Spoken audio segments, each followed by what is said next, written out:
6 years ago, I released the complete unabridged timeline of Borderlands in preparation for Borderlands 3's release. Since then, not only has that game come out along with its DLCs, but along with multiple spin-off titles, lore books, and even comics being released, as well as Borderlands 4 being just on the horizon, makes now the appropriate time for an updated video. So, with all of that out of the way, I present to you the complete unabridged timeline of Borderlands.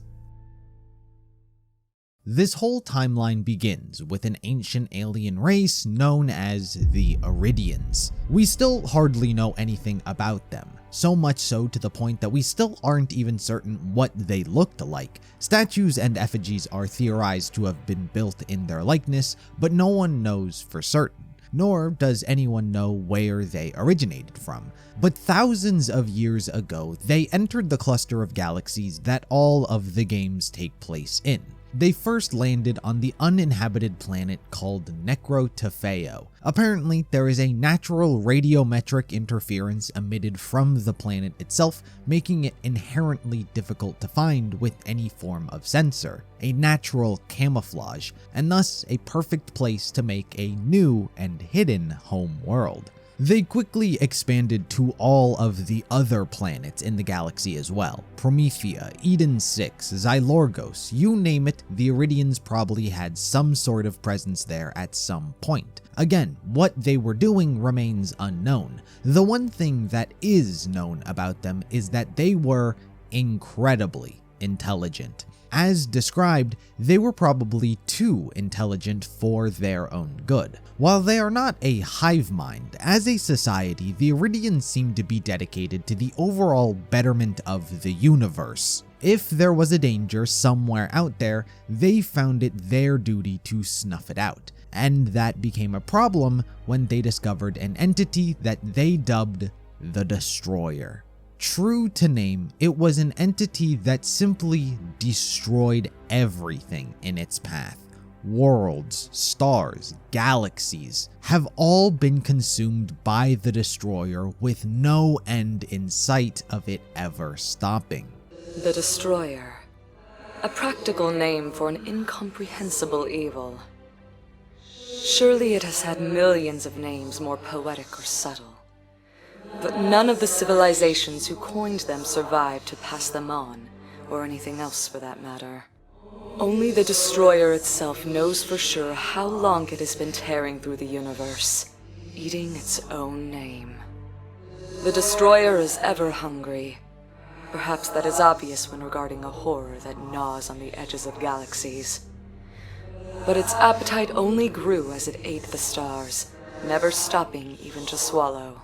It was such a threat to existence itself, the Eridians, after having discovered it, found it their purpose to stop it. From what it seems, they couldn't figure out a way to kill it, so instead, the next best thing they could do was imprison it for eternity. Keep it locked away from the rest of the universe so it could no longer destroy. And so the Eridians began construction on a cage so large, so grand of scale, impenetrable enough to cage this destructive entity, a literal planet-sized prison that they dubbed Pandora.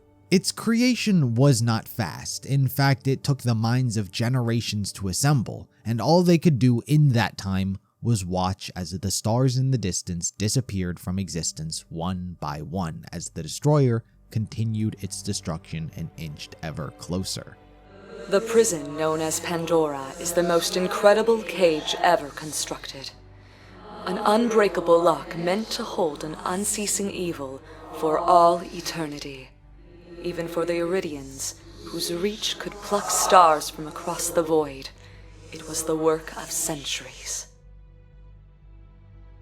The creation of Pandora took the minds of generations to assemble. It was an impossible task, the scope unthinkable, the cost of failure too great. Still, they worked diligently, even as stars in the sky above them began to wink out.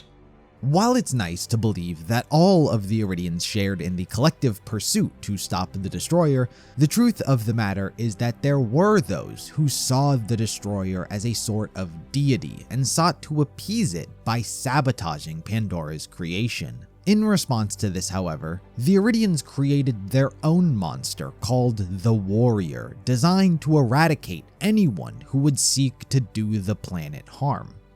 Not all shared the desperate optimism of the Eridians. There were some who hoped to appease the Destroyer and save their own souls by attacking the yet unfinished Pandora. They were met by another of the Eridians' creations, the Warrior. Though their coup was obliterated, the Warrior now sleeps in its own vault, ready to defend it from any who would further trespass against Pandora. It was kept in one of the various vaults the Eridians created. Again, not much is known about the vault's true purpose, but many of them contain technology the Eridians had created, along with giant monsters to protect the contents within. Like the Warrior, many of these monsters were also beings of their creation. To guard the vaults, Guardians were also invented, mindless soldiers meant to carry out a singular purpose. But the Warrior was perhaps the most important guard which kept Pandora safe. It too was kept in a vault, locked away, ready to be unleashed at a moment's notice. Eventually though, Pandora's construction came to an end and their ultimate cage had been constructed, and the key to the cage was the moon, Elpis, which hovers just above orbit. The Eridians knew of the flaw in their design. The cost of putting the Destroyer in its chains meant that there was no one left to throw away the key.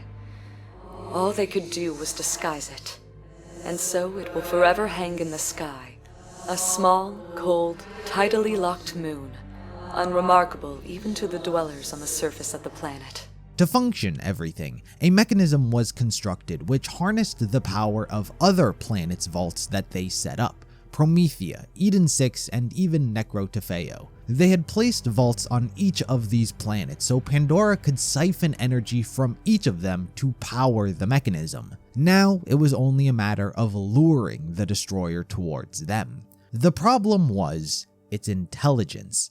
The Destroyer, on top of being a destructive force of nature, is also incredibly intelligent.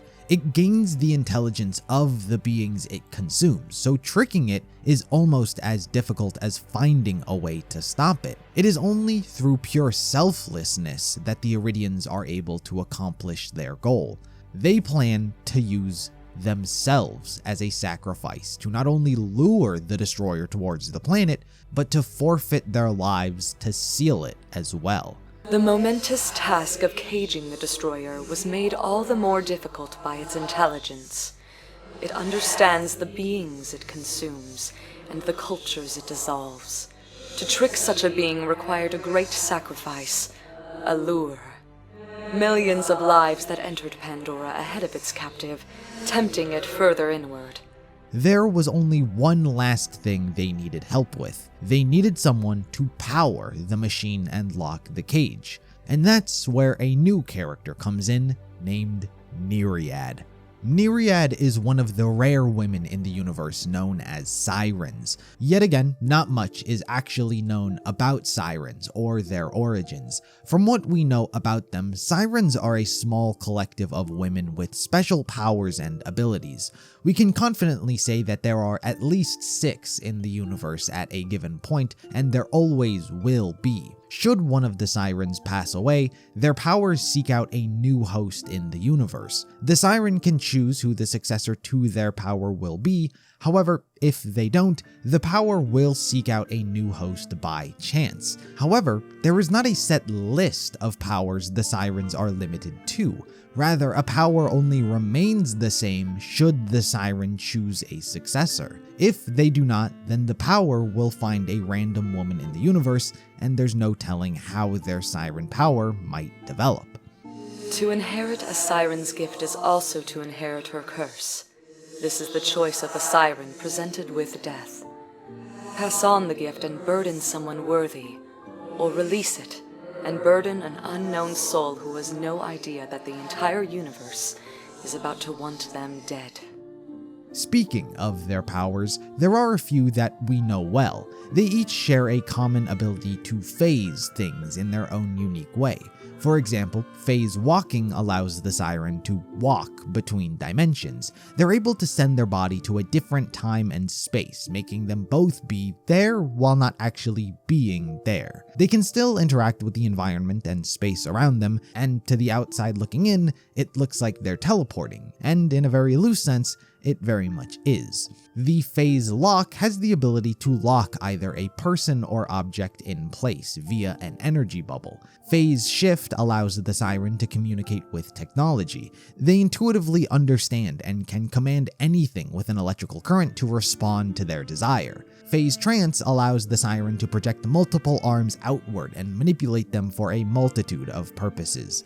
The list is theoretically endless, but the most important power for this part of the story, and the power Nyriad possessed, was the Phase Leech. She had the power to leech the life force of any living thing and transfer that energy into herself, making her theoretically limitless in her potential. And that's precisely why the Eridians sought her out.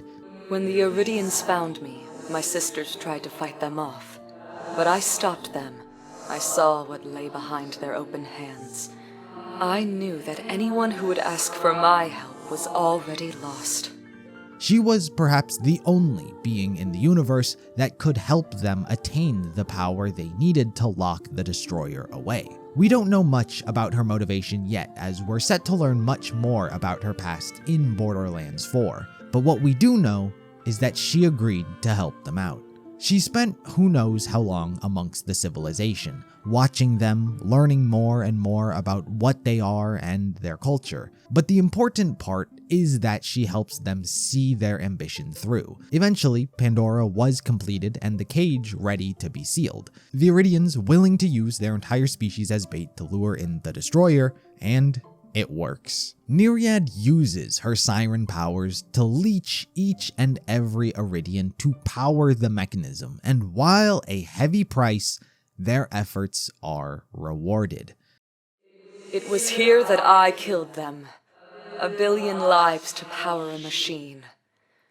Should it comfort me that they will thrum in its heart forever? Perhaps oblivion would have been kinder. It would have been for me, at least. The Destroyer was locked away inside Pandora, and the Eridian civilization was wiped out in an instant, a sacrifice for the greater good of the universe. While a victory in one aspect for the larger universe as a whole, a haunting sight for another. The sheer destruction and devastation of her power haunted Nyriad and even her other siren sisters. When she returned home, everyone had fled. Her sisters left her only a message which told her where she could die so that her power might never make its way back into the universe. Necro Tefeo, the Eridians' home world. It was already naturally camouflaged and hard to find by traditional methods, and there were no Eridians left inhabiting the world. When my atrocity was complete and I returned home, I found no family to rejoin. The others had fled.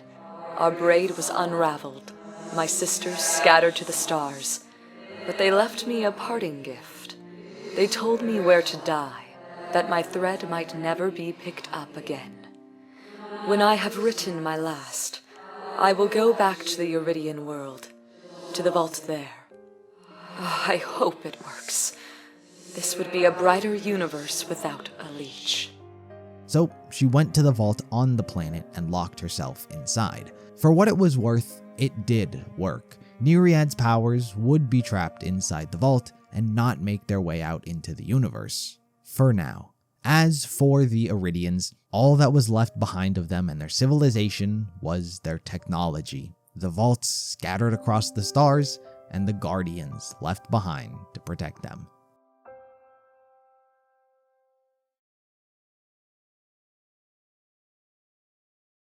Years, centuries, even millennia would pass before we would move into modern day.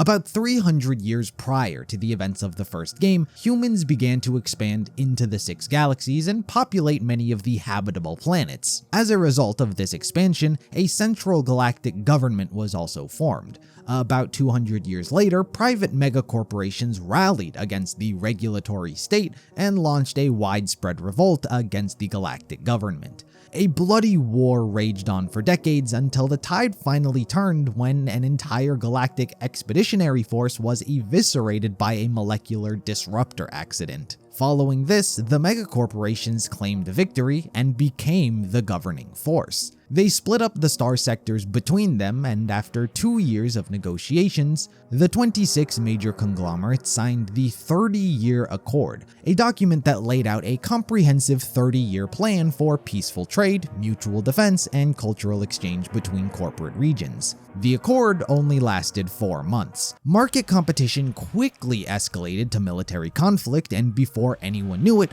companies large and small were fighting against each other in a survival of the fittest type mentality. This is the event that has been referred to many times during the games, known as the Corporate Wars. After 9 years of warfare, pretty much every small and medium-sized corporation was wiped out, leaving only large weapon manufacturers as the victors. This includes the likes of Atlas, Hyperion, Maliwan, Tedior, Vladov, Dahl, and Torg. A company like Jacobs was able to make it through the entire corporate wars by not getting involved and bunkering down on their home planet of Eden 6. Ironically, there are still smaller corporations that weren't completely wiped out like S&S Munitions and Anshin, but they are severely handicapped in the now competitive weapons market. On a different note, while they weren't exactly relevant during the expansion years or the corporate wars era, people naturally found remnants of the Eridians. Nothing substantial, but enough to justify a general curiosity in a prior alien civilization.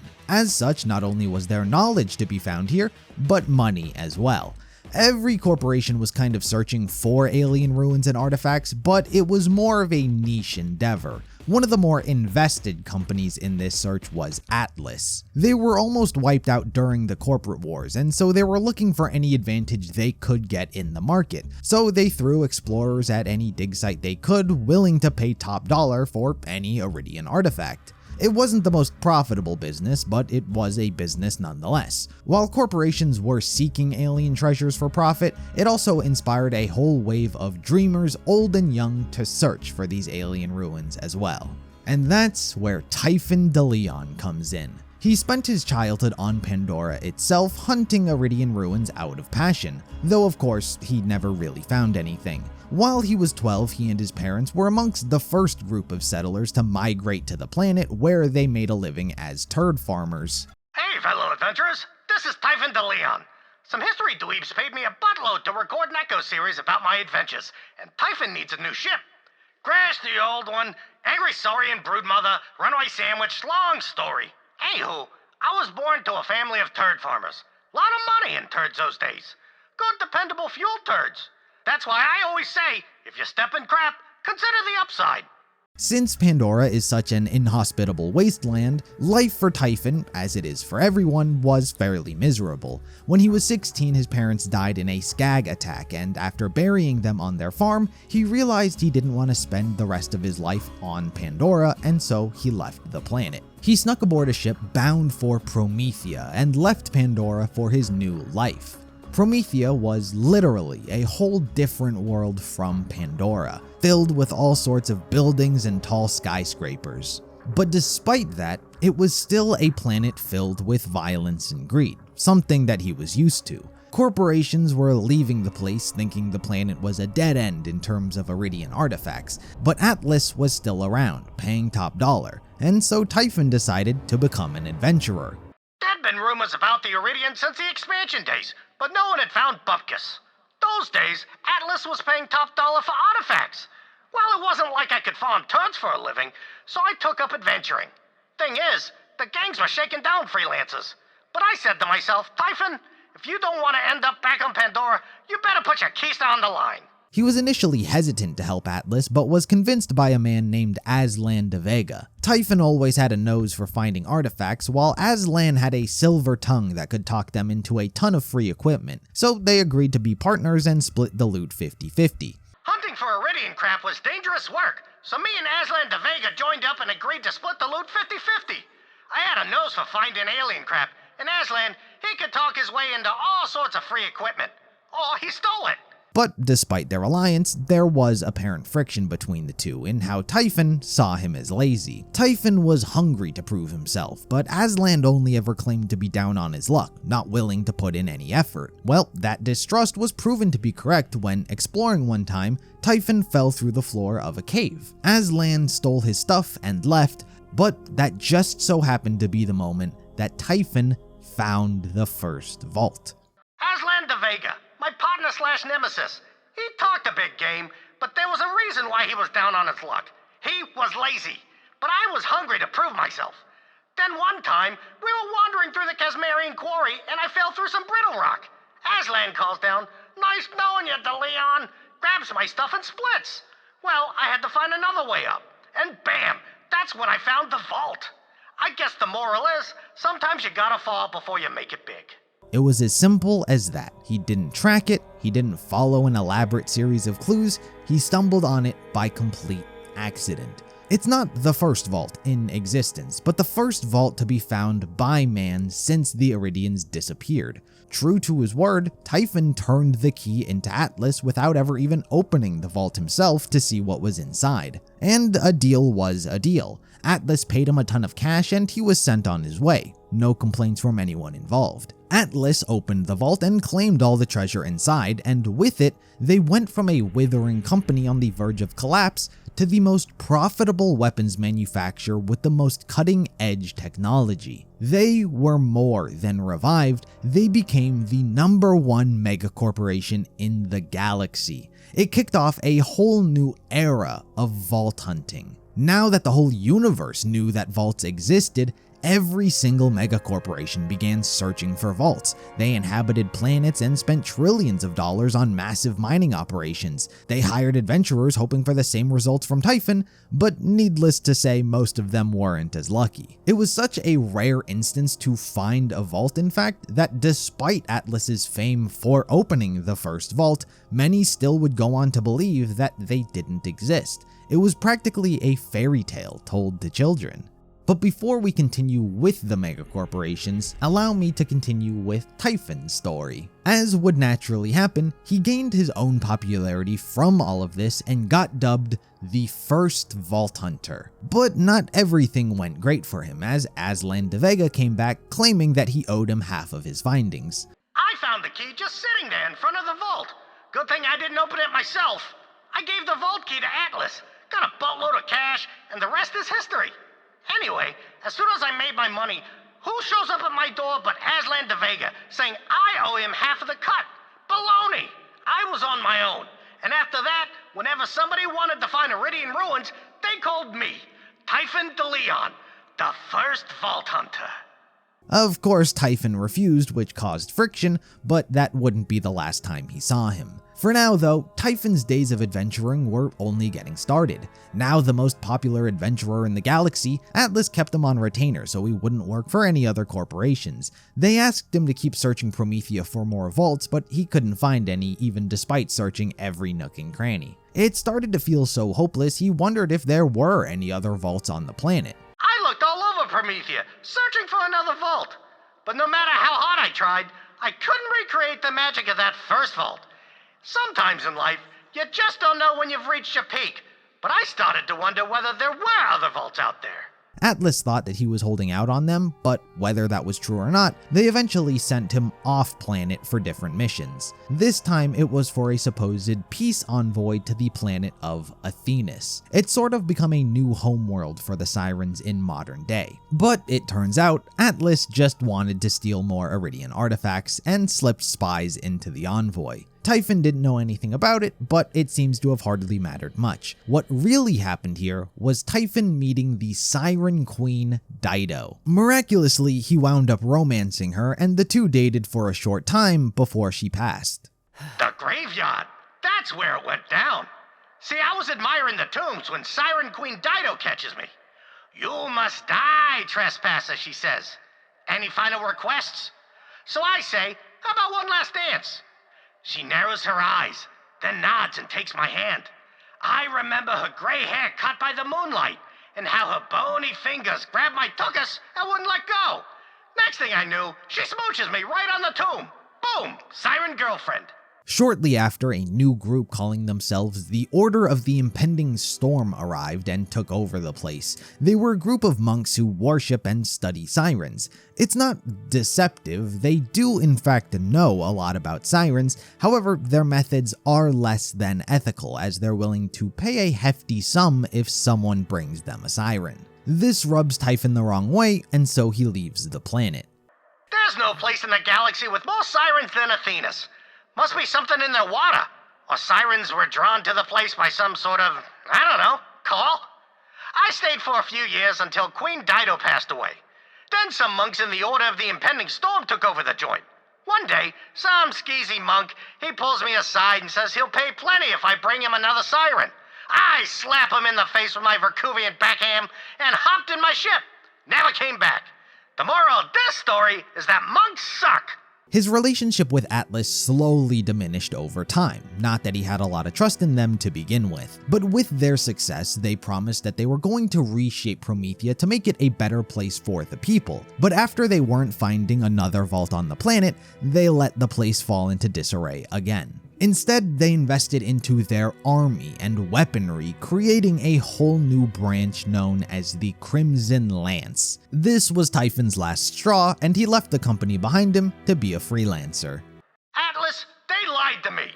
Bastards said that they were going to use the Vault Tech to make Promethea paradise, but all they did was quadruple their standing army and added a new feather in their cap, the Crimson Lance. Those bastards bled the people dry and worked them to the bone. After a while, I said to myself, screw Atlas, I gotta get out of here. Probably his most prominent job he took was on the planet of Eden 6. He was hired by the CEO of the Jacobs Corporation, Montgomery Jacobs, to simply find a vault on the planet. I always heard Eden 6 is part of the Paradise System. Well, after Promethea, I came here for a vault hunting gig. Montgomery Jacobs himself hired me. I figured a change of scenery would do me good. Who wouldn't want a little paradise? Ha! I ended up trading city stank for swamp ass. Eden 6 is a lot of things, but it ain't no paradise. That's for sure. While it's a unique request, Typhon isn't one to question others too much, so he takes the job. He spends a lot of time on the planet, getting to know Montgomery and his family quite well. They spend all sorts of time together, vault hunting, relaxing, and just talking. They search the planet high and low, yet again only for Typhon to come up with nothing, yet again thinking he's lost his touch. But one night, he had an epiphany. Typhon realized that the whole reason he hasn't been able to find a vault on the planet, despite there being a bunch of Eridian ruins and having a hunch that there was one there, is because the vault had been hidden in plain sight all along. The Jacobs family built their estate directly over the vault on the planet to hide its existence, keep it close to their chest. Typhon figured this out and Montgomery congratulated him. But the whole reason he wanted Typhon for this job was to prove that there was no vault on the planet because he doesn't want to get involved in anything bigger regarding them. And if the greatest vault hunter in the galaxy couldn't find a vault, then there mustn't be one. Typhon understands this clearly and so leaves Eden 6, claiming there was no vault on the planet. Old Montgomery Jacobs, he catches up to me and demands to know where I was going. So I say, you know where I'm going, Monty. Then I hear the click of a pistol chamber, and he says, Jacobs might have escaped the big war, but the next one is coming. The War of the Vaults. Good thing there's no vault here, huh, Deleon? I nod slowly. And if the great Typhon Deleon couldn't find that vault, no point in anyone else looking. He smiles and hands me a solid gold revolver. Pleasure doing business with you, Deleon. Afterwards, he returned back to Pandora to see how much has changed over the years, but all that really happened was he started to go through a midlife crisis. He once again saw that Atlas was on the planet searching for more vaults, and all he thought was, what was the point? He went on a drunken bender, stealing a spaceship and getting wasted floating around Elpis before being shot down by none other than Aslan de Vega. Still betrayed for having never gotten any credit for the first vault, he has come to kill his former partner. Typhon was chased all around Pandora until he was finally forced to make a stand. He is able to kill Aslan by getting a bunch of skags to eat him alive. But for now, he figured he'd return to his parents' turd farm and start fresh to make an honest living. But that's when he met an Atlas researcher by the name of Leda Calypso.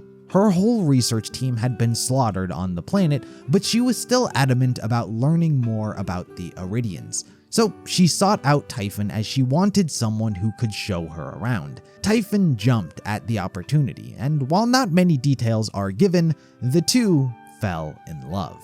Leda was obsessed with learning all she could about the Eridians. She could even read some of their language. She learned quite a lot about them, including, surprisingly, Necrotafeo. They had no proof it existed, but Typhon worked on trying to help her find it. Her dream became his. Once Pandora began to get too crowded with Atlas soldiers wandering the place, the two left the planet to head into space to search for the Eridian homeworld just for themselves. And they did. The two eventually found Necrotafeo and crash-landed on the surface. While Typhon was just happy, this was Leda's dream. She ran all over the place, reading things, translating their language. She learned all about what the Eridians did, from the machine that was used to close the Great Vault and how all of the vaults are connected. She practically deduced it all. Their next big venture was the vault on the planet itself. The two killed the vault monster inside, a 7-headed serpent, and Leda figures that they have to stay behind to protect the planet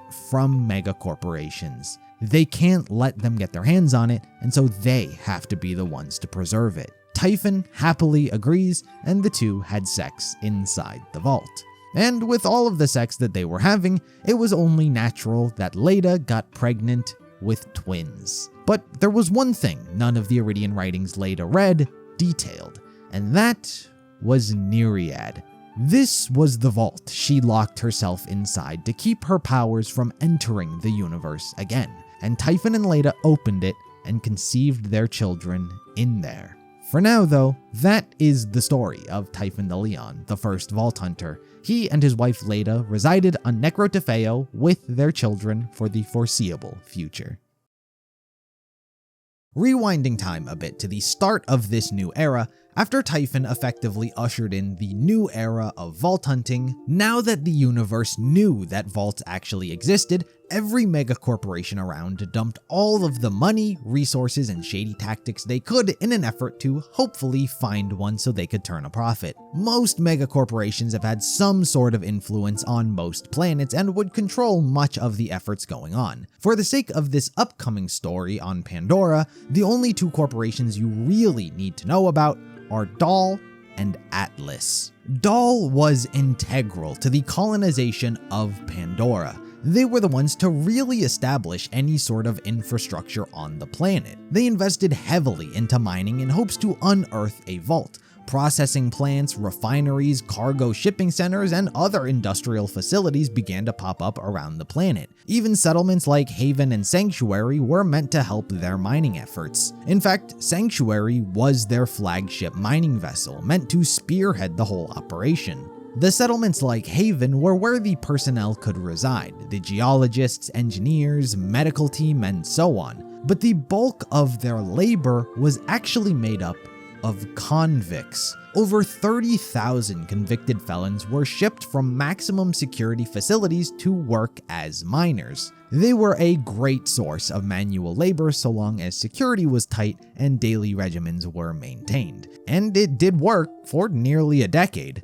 This is what was referred to as the Gold Rush era on Pandora, in which everything was kinda going according to plan. The EchoNet system was set up, which established long-distance communication, and Dahl even began offering free Echo HUDs to any new settlers coming to the planet as a promotional deal. They also had massive ventures on Pandora's moon Elpis, but I'll cover those events when we get to the prequel. But anyway, After years and years of expensive efforts and hope of uncovering a vault slowly began dwindling, they finally had a breakthrough. Some miners in the Headstone mine found a fragment of the vault key. However, it began adversely affecting their health.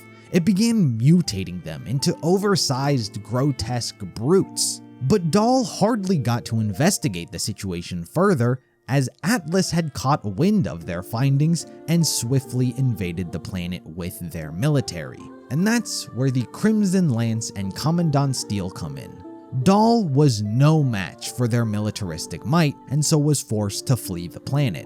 Their withdrawal was so panicked and quick that they left not only tons of their equipment and infrastructure, but simultaneously abandoned thousands of employees and workers on the planet to fend for themselves. Considering most of the miners were criminals in the first place, most of them broke free. They became bandits and relished in their new chaotic life. But there were plenty of other normal workers and scientists left behind as well. One such worker was Dr. Patricia Tanis.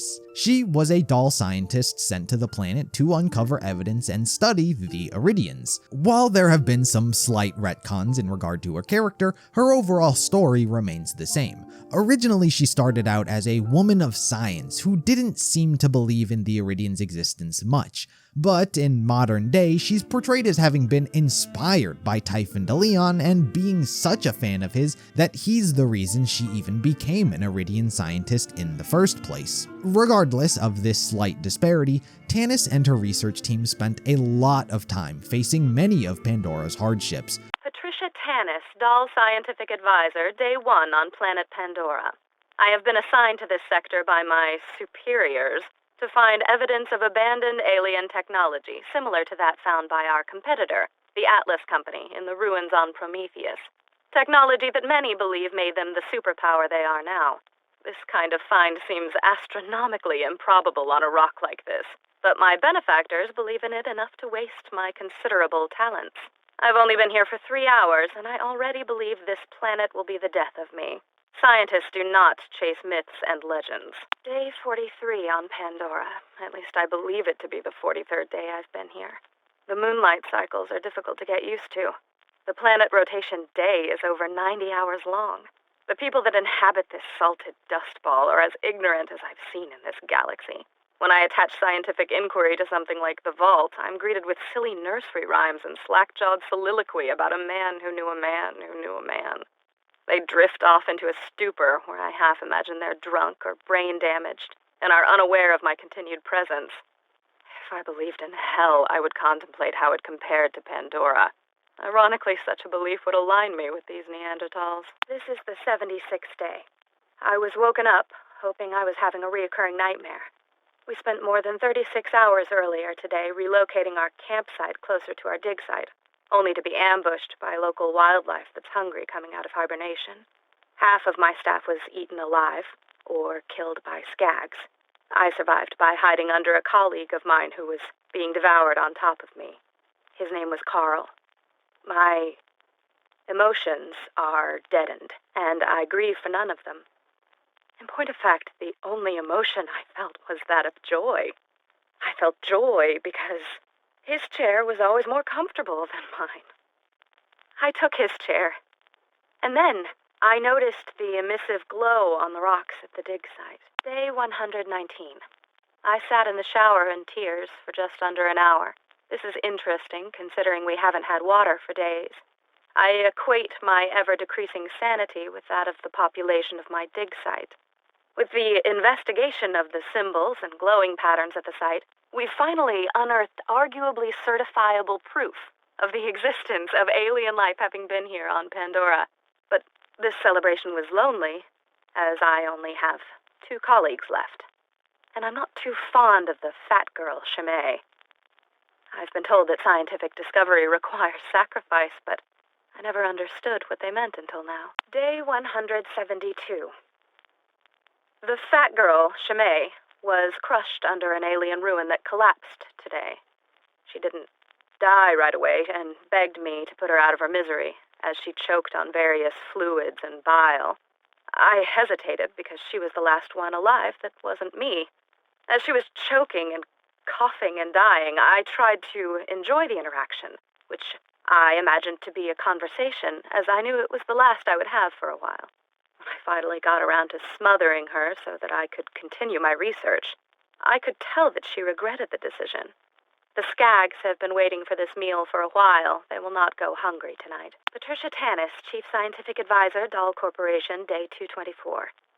The only conversations I have anymore are with this echo recorder. I've developed a relationship with it. Some cycles I sleep with it, and others I make it stay outside of my tent. My waning ability to discern logic from insanity is becoming cumbersome. I've been translating Eridian writings.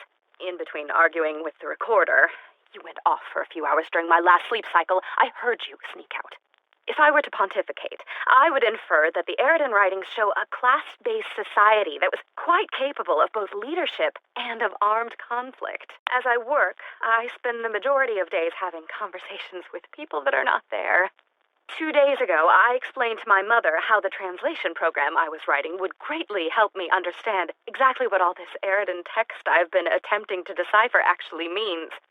My mother has been dead for 16 years. She was never actually interested in science to begin with. I'm unsure if I'm quite to the point of no return, but my stubbornness, which I got from her in the first place, will keep me here putting up with her until I find exactly where the vault is. Or until I drive myself so far off the edge, I do not remember why I was doing this in the first place. Day 481. It's true. It's all true. My program did it. Program. I'm now certain that the vault is here, and that the symbol has something to do with opening it. I've checked and triple-checked my findings, and it all seems to make sense. It looks like there are extreme measures to keep the vault secure, but that it can be opened every 200 years. The vault's contents must be extremely valuable, maybe better than the Atlas tech. But I cannot reveal this information to anyone just yet. If I'm wrong, I'm done, and if I'm right, the suits will claim it. I must find the vault myself. Find. Day 493.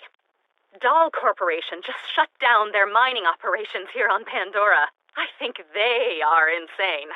Or, that is, whoever is making the decision is insane.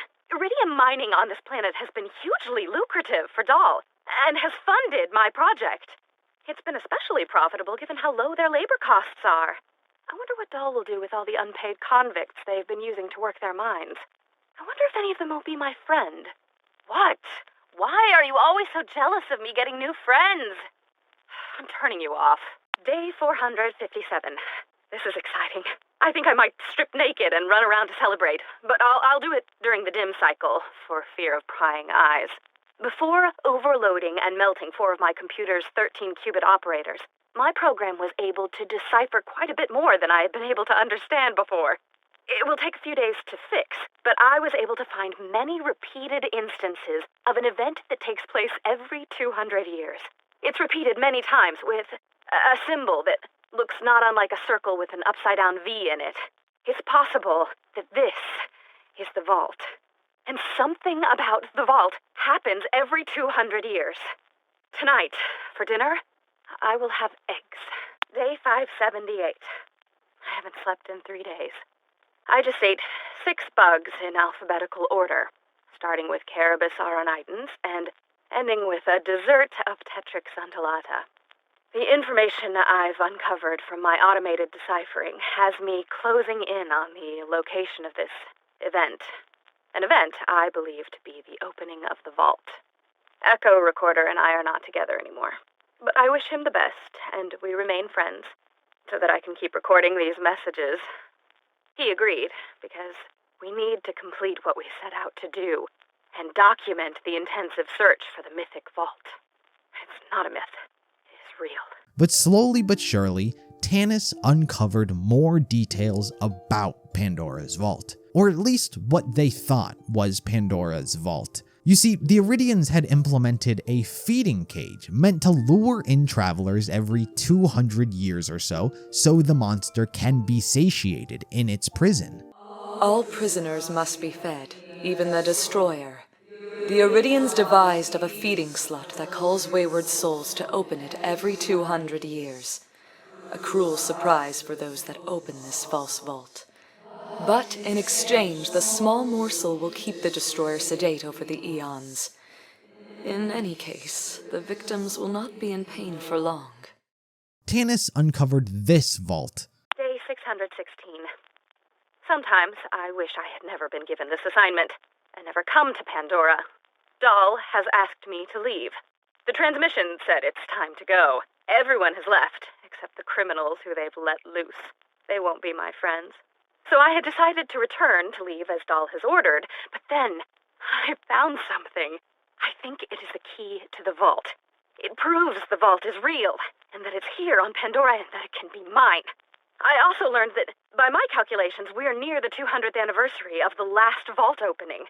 Within half a year, approximately. If I leave now, I will never make it back in time. I will stay.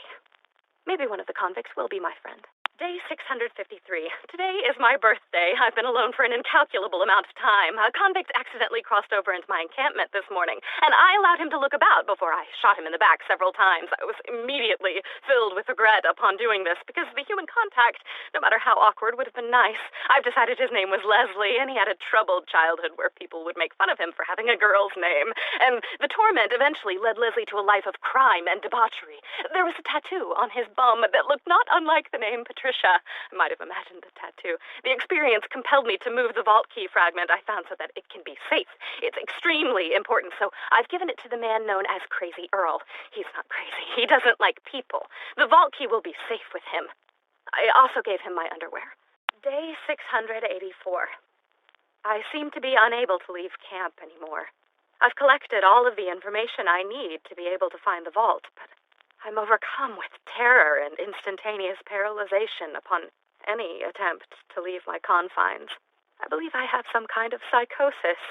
Whatever it is, I'm a prisoner of my own jail, and I will not be able to find anything without help from an outside party. I will put out feelers to see if I can get someone on this rock to grant me assistance. Perhaps I can send an off-world message to attract some vault hunters. Some company would be lovely. Day 718. I woke up outside the camp today. I don't know how I got outside, but I seem to have overcome my inability to leave. This will be my last recording before I scatter the echo recordings as far as I can. My echo recorder has clearly gone crazy, and if I'm not careful, I too might go insane. I will come back and resume my research when I have rid myself of this two-timing recorder. This is Patricia Tanis, signing out. Tanis would slowly grow more and more insane as time went on. The isolation of losing all of her colleagues, the madness of Dahl abandoning everyone on the planet. But despite it all, Tanis did uncover the vault, and the vault key, or at least the knowledge necessary to take steps towards it. She became the foremost knowledgeable Eridian expert on the planet, and everyone would go to her for questions pertaining to them. Nowadays, Dahl is practically nowhere to be found, and Atlas is cracking down on the planet. But of course, megacorporations weren't the only ones out there seeking fame and fortune from the vaults. There were also those daring enough to seek those things out alone, just like Typhon did. These adventurers were known as Vault Hunters. And thus, we finally reach the events of Borderlands 1. We are introduced to our 4 new Vault Hunters, Roland, Lilith, Mordecai, and Brick. Roland is the leader of the group and used to be part of the Crimson Lance, Atlas's private military. He's a well-respected man, he's an exemplary soldier and excels whenever he's shooting things or leading others. Details on his origin and how he wound up on Pandora is slightly unclear. The most we have on it is that he was framed for embezzling by a higher-up, an action that resulted in him killing him and deserting the military. Mordecai is a masterful marksman from the planet Artemis. He's so skilled that at the age of 17, he won a marksman competition with a revolver instead of a sniper. The other competitors weren't too happy and managed to get him banned. His greatest accomplishment, however, actually probably has nothing to do with his marksmanship. Instead, it was his ability to have tamed an incredibly rare and aggressive species of bird. bird. He went on to keep one as his pet and named him Bloodwing. The two are practically inseparable and have a deep connection. Perhaps it's Mordecai's general dislike of people that he's able to get along so well with animals. Regardless, after his ban from the competition, he felt wronged and so set out to claim what he felt like the universe owed him, which, in his mind, were guns and money. Brick is a bit of a unique case as not much is known about his origin nor motivation. He's someone who is renowned for his actions above all else. He's a berserker with superhuman strength and remarkable regenerative tissue, meaning he can both dish out and receive massive amounts of punishment while hardly being able to be slowed down. He has a problem with his rage, which typically results in him murdering and dismembering those who get in his way. Fortunately, he is conscious enough about his problem that he's able to direct his anger away from his allies and the innocent and towards those more deserving. The only thing known about his past is that he is a dog person and wears the paw of his deceased pet Priscilla around his neck as a pendant in memoriam. As for why he set foot on Pandora and came in search of its vault is completely unknown. And finally, there is Lilith, one of the legendary sirens. She possesses the ability to phase walk, in which she can literally rend the fabric of space and time and send her body to another dimension, making herself invisible to the naked eye. She doesn't disappear, and she's still technically there, but she's virtually invincible, and the space in which her body is heavily affected by elements, primarily fire, which you would build a persona around. Being a siren, she was naturally curious as to what the hell she even was, and with no common information out there, she was forced to search for answers herself. So she found her way to Pandora, not only to hunt vaults, but to investigate a rumor she had heard of another siren having recently taken up residency on the planet. And those rumors were true. The woman Lilith heard about was Commandant Steele. She had been on Pandora for some time now, but not as a resident. She was there on behalf of the Atlas Corporation. Steele led their Crimson Lance Brigade, considered to be one of the most formidable private military forces in the 6 galaxies. She's the one who led the army that ran Dahl off the planet. While she is incredibly loyal to the Atlas Corporation and does seek to claim the vault on their behalf, Steele does have her own vested interest in the planet as well. Being a siren, Steele has come to the planet hoping to also learn more about what she is. She was hoping finding the vault would give her answers to that mystery. It's why she is so obsessed with finding it in the first place, and right now she stands as everyone's main opposition on the planet.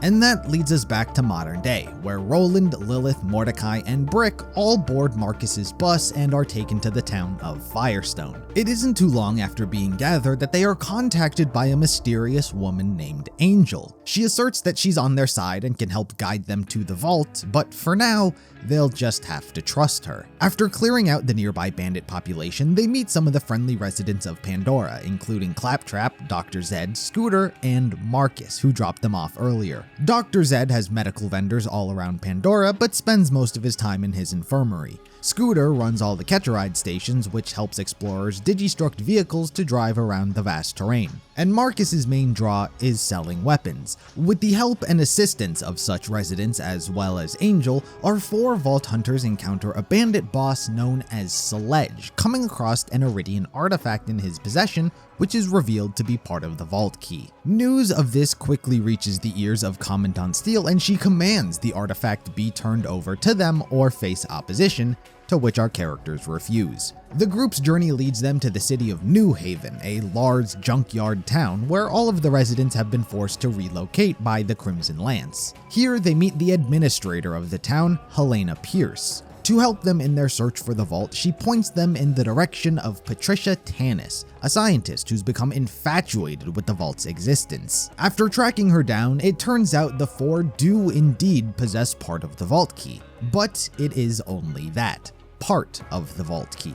There are still various other pieces scattered around Pandora, and so Tanis directs the crew to gather them from their respective locations. Once the final piece is gathered, the Vault Hunters are sent to kill the bandit lord Baron Flint, as we're told that he holds the last piece of the vault key. But after killing him, That turns out to be untrue. Tannis just wanted him dead, and she actually has the fully reformed key in her possession. But after Baron is killed, Commandant Steele takes over the airwaves and claims that the two are actually working together, to which Tannis doesn't refute.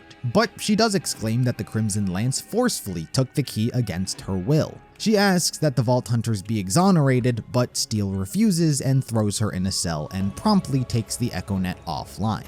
With no further way to communicate over the airwaves, the group is forced to launch a frontal assault on the Crimson Lance base where they rescue Tannis from her cell. She tells them how to restore the EchoNet, which they do. With the vault key in her possession, Steele and her forces head to the vault with the Vault Hunters hot on their tail. While they are met with opposition in the form of both the Crimson Lance as well as the Guardians designed to protect the vault, by the time they arrive, it is too late. Steele reassembles the key and opens the vault. However, things don't go exactly as planned. The contents of the vault are rightfully the property of the Atlas Corporation. But you? You belong to me.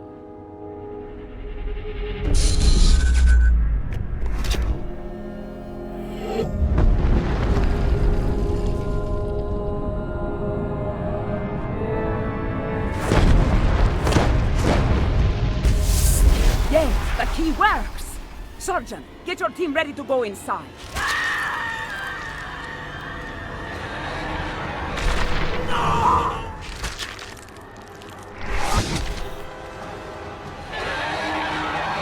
Steele and her forces are killed and the destroyer is set loose. At least, that's what they thought. Everyone was none the wiser that realistically, this particular vault is meant to serve as a feeding cage for the destroyer. A means to satiate its hunger every now and then through its eternal prison sentence.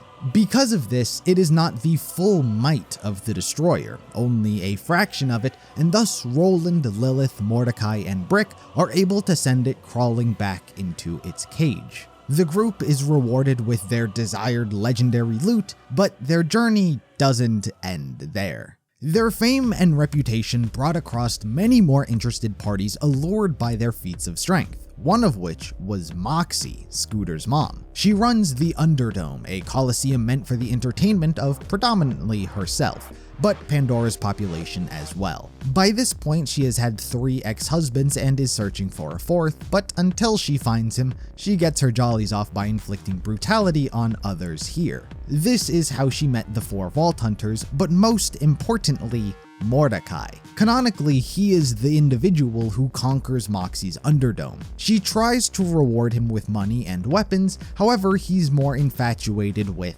her. He would frequently hit on her and ask her to run away with him. Eventually, she gave in and the two started dating. Aside from Moxxi, another interested party allured by their accomplishments is Athena. She's a former assassin of the Crimson Lance and one of many children raised from a young age to be a highly skilled killer loyal to Atlas. Such allegiance is solidified by the children being forced to kill their own parents. After the failure of Commandant Steele on Pandora, her superior, Commander Knox, was sent down to the planet to secure the technology from the vault. He spent some time on the planet and grew ever more cynical due to the ineptitude of his own superiors at Atlas. One of the only things he grew attached to was Athena. Her and a bunch of other assassins were being sent to the planet, which he didn't think was necessary as they are much too capable for a junk heap like Pandora. I told you idiots, we don't need assassins here. There's nobody on this spinning stink nugget of a planet you couldn't just kill with a heavy rock and a can-do attitude. Athena and the rest of her lady ninjas would be better served on a planet where the air doesn't taste like armpit sweat. But after they cleared out T-Bone Junction, he thought it was fine that they stick around. Yeah, ignore my last message. The assassins might actually be kind of useful. Athena's girls cleared out the roads around T-Bone Junction, didn't leave one bandit standing. She asked permission to look for somebody named Jess in the villages nearby, which I granted. Seems like a nice enough kid, which, given what I hear you guys do to the assassins when they're children, is pretty damn impressive. He and Athena grew not exactly close, but close enough that he became interested in her and her goal. Speaking of which, despite having been forced to kill her parents, the only thing holding Athena together was her sister. She's been looking for her ever since she was a kid, and she seeks to escape Pandora with her. She had told Nox this, but he didn't exactly care. If anything, he was on her side. Athena smiled today. That was kind of creepy. She got back from a recon around 0300, said she had a good lead on this Jess chick she'd been looking for. I just kind of grunted at her. She wouldn't stop talking, all excited. Said they were sisters or something. Said she'd been looking for her since she was a kid. Said that they'd escape Pandora together once she found her. Like I said, nice enough kid. Don't screw her over or I'll be pissed. But such leeway does not fly with Atlas. Athena was too good at her job to die, and so Atlas did the worst thing imaginable. They tracked down her sister and ordered a code 64 on her village. Basically, everyone was to be murdered. Unbeknownst to herself, amidst the chaos, Athena wound up killing her own sister. You assholes. What the hell did she do to you to deserve that? You order a code 64 on a village knowing full well her sister lived there? For hell's sake, she took out her own sister in all the confusion because you ordered thermals only. You had to tie up that one last loose end just to keep her in the core. So that's what happens when you know too much to leave, but you're too good at your job to die. When she realized what she'd done, she got a little stabby. She's in the brig now. Probably ship her back to Atlas HQ tomorrow. God, I hate this place. This was in fact the worst thing they could have done, not only from Atlas to Athena, but just to Athena. She was too good at her job, and such an act was too disgraceful to let slide. This is Nox. Today at 0300 hours, Lance Assassin Athena went AWOL, killing 9.5 Crimson Lance soldiers in the process. One of them got cut in two, vertically. He's alive, but he's got a hop everywhere. Anyway, my guess is she wasn't psyched about the Atlas High Command duping her into murdering her sister. Which, great idea, morons. You want to kill somebody, you hire someone who doesn't give a rat's ass about the job. Regardless, she escaped. With any luck, she'll come back one day and kill all of us. Knocks out. So she used her skills and talents to escape the detainment she was held in and planned a full-blown revenge plot to take down and murder every single person part of Atlas. She wasn't going to stop until everyone in that company was dead. And this is when she reached out to Roland, Lilith, Mordecai, and Brick. If they were capable of not only already fighting against Atlas, but opening a vault, then they should be able to help her here and rid the planet of Atlas's main forces. And they do. They join Athena's plight and fight back against Nox and his troops. As for Nox, he was quite apathetic towards Atlas in general. They have proven their crookedness, their ineptitude, and the nepotism in its own structure. There was very little to actually take pride in from his own standpoint. He was so depressed with everything in general that he decided to kill himself. But our four characters arrive just in time and he allows a fight. Something that he can take pride in. Nox is killed and Athena gets to blow up their base. This was truly the final straw for the company following this. They not only withdrew from the planet never to return, but the company effectively went bankrupt. The job was done. Athena would continue hunting every last Atlas employee still straggling on the planet. Meanwhile, elsewhere, there was a revolution taking place. Hyperion, a new megacorporation, now enters the story in a slightly minor role. Like everyone, they wanted their piece of the loot on Pandora. Problem was, Vault Hunters were too dangerous and well prepared to take on, so they implemented a stealthier way to kill them. The interplanetary ninja assassin Claptrap. Claptrap units were scattered across all of Pandora for many menial tasks and purposes. They were commonplace and very unsuspecting, and also Hyperion property. So they uploaded a highly sophisticated program into our main Claptrap to be this assassin and kill all of these treasure hunters discreetly. However, a problem arose. He became too smart for even his own programming and turned on Hyperion. He saw the discrimination his own kind faced, how unfair they were treated, and so he rallied them together and started a rebellion, which turned into a revolution. Under his leadership, all of the Claptrap units were fighting back. And who did Hyperion turn to help deal with this problem? Well, none other than the very Vault Hunters they wanted to get rid of. So our characters meet with Mr. Blake, the Hyperion representative on the planet, and together they work towards ending this little revolution. And we get to see the extent to which the Claptrap technology has been used to their advantage, such as bringing General Knox and Commandant Steele back to life. Of course, they're not enough to stop our characters.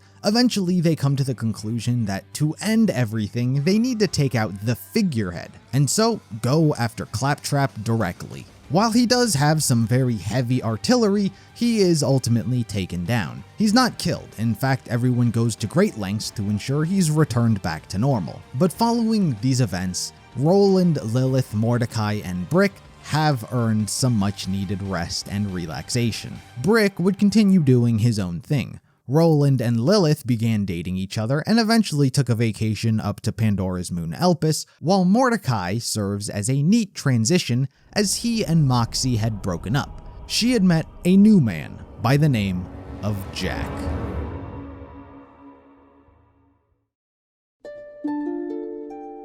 Jack was a programmer and engineer for Hyperion. He was a charming and personable enough individual, at least to grab the attention of Moxxi, but that's more on Mordecai. He had an alcohol problem and wasn't nearly attentive enough to her, which is what pushed her away. Jack and Moxxi's relationship isn't nearly what's important. Just know that they dated for some time, but things didn't work out. Moxxi noticed some red flags in his personality that she didn't want to stick around and find out how they manifested. Regardless, this whole part of the story is about Jack. So allow me to rewind a bit. Despite his own rough upbringing under an abusive grandmother, he did actually grow into his adulthood as a very well-adjusted individual. The highlight of his life was marrying his wife and having a child with her whom they named Angel. Angel, like Lilith and Commandant Steele, is a siren. Her powers didn't manifest at birth, rather they appeared when she was a small child, much to the shock of Jack and his wife. Hey Angel, and who is this guy? Captain Bear, he eats crime. Whoa, he must be eating a lot with that big belly, huh? Hey, Angel, darling, what's that on your arm? Did you do that? Blue. I don't know where it came from. Do you think it's pretty? Yeah, sweetheart, it's real pretty. Hey, honey, can you get in here for a minute? Angel had obtained the phase shift ability, which allowed her to communicate and control technology. Stupid, goddamn, piece of crap asshole! What's an asshole? Oh, Angel, sweetheart, I'm sorry I didn't see you standing there. Don't say any of those words that Daddy said, okay? Okay. Is the machine broken? Yeah, looks like no candy for us. Hey, why don't you go back into the waiting room with Mommy, darling? The doctor's gonna be here any minute, okay? I think I can fix it.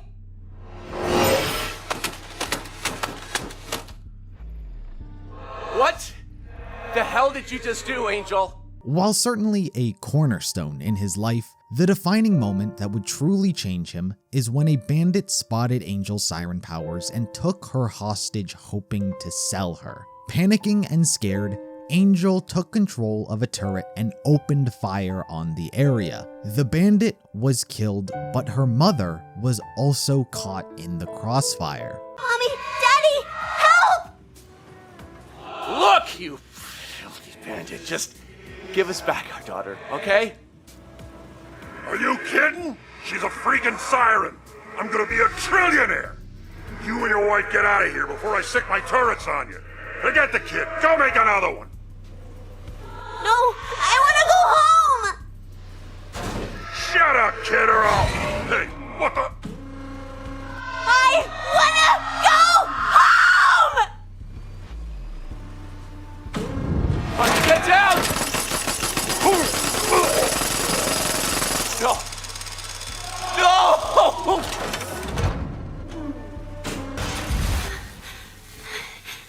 Mommy? No! Angel! What did you do? What did you do? This is the moment that changed Jack, and he would forever be stuck in this moment for the rest of his life. This is where he developed a deep-rooted hatred for bandits. To him, nothing is worse than a bandit. They are the scum of the earth, willing to put women and children in harm's way just for a quick buck. Unfortunately, something else that changed within Jack this day was his treatment of Angel. Jack was a very loving father, and he did wholeheartedly care about his daughter, and that didn't disappear. But with everything that happened, his treatment of her changed. Whether consciously or subconsciously, he blamed Angel for the death of his wife and as a result, locked her away. Her powers were too dangerous to just have out in the open, and so to control her, he built a specialized room where she would be forced to stay hidden from the rest of the world. And this would be Angel's life as she grew up. She would be able to witness the outside world, but only through the lens of technology.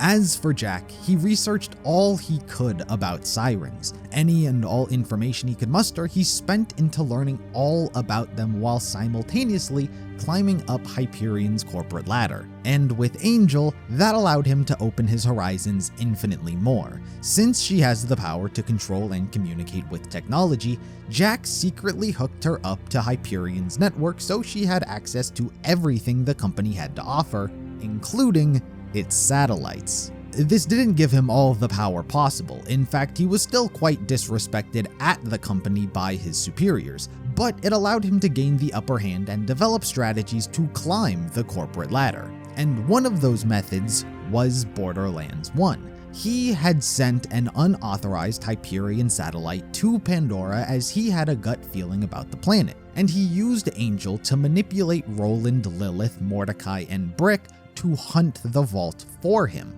which is exactly what happened. Unfortunately, after being opened, the vault did not contain a legendary treasure trove of weaponry and technology that he could use for the company. So he had to make do with what was there, the corpse of the destroyer, or the small portion of it that was fought off. He harvested its eyeball, which in and of itself held immense destructive capabilities, and, like he did with Angel, created a mechanism to contain and harness that power. What for? Well, his goal has always been to better the universe, and to him, that means getting rid of bandits. Pandora is one of the most lawless planets in the universe, and so he plans to use the Eye to wipe them all out and bring peace, as it were. The Eye was transported to the Helios space station, a Hyperion moon base which began orbiting Pandora and its moon following the events of the first game. It was still under construction, but he was able to fit the destroyer's eye in it and make a super weapon dubbed the Eye of Helios. Everything was more or less going according to plan. That was until he ran into the Lost Legion. You see, Pandora wasn't the only place Dahl had sent workers to mine for resources. They also sent people to the moon, Elpis. But when their mining operations caused the moon to literally break in an event known as the Krakening, they were similarly abandoned by the Dahl Corporation. And that includes their military force. Colonel Zarpedon was the military commander on Elpis in charge of securing a dig site they believed to be of Eridian origin. But after they were abandoned, it rightfully left a sour taste in her mouth, as well as all of her soldiers. The Krakening left her and her forces trapped underground, where they uncovered the Vault of the Sentinel. It contains an artifact which allows people to see visions of the future. But they didn't access it themselves. Instead, they ran into an Eridian guardian known as the Watcher. The Watcher has been around since the age of Eridians, and for whatever reason, they stepped in and used the power of the Vault to show Zarpedon and her forces visions of the future. They became aware of the human corruption that would ensue should others get control of this Vault. They became united to defend the Vault and fight off against anyone seeking to obtain its power. So together they worked on protecting it. But once Hyperion and Helios began orbiting Pandora and their profit-hungry ventures led them to Elpis, they uncovered the dig site Zarpedon and her forces were camping at, to which Hyperion's survey team was promptly killed. Knowing how megacorporations function, Zarpedon knew armed forces were soon to follow, so instead of waiting for Hyperion to make a move, they took the fight to them. The Vault was too dangerous to let slip into the hands of Jack. So she and the Lost Legion planned on hijacking Helios and using its laser to destroy Elpis entirely. And that leads us back to Jack, who, unaware of all of this going on behind the scenes, seeks to simply hunt the Vault on Elpis. But like the Vault on Pandora before, Jack himself is not a Vault hunter, so he seeks the aid of those with the skills to help him. And altogether he gathers 6 new Vault hunters to aid in his expedition. First is Nisha, a cowgirl who's gained a reputation as a bandit who kills bandits for fun and bounties. She had a rough childhood growing up and as a result is a bit of a sociopath. Long time ago, my dad bought me a dog.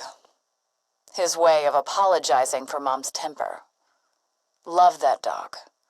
Took her to school, carried her on my shoulders, held her close after Mom was done yelling and growling and punching.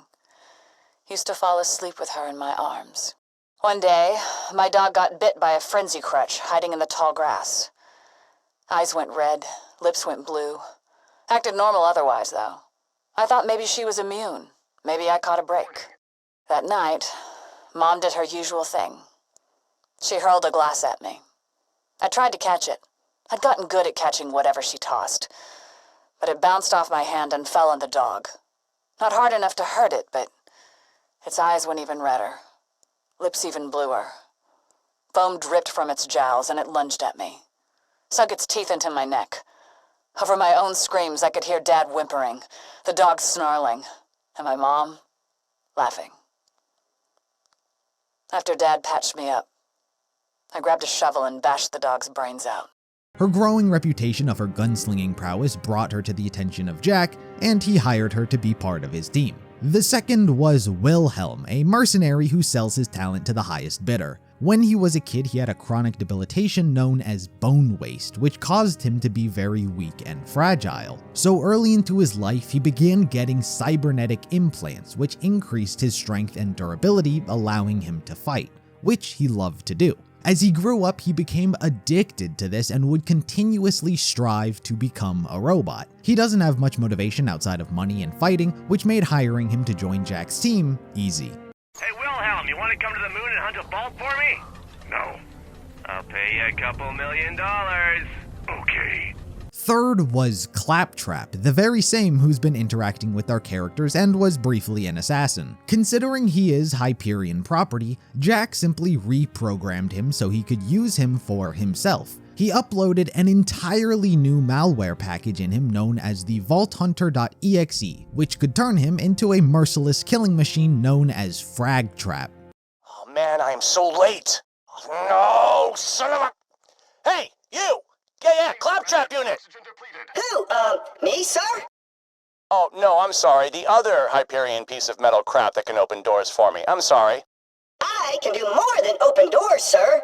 We CL4PTP units can be programmed to do anything, from open doors to ninja assassinate highly important janitorial officials. Yeah, just... Wait, you can actually do that? Sightly! I once staged a revolution myself. There were lots of guns and a lot of dying.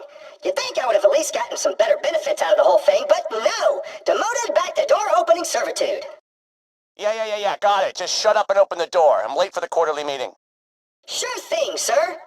And open! Have a lovely afternoon, and thank you for using Hyperion Robot Services. Let me know if you have any other portal-rific needs. Oh, I will. I most certainly will.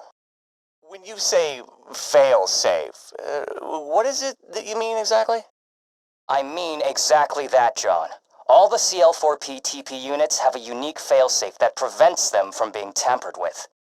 Yeah, but for like bandits and stuff, but not other Hyperion personnel. Including other Hyperion personnel. Just feel lucky you didn't pick the one that spontaneously combusted, or you'd have more than a migraine from too much bass. Thanks for all your help, Docket. That guy. If I can't get rid of Claptrap's dance protocols, I'll have to work around him. Hey, Angel. Yes, Jack? Run an analysis on how many subroutines we'd have to include to minimize the potential that my prototype won't drop what he's doing in Sing Karaoke. Jack? What is it, Angel? There are too many variables to allow for a complete overhaul of the prototype systems. You may just have to settle for a flawed product. Or try a different model. Claps are outdated by 3 generations with marked improvements. No, that's not the point. The newer versions don't have the space or flexibility I need to make this work. I need someone that can think for themselves but can't disobey an order. Like, say, don't open your presents until Mercenary Day. Sorry. Perhaps if you rerouted some of the L cache and bypassed memory sequencing... Yeah, well, hey, that might actually work. I mean, he'd lose most of his memories, but come on. It's just a robot. It's not like he has feelings or anything. Booting sequence complete. Hello, I am your new steward bot. Designation CL4PTP, Hyperion Robot Class C. Please adjust factory settings to meet your needs before deployment. Finally. Can you hear me? What do you remember? Yes, remember what? Are you my father? No. You... Are you God? Am I dead? No, you're not dead, you're... I'm dead, oh my god, I'm dead! You are not dead. Now shut the hell up. Your new designation is FR4GTP, Frag Trap. You are a merciless killing machine. Got it? Okay, thanks for giving me a second chance, God. I really appreciate it. What? No, you are so stupid. Whatever, you're welcome. But that's not all for the people he was practically forcing to be there. There was also Timothy Lawrence, a near identical body double Jack had made in his likeness by literally injecting his own DNA into people. This is an interesting point in the timeline, as Jack himself still has yet to rise to any sort of fame or power, so why he would have doppelgangers created in his likeness at this stage in his life is an oddity, but it can be chalked up to him prepping for the future. Regardless, Timothy was originally a very normal guy who was simply drowning in student loan debt. So, to avoid incarceration, he figuratively and literally sold his soul to Jack. Mr. Lawrence? Oh yeah, that's me. Timothy, please go through the door to your right. Your interviewer will be waiting for you. Do I, need to sign some papers, or? Through the door, please. No, wait, how do I know this isn't some scam to get my kidneys? You applied for this position because you needed money. Beggars can't be choosers. But, okay. All right, I'm ready. Very good, Timothy. How are you feeling? What happened? What is the last thing you remember? There was a door, and you were there, and you asked me some questions, and then I woke up here. Seems the anesthesia we're using is still causing substantial memory loss. Nurse, collect all my notes on experimental post-traumatic stress therapy. I've got some ideas. Doctor. I hooked this one up to drip. No, not until he feels it. We need to make sure the nerves weren't damaged during the surgery. Surgery? What surgery? Shh. Relax. I'll fill you in on everything. My name will be Jack. I work as an engineer for Hyperion. Doctor, I still sound like myself. That will be fixed with the voice modulator implants. Now that you've signed these forms, for the next 20 years you'll be Jack. Jeez. When do I get paid? Soon. Report to Medical Chamber 7. Experiment Commentary Day 4. Visual transformation complete and all records deleted. Timothy Lawrence, at least on paper, no longer exists. and neither do his secrets. Jack will be very, very pleased. Hey there, sexy. What? Are you talking to me? Of course. Who else would I be talking to? You see any other gorgeous strangers in this place? No. Guess not. What's your name? Or should I keep calling you sexy? Oh, the name's Timmy. Jack. But you can call me whatever you like. How about the man who bought me a drink? The voice modulator may cause some pain over the next 2 or 3 decades. Oh, my contract will be up by then. I gotta talk like Jack for the next 30 years? Say something charming. I need to test the modulator's range. Hi, I'm Jack. You're, pretty. Atrocious. Work on your delivery during the shuttle ride. What now? Your presence has been requested on the moon. But like Claptrap, he wasn't the only familiar face recruited to join Jack's team, as Athena couldn't pass up a paying job. She didn't trust Hyperion, but money is money. Technically speaking, these would be the only 5 Jack recruited, but by sheer coincidence, there was also a Baroness who had ventured to the moon as well at this time. Aurelia Hammerlock was the heiress to the Hammerlock family fortune and business. She lived the high life for years until she got bored and found entertainment through sport hunting. Her love for big game hunting eventually brought her to the moon, where she ran into this group and decided to join Jack's team of Vault Hunters. These 6 joined Jack's venture to hunt a vault. However, it didn't take long before they got more than they bargained for. By the time the 6 characters arrive on Helios, the Lost Legion has already stormed the base and are attempting to seize control over it. While he doesn't exactly know who these people are or what they want, if they are unable to take control back of Helios, they're just gonna have to go with Plan B and evacuate. On the way, they do run into Colonel Zarpedon and the Watcher. However, sensing the danger they pose, they choose to avoid them at all costs and find another way. They all do eventually make their way to the escape pods, but the controls are damaged, leading to Jack staying behind to save everyone else and launch them manually. The Vault Hunters are shot down to the moon's surface to search for the jamming signal, preventing the use of any fast travel stations. It isn't too long before they run into Janie Springs, a junk dealer who helps lead the group to the city of Concordia, once a bustling spaceport, now the largest safe haven following the events of the Krakening. Figuring they could use a little extra help, Jack leads them to the direction of Roland and Lilith, as they so happen to be here on vacation. However, for that same reason, they also have no desire to get involved. So instead, he turns to his now ex-girlfriend, who also happens to be on Elpis, Moxxi. Considering their relationship ended on decent terms, she was willing to help out. And thanks to her, the group is capable of disabling the jamming signal, which allows Jack to free from Helios and down to the moon as well. But through this process, they learned the Marif, the mayor and sheriff of Concordia, had his hand in what was happening. The Marif was previously under Jack's division in Hyperion, but had struck a deal with the Lost Legion in exchange for money and power. When confronted with this information, he fires his weapon at Jack, missing, which forces him to kill him himself. I surrender. I was gonna let you live, you dumb bastard! What is wrong with you?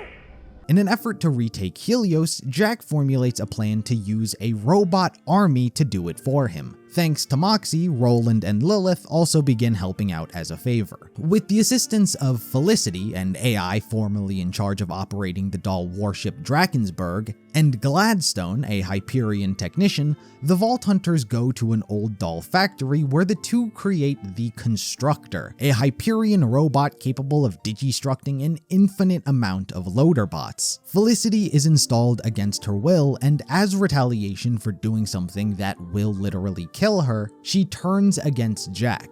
But the Vault Hunters are there to neutralize her and wipe her memory entirely, making her compliant. After rescuing a few other Hyperion technicians, Gladstone proposes the idea that perhaps there are other traitors working against Jack and for the Lost Legion in a similar vein to the Marif. However, that is only one of infinite possibilities that could exist as to why she's always ahead of them. Jack finds this idea too worrisome and so murders the scientists via airlock in front of the Vault Hunters as well as Roland and Lilith. And this does not sit well with many. Roland, he just murdered...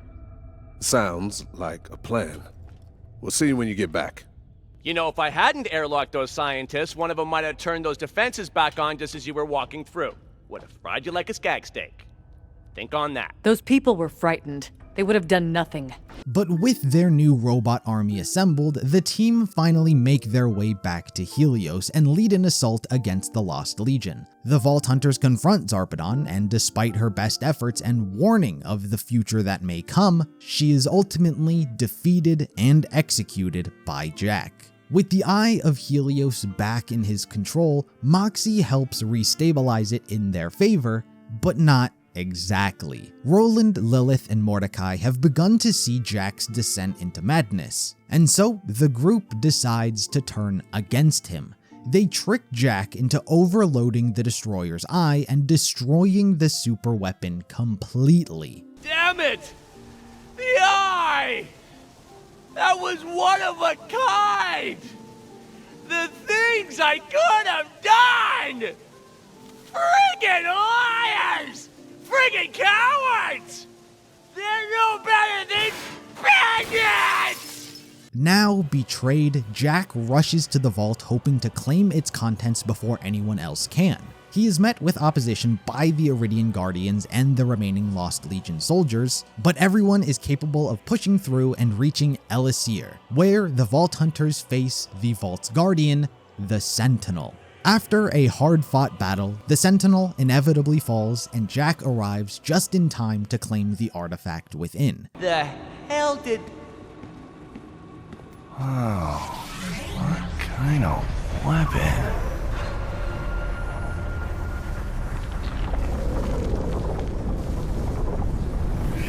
Oh my God! I get it! I understand! I understand everything!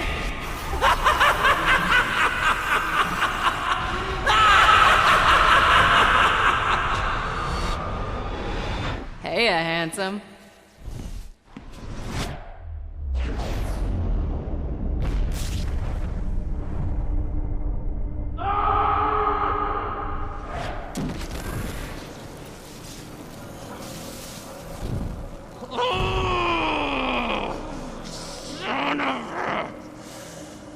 I'm gonna kill her. I'm gonna kill them all. Oh, first, you're gonna find me a doctor. Then we're gonna wipe those bandit bastards off the face of Pandora. And then we're gonna wake the warrior. The what? It's gonna be so good. We're gonna scorch the freaking planet in fire. There's gonna be screaming. Bandits are gonna die left and right. I can't wait.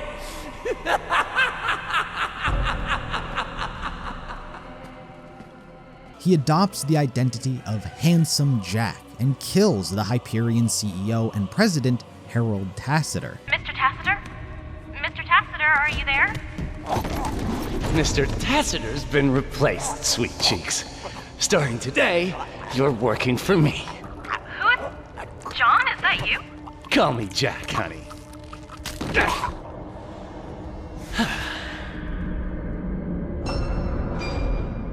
Handsome Jack. Having now seized control of Hyperion, he now has all the resources necessary to begin his search for the vault on Pandora so he can kill every last bandit on it. Jack, on the other hand, learns of a secret weapon known as the H-Source hidden away within Claptrap. It contains all sorts of classified Hyperion weaponry and documents not meant to be uncovered. So he hires Athena and the other Vault Hunters once more to retrieve it for him. The crew is sent inside the mind of Claptrap, battling bugs, viruses, and subroutines, learning more and more about the robot with each passing moment. A dangerous subroutine known as Shadow Trap attempts to steal the H-Source and use it for himself to get revenge on all humans. Shadow Trap is what Claptrap was supposed to be once Jack uploaded the VaultHunter.exe program into him. Unlike Claptrap, Shadow Trap is aware of how others disrespect and treat him. However, Claptrap stands by his friends and refuses to relinquish control over to him, and together the Vault Hunters all fight him off and he is thwarted. The H-Source is retrieved and given to Jack, giving him access to all sorts of new weaponry, blueprints, and code. He then uses the H-Source to destroy every Claptrap unit in existence, believing them to be useless as well as a mistake. He takes the honor and pleasure of shooting his Claptrap personally. Hyperion then dumps the shells all around Pandora. Claptrap is dumped off at Windshear Waste, an icy, hospitable wasteland, where Shadow Trap, having survived his encounter with the Vault Hunters, releases himself into Claptrap's unit, rebooting him and giving him a second chance at life. He is later found by a man named Alistair Hammerlock, Aurelia's brother. He fixes Claptrap and restores him to normal, thus leaving him the last of his kind. As for the others, Athena cuts all ties to Jack, disgusted by his actions. Throughout the events of the game, her and Elpis resident Janie Springs were progressively developing feelings for one another. The two got together and settled down in an underground city of Hollow Point in Pandora. Athena continues working as a mercenary for hire. It wouldn't be too long after she accepts a job from an old man named Felix to protect his two daughters. Similarly, Aurelia also cut ties with him and ventured off to continue her hobby of big game hunting. Timothy, along with all of Jack's other doppelgangers, were redeployed to a new space casino Jack was building known as the Handsome Jackpot. The bomb in his face was reset to explode if he ever tried leaving. Meanwhile, Nisha and Wilhelm stuck by him. Wilhelm was put in charge of Hyperion Special Forces operations, while Nisha became Jack's girlfriend. The mining town of Lynchwood was taken over, and she was made the sheriff. Jack then began his hostile takeover of Pandora. It was intense and it was devastating. Anyone who didn't submit to Hyperion's rule was deemed a bandit and killed. He used Angel to gain surveillance over the planet and took control of the EchoNet system. One of the first orders of business Jack went straight to was obtaining Pandora's vault key, which was in the possession of Tanis. So he tracked her down and tortured her both physically and psychologically until she had no other choice but to give it up. Despite having the key now in his possession, his only problem wasn't just finding the Vault of the Warrior. The key itself also posed a problem. You see, the vault key only activates once every 200 years, and it was just used not too long ago by our main cast. So he had to figure out a way to charge it manually, and that is where Iridium comes into play. I didn't mention this, but the opening of the vault also caused an element known as Iridium to break through to the surface of the planet. It was used by the Eridians as the mantle of the planet to cage the destroyer. Iridium itself holds many energies and side effects unknown to scientific discovery, which is exactly why Jack and Hyperion began performing countless experiments on it. A byproduct from the refinement process known as slag was created and exhibited many mutagenic properties. Similarly, this was also used for both animal and human experimentation. And that leads us back to Angel. For yet another unknown reason, Iridium has a unique effect on sirens. They are able to absorb it into their systems and supercharge their abilities like a drug. And that is a very apt comparison because, much like a drug, the overconsumption of it can lead to becoming addicted and physically dependent on the consumption of it. Jack had discovered this connection between firstly the Iridium and the Vault, then the Sirens and Iridium. So following this thread, he figured out that he could supercharge the vault key and make it usable again. And as a conduit, he used angel. He began force-feeding his own daughter Iridium via injectors so that energy could be channeled into the vault key. This is one of many reasons massive mining operations for Iridium are being done on the planet by Hyperion. Others are the research of slag. Human experimentation was commonplace for the company, and one such character affected by this was a little girl named Tina. Her and her parents were sold off by a human trafficker and set to be experimented on, but her mother had the foresight to hide a grenade in her daughter's dress, which she used to escape. Commencing slag injection on subjects supplied by the Hyperion liaison known as Flesh Stick. Don't worry, honey. Everything's gonna be okay. Baby, don't look. Sweetheart! Remember that heavy red rock I told you to hide in your dress? Pull the pin at the top, then throw it at the wall! Mommy? Just run! Tina! Run! Unfortunately, Tina would be the only one to survive. Traumatized by this event, she became obsessed with explosives. Alone in the world, she eventually met Roland, and the two formed a very close relationship. Speaking of Roland, the citizens of Pandora were not simply sitting idly by as Jack and Hyperion ran rampant on the planet. Their hostile takeover and use of militaristic force led the people to rally together to fight back. Roland, Lilith, Mordecai, and Brick formed their own army, dubbed the Crimson Raiders, in opposition. It was made up of not only the citizens of Pandora, but also many Crimson Lance soldiers left behind on the planet, as well as other adventurers and vault hunters willing to join. While they were nowhere near the scale of a megacorporation and their army, they were still a formidable resistance capable of giving Hyperion problems. Originally, they were operating out of New Haven, as it was already a hub and respite away from the dangers of Pandora. But when an informant named Shep Sanders, who we met in the first game, betrays the group and sells out their location,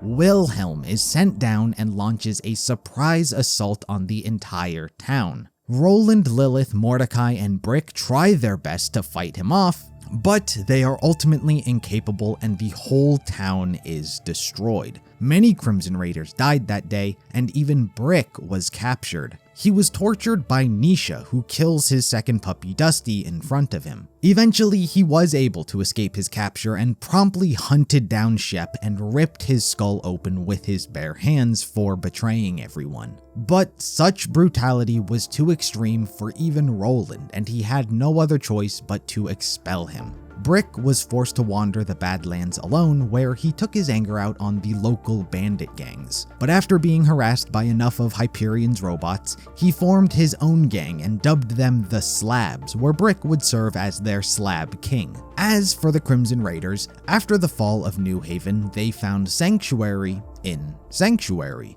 An old dull mining ship became the Crimson Raiders' new base of operations. As Hyperion's clampdown on the planet became stronger, more and more people were brought to Sanctuary for safety, including the likes of Moxxi, Scooter, Dr. Zed, Tanis, and many others. But Brick's exile wouldn't be the only splitting up the original Vault Hunters would have. Mordecai is isolated out in the Tundra Express with Bloodwing, where they would scout the surrounding area. Meanwhile, Roland and Lilith would go through a literal breakup. Being in a relationship while leading a war was an unnecessary mental burden. Roland already wasn't great at the relationship thing, so the two broke things off so he could focus entirely on fighting back. To avoid any awkward interactions, Lilith also leaves Sanctuary. She chose to draw the attention of the Bloodshot Bandits away from the town and adopts the alias of the Firehawk. During this time, she would also develop an Iridium addiction, and her siren powers would increase. There were many casualties along the way as well. Helena Pierce notably frequently ran missions to hijack supplies from Hyperion, but unfortunately, during one of their runs, they got caught.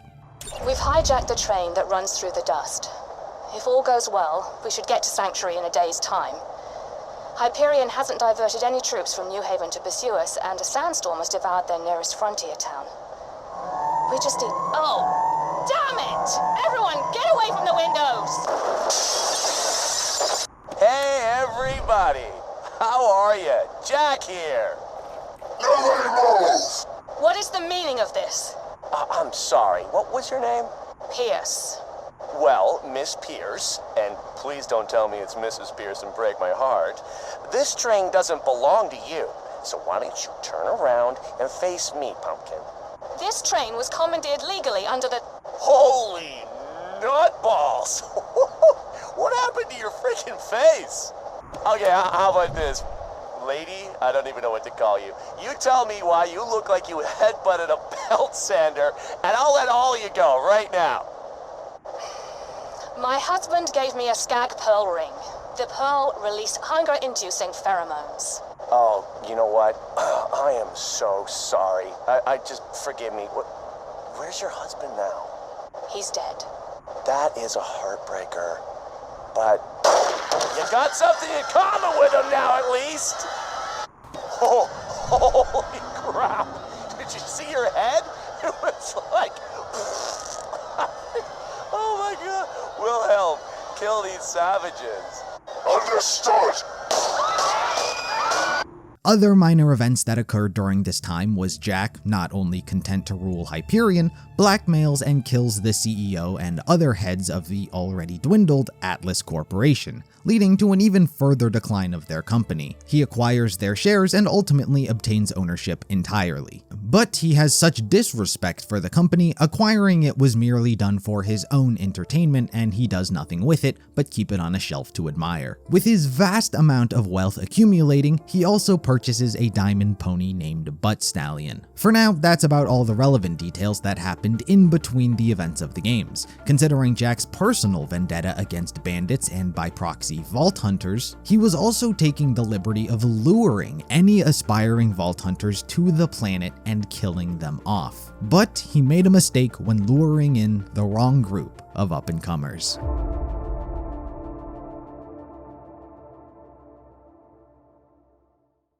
Axton was an ex-Dahl soldier who always was a bit of a glory hog. He loved to do things his own way, which, when part of a military, isn't exactly what they're looking for. He compromised so many missions he was eventually court-martialed and set to be executed. Fortunately, his wife Sarah, who also just so happened to be his commanding officer, tipped him off about what was about to happen while also ending their marriage. The rest of the battalion ships out to Themis tomorrow, and I don't want you with us. Not as a soldier, and not as a husband. What? What the hell, Sarah? Remember Hestius? Instead of protecting the dignitary assigned to your command, you put a tracker on him, gave him to the enemy, tracked them back to their base, and blew it up, with the dignitary still inside. Yeah, which was awesome. You can't pretend that wasn't awesome. Demophon, Thrace, Tantalus, you've consistently prioritized personal glory over following orders. I don't need a soldier like that. So what now? You gonna turn me over to the firing squad? Unless they've changed the rules on me, I'm pretty sure Semper Fi means forever. You are correct. At 0900 tomorrow, the MPs will escort you to the brig where you will await your execution. As your commanding officer, I cannot officially suggest you go AWOL tonight and try your luck on the border planets. Too bad. That would have been good advice. What's this? My wedding ring. You can keep it. I never liked diamonds. Ouch. Axton fled to the neighboring planets until he eventually ended up on Pandora, where he would work as a local bounty hunter. That was until he heard Jack's radio message luring him in with promises of fame and fortune. Sir, I may have found another potential. He's a commando. Oh yeah? Where is he now? He's been captured by bandits. They're, torturing him. Wow, I'm already impressed. Just listen. What's that ring you're carrying, pretty boy? Oh, you got a wife? A pretty wife? Ex-wife. You ain't her type. She prefers men who have more brain cells than teeth. Oh, tell me where she's at. I'm gonna pay her a visit. Doubtful. She's on Themis with the rest of the battalion. You got a sweet piece of ass waiting for you back home. What the hell are you doing on Pandora, Blad? Getting to know the friendly locals. Ugh. You know what I think? I think Soldier Boy's here to collect a bounty on us. And I think he got paid in advance. Ain't that right? Damn, you got me. Where is it, you slag? Where's the money? Ugh. Come on, guys. Don't hold it against me. I just wanted to turn you idiots in and have the town you stole the money from chanting my name. Is that so much to ask for? Oh, okay. Evidently it is. Where's the bloody money? It's in there. What? This little box thing? It's a storage deck unit. Just toss it on the ground and it'll open. Fine.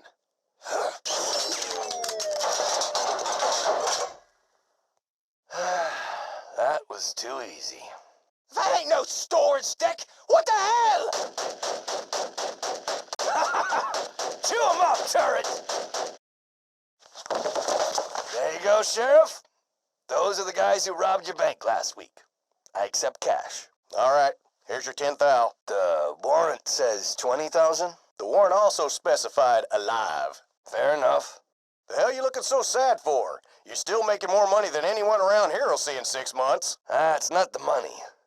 It was just easy, you know? Too easy. What's the matter? You didn't get enough glory in the military? Oh, there was plenty of glory. Just the kind that winds you up on this hellhole of a planet. Angel, are we hearing this live right now? Yes. Why? Get the Hyperion Truth Network on the line now. 9,000, 10,000. There you go. Thanks. Got any other morons you need brought in? Yeah, we got the Stoke brothers, Grandma Lopez. Are you hungry for excitement? Fame, eternal glory? Wait a minute, turn that up. The Hyperion Corporation needs your help to search for the lost alien vaults of Pandora. See the world, fight dangerous creatures, get rich beyond your wildest dreams. Become a Vault Hunter today. Huh. You still want to hear the rest of the bounties? Nope. Sorry, Sheriff. I think I just found a new job. I'm brilliant! Am I brilliant? I'm brilliant! The radio advertisement was a very nice touch, sir. Thank you, Angel. Now do me a favor and put this Axton guy on the list, will you? Salvador was a native of Pandora from the small town of Ovejas. Like many from the planet, he had a propensity for violence. He was always able to direct that urge towards bandits, gangs, and criminals, but eventually his temper became too frightening for the residents of Ovejas, and he was convicted of crimes of intimidation, punishable by death. But before they had the opportunity, they were interrupted by a Hyperion strike team sent to cleanse the settlement. Kill him! I want to hear his neck snap! Salvador. For the murders of the men known as Blunt Crack, Craw, Friday, and Spitstain, you will now be hanged by the neck until dead. Have you last words in your defense? They were bandits. They tried to kill mi abuela. Yes. You have attempted to convince your fellow villagers of this many times. Anything else to say regarding the murder of these men? It was fun? Come again. Killing those men was fun? Killing bad guys is always fun. What the hell? Who are those men? Attention bandits. Your town is now property of the Hyperion Corporation. Vacate the premises or we will open fire. Hyperion? Who's Hyperion? This must be some mistake. Sirs? I think you've come to the wrong town. You Everybody get down, now! I've managed to recover the last echo recording from the Ovejas occupation force, Jack. Let's hear it. Ah, my arm, you maniac! Quit your whining. You still got the other one. Besides, you killed Judge Hector, shut up my town. What do you care? That guy was gonna hang you. Nobody's perfect. Now, why did you come here? Handsome Jack's orders. We're clearing out bandit villages and looking for vault hunters. What's a vault? What are you, stupid? Ah! I may be stupid, but at least I can walk, cabron. The vaults are alien treasure. Unimaginable danger. Oh, that sounds fun. All right, you're free to go. Crawl on back to your amigos. Crawl? It'll take me days to get back to my unit. You maniac! You bastard! Ah! Por favor, call me Salvador. Yeah, I like this guy. Put him on the list. Zero is a mysterious assassin who became too bored due to the lack of challenge in the universe and was intrigued by the vault. Talk to me, Angel. I need a Vault Hunter and I need him yesterday. I found someone with great potential. His name is Zero, or at least he's called that. No one knows his real name, and... No. Next. I hate those mysterious warrior types. 9 times out of 10, there's nothing actually special about them. Who else you got? Playing Zero surveillance footage. Slag you, freak!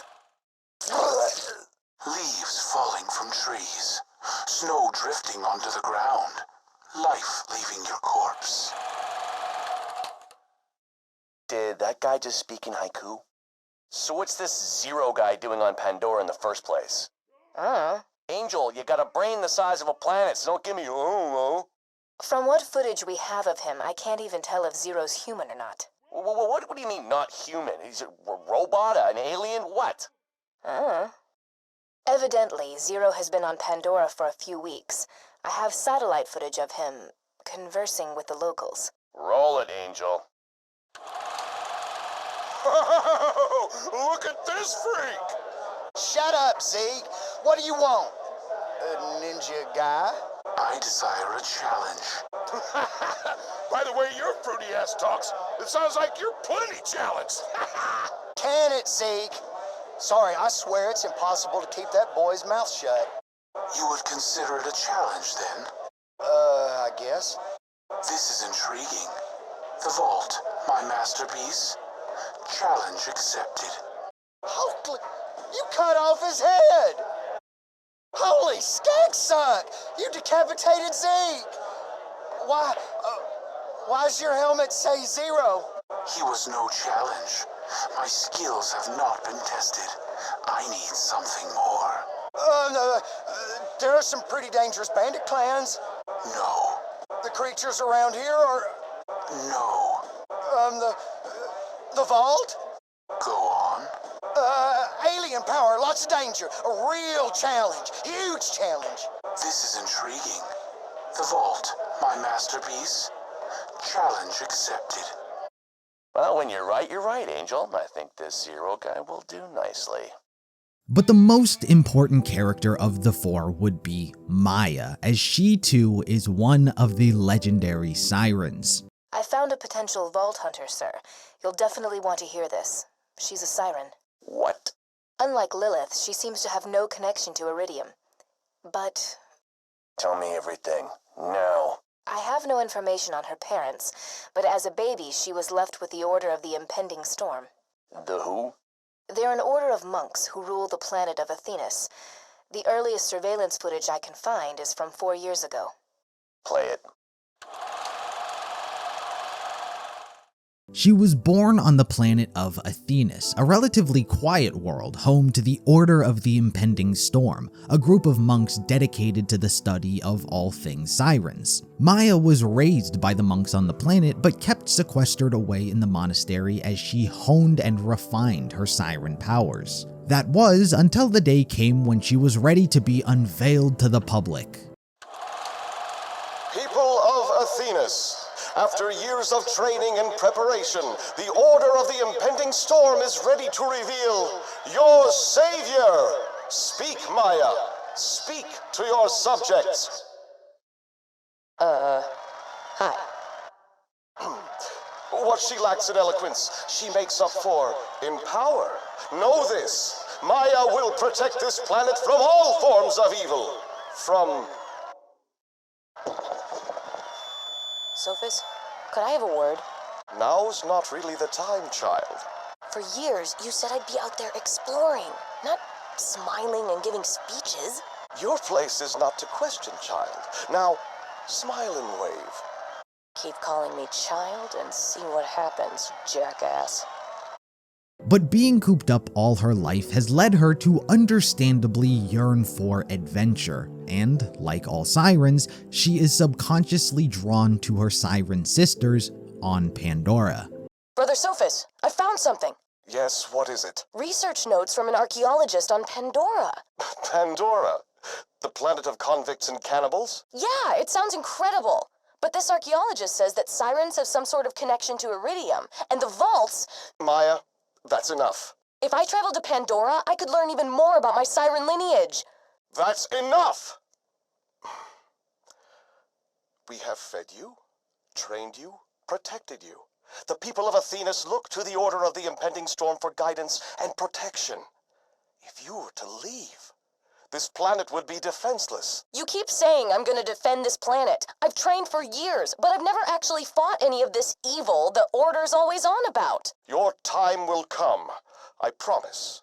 Besides, this planet has everything you could possibly want.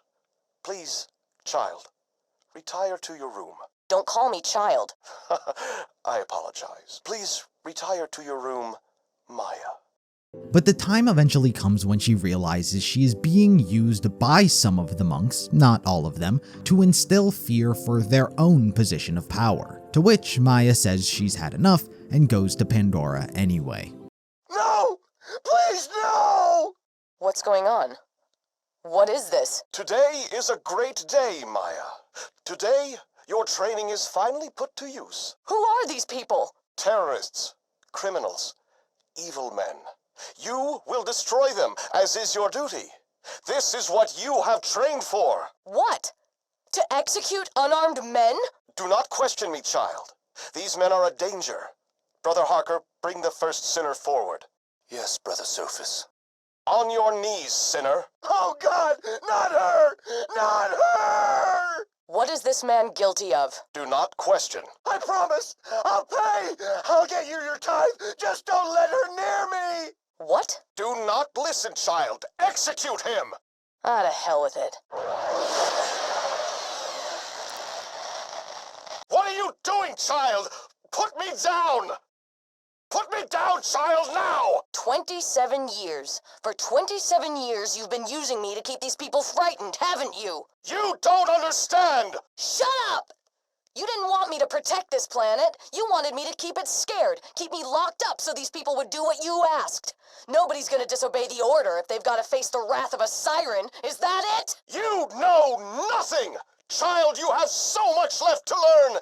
You don't... Don't call me child.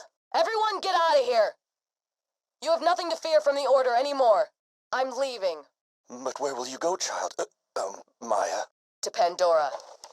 I'm gonna find some answers. Angel. Yes, Jack? Find her.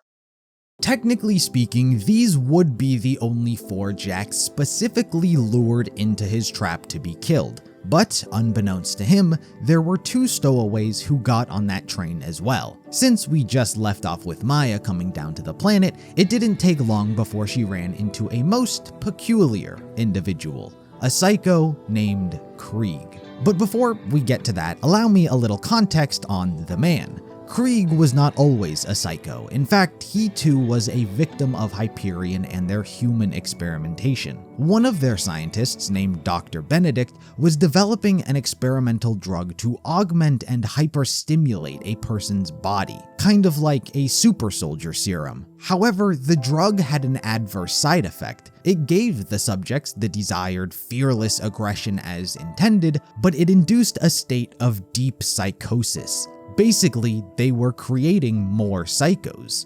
Originally, Krieg was a contract mercenary with a wife and kid, but one job he was hired for led him to a Hyperion research facility where he was caught and used as a test subject by Dr. Benedict, and he was slowly changed into a maniacal killer. However, for what we can only assume was sheer willpower, Krieg showed resistance to the drug. When ordered to kill his fellow lab rats, his psyche was so at odds with the morality of it, he fought against it so hard, it literally split his psyche into 2 halves. What have you done? Those people, they didn't deserve that, did they? They didn't ask to be here. To be broken down and then twisted into violent, murderous beasts. They were innocent once. And you just killed them like they were nothing? What makes you better than them? We have to hold on to our humanity, our sense of right and wrong. Innocence has to matter or we're no better than Benedict. We have to hold on to one tiny thread of goodness. or we'll lose ourselves completely. Neck snap songs for the garbage people! Who's there? Who said that? The person Krieg is still in there, but as a conscience, as a voice in Psycho Krieg's head. He has no control over his body and what his psycho personality does. It is likened to driving a huge truck that is out of control. He can't stop it, but he can steer it away from as many innocent people as possible. Eventually, Krieg was able to break out and kill Dr. Benedict, but he was forever a changed man, locked behind a body he could no longer control. He eventually ended up on Pandora, where he would wander the Badlands. Some progress was made between Sane Krieg and Psycho Krieg. They agreed to leave the innocent people alone, and should Psycho Krieg break that promise, he would kill the both of them. If you ever kill an innocent person, I will destroy us. Shut up! No. That's the deal. You can kill as many of the deserving as you like, but the second your axe touches the flesh of an innocent, I'll end this. All of it. A razor to the veins, just like that fugitive we tried to grab on Hera. Remember? Get out of my head! I'll take that as a yes. And that leads us back to modern day, where by sheer coincidence, he ran into Maya. I don't know the dead man. Probably didn't deserve what he got. Doesn't make him special, though. All kinds of people die out here. The innocent and the not so innocent. If I'm lucky, he hasn't noticed me yet. I want to warn him. I want to tell him to run, to hide, to get out of sight so I won't have to kill him. That's what I want to say.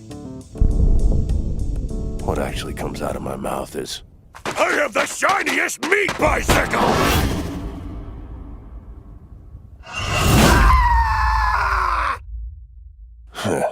Close enough.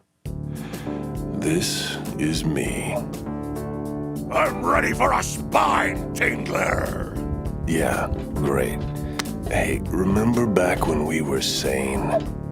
She can taste the bloody hatred! Guess not. Still can't hear me, can you? Little voice in your head trying to remind you of a time when we could go hours, days even, without screaming about our desire to ride bicycles made of meat. I don't even remember.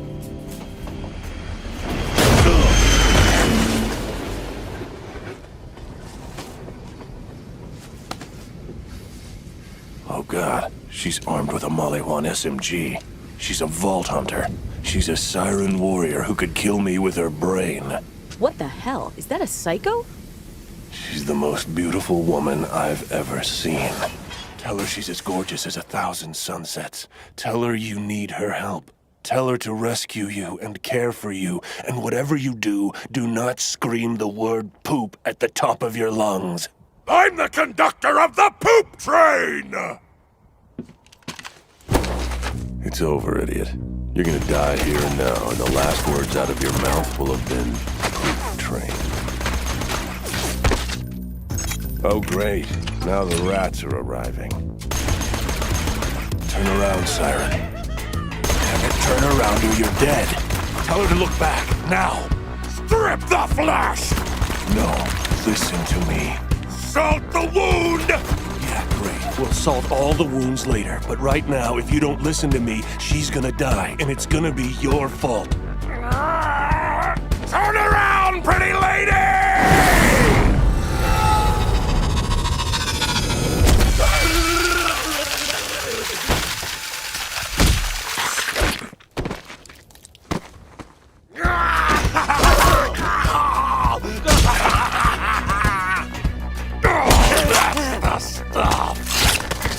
I'm gonna put my pain into your soul!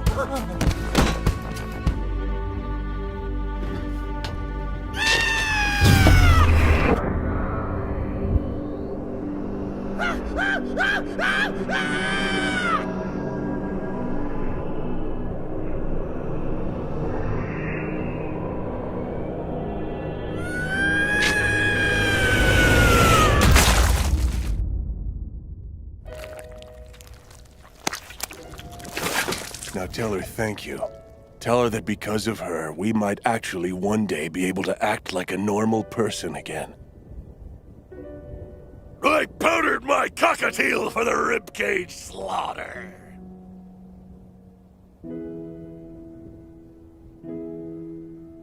Huh. Close enough. He didn't get on the train per se, but he couldn't just let Maya go, so he did hitch a ride. And finally, there was one last stowaway who ended up on that train by complete accident, a genius high schooler student by the name of Gage.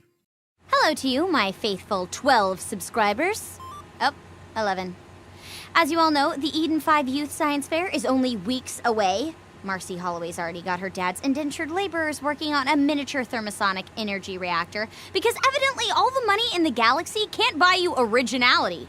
Stupid rich bourgeoisie jerkbags. Marcy never had to work a day in her life to get where she is. Anarchy forever! Smash the system! Hey, honey. Could you keep it down? Your mother's trying to sleep. Sure, Dad! Smash the system! Anyway, I've come up with a science project that'll make Marcy's thermoreactor look like an interocitor. I'm calling it the Mechanized Anti-Bullying Deterrent Test, or Project DT. It's only in the prototype stages right now, but I have mathematically determined that it is going to be off the chain!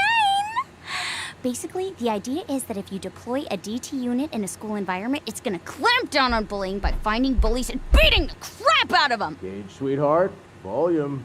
Oh, sorry, Dad, it won't happen again! It's fine, dear. Love you. It's totally gonna happen again. Gage, out! Good news, my 5 subscribers. I've got the first prototype of the DT project up and running. Well, up and floating. I had to cut the legs off to reduce drag, but DT looks way more intimidating as a flying, legless torso of pure awesomeness! Plus, I've equipped it with some big old Digistruct claws that destroyed all the target dummies I built in the backyard, and it accidentally got this stray cat that hopped into the line of fire, but that was her bad. So I'm making some serious progress, long story short. Ran into some hiccups, though. I haven't figured out a cool way to quickly Digistruct DT into existence. I built a big spawning rod for it, but it's just, it's big. It's inelegant, it's ugly, it's a tube of metal, you gotta carry it around, and I can't figure out how to lift it. Hey, honey. Dad! I'm echo casting! Oh, gosh. Sorry, I just saw you working out here in the shed and thought you could use some hot cocoa. I don't need cocoa, Dad. I am a woman of science and ass-kickery, not children's beverages. Whatever you say, sweetheart. I'll just leave it here.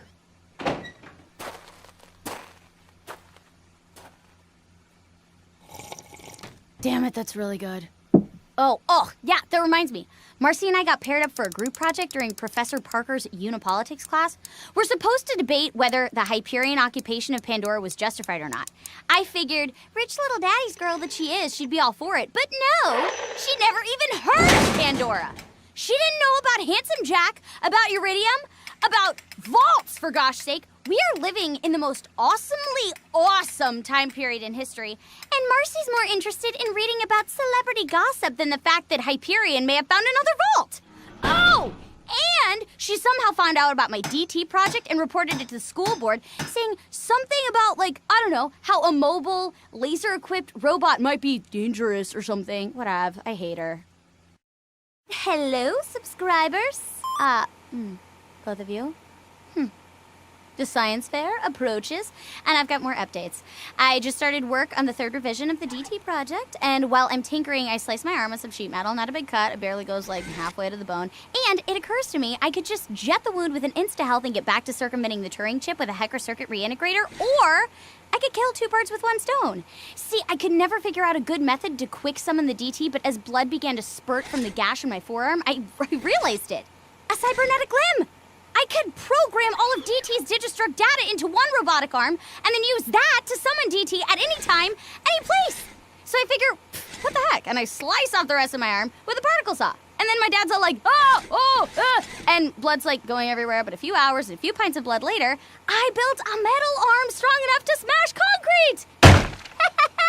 Yes, so metal. Oh, and I'm trying to do double horns with my robot arm right now, but it's not really working because fingers. Was it? Okay, whatever.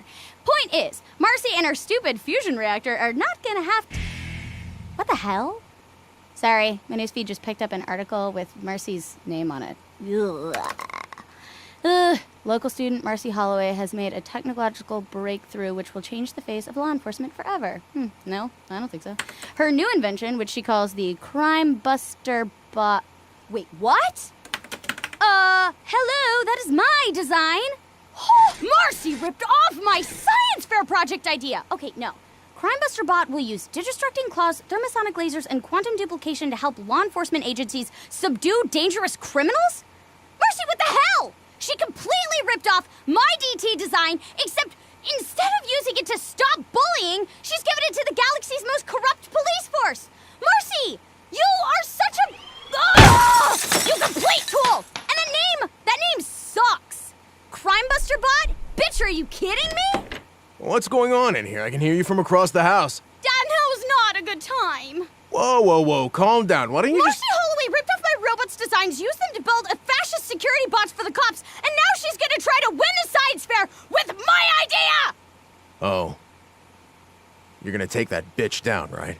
You're damn right! I'm gonna upgrade my bot, and I'm gonna win the heck out of that science fair. It is so on! That's the spirit. If you put your mind toward your little DT project, Marcy won't stand a chance. Don't call him DT anymore, Dad. His name is Death Trap. So, hello? My 20,000 subscribers? Wow. Okay. Okay. So, you may have heard on the Echo news bulletins, Death Trap may have slightly killed my classmate, Marcy, at last night's science fair. Things were going good at first. I showed off all the new tech I had added to Death Trap since my last blog. My close enough tech, anarchy, blood-soaked shields, the works.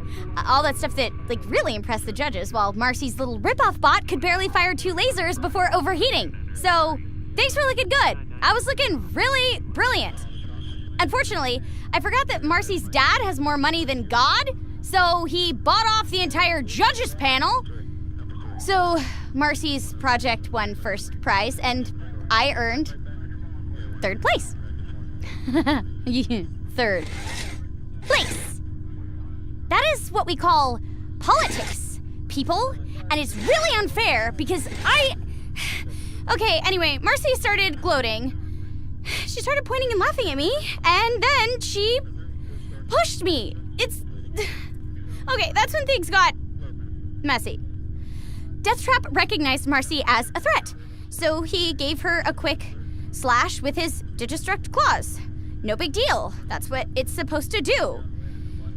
And I must have miscalibrated them last night when I was adding the Discord circuits, because the second his claws touched Marcy's skin, she kind of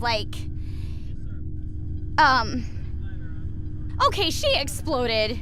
She, everywhere. Skin, things, eyeballs, I don't know. It was gross. Anyway, sorry. After they finished cleaning up Marcy and the auditorium, I was escorted to the principal's office, which I've never been to before, and I found out that I wasn't getting expelled or arrested for what Death Trap did to Marcy. I'm getting expelled and arrested for what Death Trap did to Marcy, and Marcy is not getting any sort of recourse for what she did to me, which was a serious shove, and I'm traumatized because...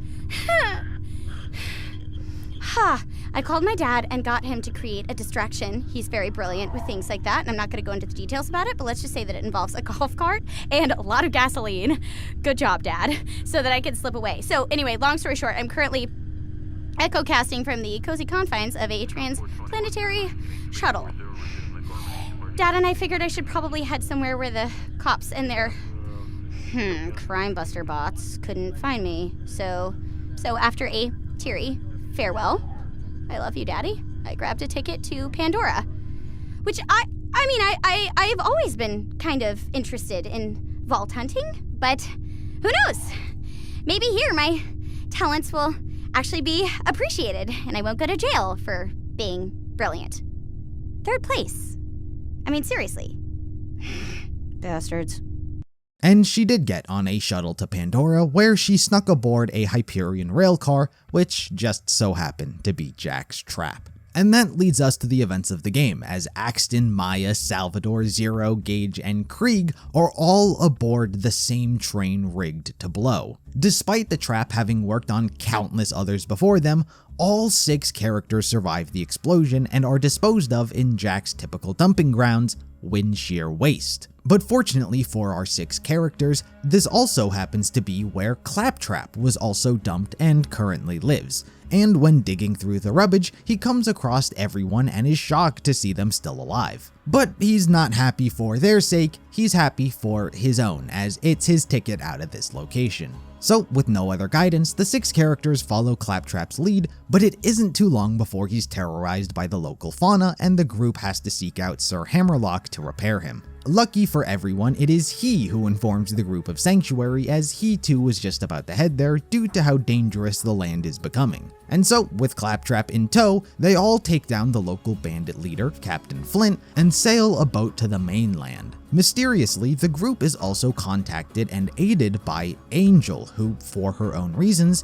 is choosing to help our characters out against Handsome Jack. Everyone does eventually make it to Sanctuary, however, Roland is not there, and it is believed that he has been captured by a bandit known as the Firehawk, who, as we established, is actually Lilith. But our characters don't know that. After tracking her down and making contact, she tells him that he was grabbed by some bloodshot bandits, and so the Vault Hunters work together to rescue him. Thanks to the assistance of Scooter's sister Ellie, our characters are capable of sneaking into their base to free Roland. Once safe, it is through him they learn of everything going on: Hyperion, Jack, his plan to open the Vault of the Warrior, and so on. And considering it was he who tried to kill them on the train, our characters all want their shot at revenge and join the Crimson Raiders. Where they are in their plan right now is trying to get the vault key back. If he doesn't have it, he can't open the vault. But the problem is, he does have it. So they're trying to track it down again and steal it back. So they're sent out to the Tundra Express to link up with Mordecai to see what intel he's scouted. He suspects it's currently being transported on a Hyperion train. So what else is there to do but hijack it? Roland sends the group to his resident explosives expert, a now 13-year-old Tiny Tina. She hooks the Vault Hunters up with the needed bombs to derail the train, and that they do. However, it is not the vault key they find inside, but instead Wilhelm. The entire plan was a setup by Jack, and he lured everyone into this trap. While the others are understandably worried as they have experienced the true might of the Enforcer, our characters choose to stand their ground and fight. And what feels like almost miraculously, they are capable of killing Wilhelm. Angel instructs the group to collect the power core he had in his possession and bring it back to Sanctuary, to which our characters comply. But when they install it, Sanctuary shields go down and Helios begins raining moonshots down from above. This was yet again Jack's doing. However, it wasn't a new plan. It was a continuation from their encounter with Wilhelm. You see, he truly was an admirable foe. However, Jack wanted to get at Sanctuary more than he did the Vault Hunters. So he had been purposely poisoning Wilhelm to make him weaker so the Vault Hunters would kill him. And they would take the power core thanks to him instructing Angel to tell them to do so. It was all part of his plan since Angel made contact, and he used Wilhelm's life to do it. With Sanctuary's defenses compromised, the whole place is in a panic. Fortunately, Scooter had been doing some repairs on the ship earlier, and it's now or never to get Sanctuary into the sky. But that doesn't solve their immediate problem. However, Lilith has a crazy idea that's also a long shot, but it's the only option they have right now. She has the Vault Hunters bring her Iridium, to which she absorbs it to supercharge her powers. The overwhelming energy accidentally causes her to teleport our 6 characters when what she really wanted to do was teleport all of Sanctuary. That's the best you got? A flying city? What could you jumps possibly have that makes you think you've got a chance against me? A siren. Sup?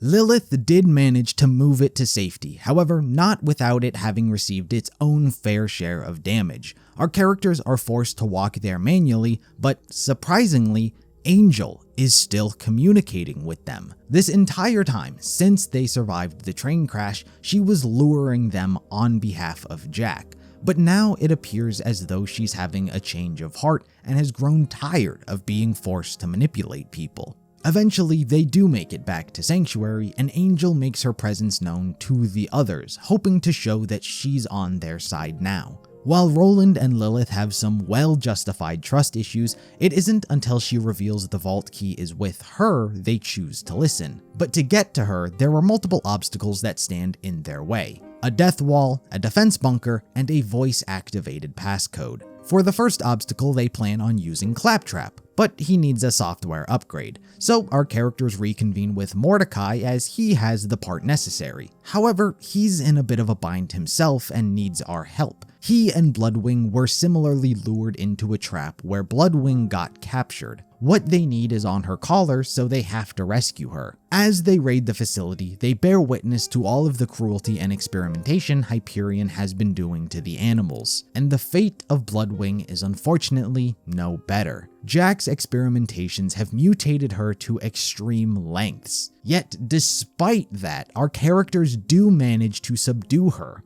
but Jack always has to have the final laugh. Explosive!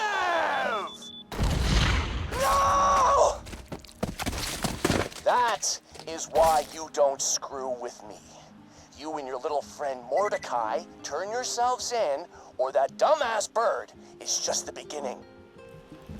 God damn it, Jack! I'm gonna kill you! You hear me? Bloodwing is killed, and while Mordecai grieves and lets out his anger on the Hyperion bots, there's still a job that has to be done. To get to Angel, our characters need to literally be Jack. Fortunately, he's had many body doubles created in his likeness, so after stealing the tech they keep in their possession and creating a voice modulator, they have all the parts necessary to reach Angel. But it is a treacherous journey, and some heavy-duty support would be greatly appreciated. So Roland sends the group to re-recruit Brick back into the Crimson Raiders, and he happily joins. During this time, Brick also sends our characters on some missions around the town of Lynchwood to get back at Nisha. They destroy property, kill some people, and in general, raise all sorts of hell. Eventually, Nisha challenges the Vault Hunters to a duel, putting everything on the line, and inevitably, Nisha loses and is killed. Brick gets his revenge and closure, and the death of his girlfriend gets at Jack. With all the pieces in place, it was finally time to storm the Hyperion base and get to Angel. The programming is installed in the Claptrap, allowing him to disable the systems, while Brick and his people provide support. The Vault Hunters make it even further inside, where they are faced with the opposition of the Bunker, Hyperion's greatest defense bot. Despite its tech, it is still not enough to stop our 6 characters, and they are finally able to come face to face with Angel, learning her true nature as a siren, as well as the horrific system she's been hooked up to, being force-fed iridium. If they truly want to stop the key from being charged, they have to kill her. In fact, she pleads with our characters to end her lifetime of servitude. While Jack vehemently tries to guilt our characters over what they're about to do, it doesn't stop them, and Angel is freed from her cage and she dies. The mission seems a success, but things very quickly go wrong. She's dead. Jack just lost his only way to awaken the warrior. We got the vault key, but this isn't over yet. We gotta find Jack and take him out. Lilith, take the vault key to Tannis. I'm going after Jack. Roland! Son. You bastard! I'm gonna... Language. What's that saying? Don't pick a fight with a man with nothing left to lose. See, I'm gonna show you just how much you have to lose, and I got the most powerful siren on the planet to do it with. Lilith, kill the Vault Hunter. We've got a date to keep with the warrior. Do it, Lilith. No! Roland is killed and Lilith is captured and used as the replacement siren Jack is going to use to charge the vault key. To make a bad situation worse, he's also uncovered the warrior's vault location. So now it's a race against time. Without Roland or Lilith there to lead, it leaves Mordecai and Brick to launch a full frontal assault through the Iridium Blight and to the vault itself. And our characters arrive just as the key is about to be finished charging. Jack holds off our characters long enough for the warrior to be released from its cage. With such a devastating weapon set loose, Axton, Maya, Zero, Salvador, Gage, and Krieg all band together and use every weapon in their arsenal to put a stop to it and kill it. Lilith is freed from her confines and Jack is killed once and for all, finally putting an end to his reign of terror.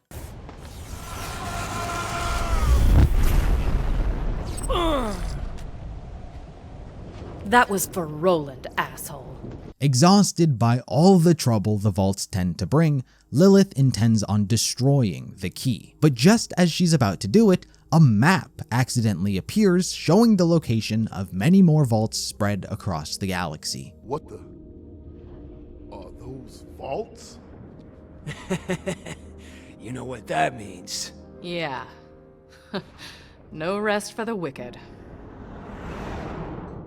Lilith would take over as the new head of the Crimson Raiders, but like all the games, there's still DLCs that contain their own story. But most aren't actually all too important. In Captain Scarlet and her pirate's booty, they travel to the town of Oasis in search of a legendary buried treasure. They link up with Captain Scarlet, and together they uncover the treasure's location. However, Scarlet betrays you, forcing you to fight her, but she is not killed and gets away. And the story ends with them finding Captain Blade's hidden treasure. Nothing exactly of note. The second DLC, Mr. Torg's Campaign of Carnage, is a bit more unique as it actually involves another vault. Tannis messages us to inform everyone she's discovered a new vault buried in the center of a large crater, and it will only open once the champion of Pandora feeds it the blood of the ultimate coward. Quite the bizarre and specific stipulations, but ironically enough, it couldn't be a more perfect time. Turns out Mr. Torg has built an arena over the vault's location and has started a tournament to determine the #1 badass. So our characters go there and compete, where they take on each contender one by one until they eventually get to the top-ranked individual, Piston. But wouldn't you know it, Piston has cheated his way to #1 and implements many underhanded tactics to have attained his position. In other words, quite an ultimate coward. However, despite his cheating, our characters are still able to kill him and the vault is opened. However, no vault monster and no notable artifacts. Overall, a fairly unremarkable vault. The third DLC, Sir Hammerlock's Big Game Hunt 2, is fairly unimportant in the grand scheme of things. Sir Hammerlock invites us to hunt some big game. That part is not important. What is Professor Nakayama. He holds great relevance to the timeline. He was a Hyperion scientist and a Handsome Jack sycophant. He loved Handsome Jack so much to the point that he created an AI based on him back during the events of the Presequel. Since then, his obsession had only grown as he rose to power, and he was devastated after his death. Coincidentally enough, the Hyperion transport ship he was on crash-landed in Agris, where we just so happened to be. In order to survive, as well as continue his own scientific research, he began experimenting on many of the animals in the area, hoping to one day clone Jack. Our characters obviously don't want that and so go on the offensive, much to the terror of Nakayama. He does not put on a brave face throughout at all and meets his demise to a flight of stairs. He was more of an annoyance to the Vault Hunters, but his research would not be forgotten. The fourth DLC, Tiny Tina's Assault on Dragon's Keep, is more about Roland and the emotional impact he had on others, specifically in this case, Tina. While the events of the DLC are our characters playing through a session of Dungeons & Dragons, Tina throughout it keeps on inserting Roland into the story as a way to cope with his death or to deny the reality outright. And throughout her campaign, Lilith, Mordecai, and Brick eventually get her to come to terms with reality. Roland meant a lot to many people. He affected all of their lives in a positive way, and everyone just wants to make sure Tina was handling it in a healthy way as well. A memorial to Roland and Bloodwing was made, and everyone visits to pay their respects together. Goodbye. And in the days to come, they'd think of their fallen friends, of the adventures they shared, both real and imaginary. And they'd remember that no matter how bad things got, they were never truly alone so long as they had each other.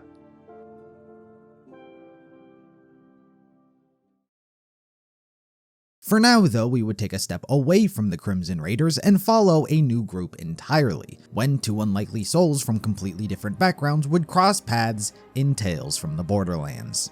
This story takes place about 1 year after the death of Jack. For this story, we would follow two separate perspectives, the first of which is on Pandora in the underground city of Hollow Point. Three con artists, Felix and his two adopted daughters, Fiona and Sasha, are setting up for the con of a lifetime, intending to sell a fake vault key. Sasha's boyfriend, August, is tricked into believing it's real as well and manages to pique the interest of Hyperion executive Hugo Vasquez into purchasing the item. Vasquez, as we can assume, like many, is looking to continuously climb the corporate ladder to obtain wealth and power. In fact, even the position he currently has as Senior Vice President of Securities Propaganda, he quite literally recently obtained after murdering the previous guy. This detail is relevant because the position made him the boss of our second main character, Reese Strongfork. Reese is a Hyperion middle manager on the verge of a promotion. But with Vasquez now as his boss, instead of getting that promotion, he is demoted to assistant vice janitor. This obviously rubs Reese the wrong way, but antithetical to how we've come to be used to solving problems in this universe, Reese cannot simply kill him as he is just a corporate jockey. So instead he's getting back at him the corporate way by stealing his deal. Vasquez gets a call from August about selling him the vault key, and through a bit of snooping, Reese gets all the details he needs to intercept it for himself. And his friends, Vaughn and Yvette, assist him with this. As he's in the accounting department, Vaughn wires Reese the $10 million he needs to make the trade, and after stealing Vasquez's car, the two make it down to the surface of Pandora and to the town of Prosperity Junction. Needless to say, the two aren't exactly used to the hostile forces present on the planet. They get into a bit of trouble with some of the local bandits, but Yvette sends down a loader bot to help them out. And that he does. While heavily damaged in the process, he is able to deal with most of the bandits before fleeing with his life intact. Reese and Vaughn, however, continue forward and make it to the World of Curiosities, run by Shade, one of the residents the Vault Hunters met during Borderlands 2. He has since moved out of Oasis and took over his grandfather's antique store. And antique is a loose word, as various things in his collection consist of a taxidermied Commandant Steele, but more importantly, a taxidermied Professor Nakayama. Considering his history with Hyperion, Reese is aware of him and loots an ID chip from his body, thinking nothing of it but a bonus the company offers for retrieving them. But the World of Curiosities is besides the point. This location has become an infamous spot for illegal dealings and exchanges on the planet, and it's where the trade for the vault key is meant to take place. While the situation is tense, the deal very quickly goes wrong when Reese's cybernetics are compromised and he drops the key, revealing it to be a fake. However, they hardly have any time to process what's happening as a bandit leader named Bossa Nova crashes into their location with Zero in hot pursuit. With all hell broken loose, Bossa Nova steals the money intended to trade for the key and flees. Reese and Vaughn attempt to hijack Felix's caravan, only to be taken prisoner by the three. Hoping to not be thrown out of a moving vehicle, the two reveal that they can track the money and reclaim it. So the two sides form a temporary alliance. To track down the money, he needs higher security clearance, and fortunately for him, he has Nakayama's ID drive. So he plugs it into his head, but passes out. By the time he wakes up, Vaughn has already tracked it down himself, and the group has ended up at an abandoned Atlas warehouse that has since been taken over by Bossa Nova, where he's holding a death race competition where the winner is going to be rewarded the briefcase. The group splits up into two teams. Reese and Sasha get trapped inside the facility and have to sneak their way to the arena. On the way, they do run into a familiar face. Meanwhile, Vaughn and Fiona become contestants themselves. Regardless, their paths converge at the same location, and through a comical battle for the briefcase, it eventually lands in the hands of Felix. Bossa Nova is killed by Zero, but just when everything is seemingly fine, Felix chooses to betray his daughters and take the money for himself. Depending on the actions in-game, Felix can either escape with the money and return later down the road, or be blown up by the bomb inside. What his fate is in the larger universe remains unknown. Regardless of what happens, both Fiona and Sasha are deeply hurt by these events. Following all of the chaos, it left the place in ruin with tons of loot laying around. As the group scatter and begin salvaging, Reese falls into a hidden underground Atlas room where tons of rare and secret Atlas technology is found, including the mysterious Gortys project. Two halves are recovered by Reese and Fiona respectively and imprinted onto them, and when combined, a map is unveiled which will lead straight to a vault. But a new development occurs for Reese as Nakayama's drive he downloaded into his head contained the handsome Jack AI, and now he's manifested fully, though just for Reese. While he tries his best to hide it from everybody as well as grasp the situation, Jack is equally confused due to his lack of autonomy to affect his environment. While Jack is famous amongst Hyperion, he has become infamous throughout the galaxy. So that, in conjunction with the insanity of this situation, Reese tries his best to hide it from the others. As for everyone else, they continue to search the facility more thoroughly and find tons of recordings talking about the Gortys project. Amongst the videos are also those from Athena, who at the time was on her killing rampage against all Atlas personnel, and how she was too dangerous to let the Gortys project fall into her hands, and so it was locked away.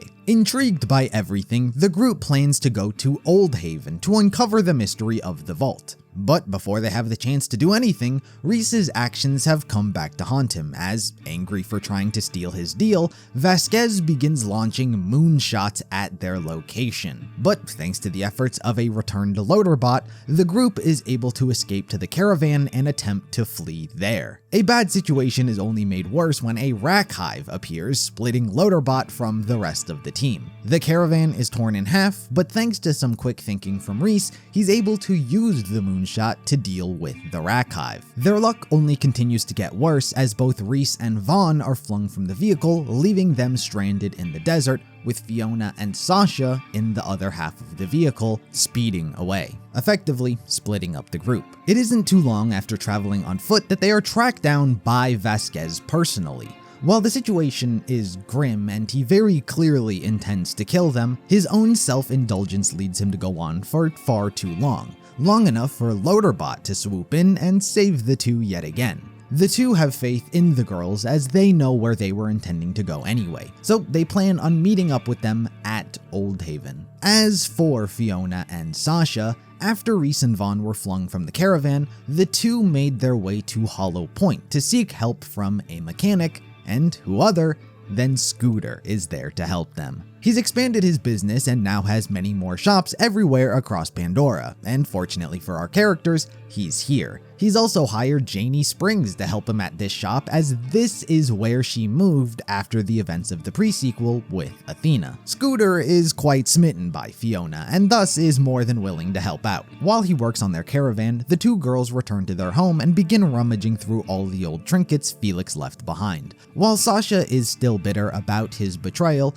the two find gifts he left behind for them. Fiona finds an upgrade for her gun, while Sasha refuses to open hers. However, while here, the two are attacked by hitmen, Kroger and Finch, hired by August's mom, Valerie. She is a bandit boss who's here to get revenge for her son for their scam with the vault key. While they are hunted down and pursued, they manage to escape through the streets of Hollow Point, just narrowly escaping death. But amongst the chaos, Athena shows up to fulfill her contract with Felix to protect his 2 daughters, though unbeknownst to them. While they make it back to Scooter's shop, Athena is clearly acting differently, showing that she's hidden the fact that she's still a freelancer from Janie.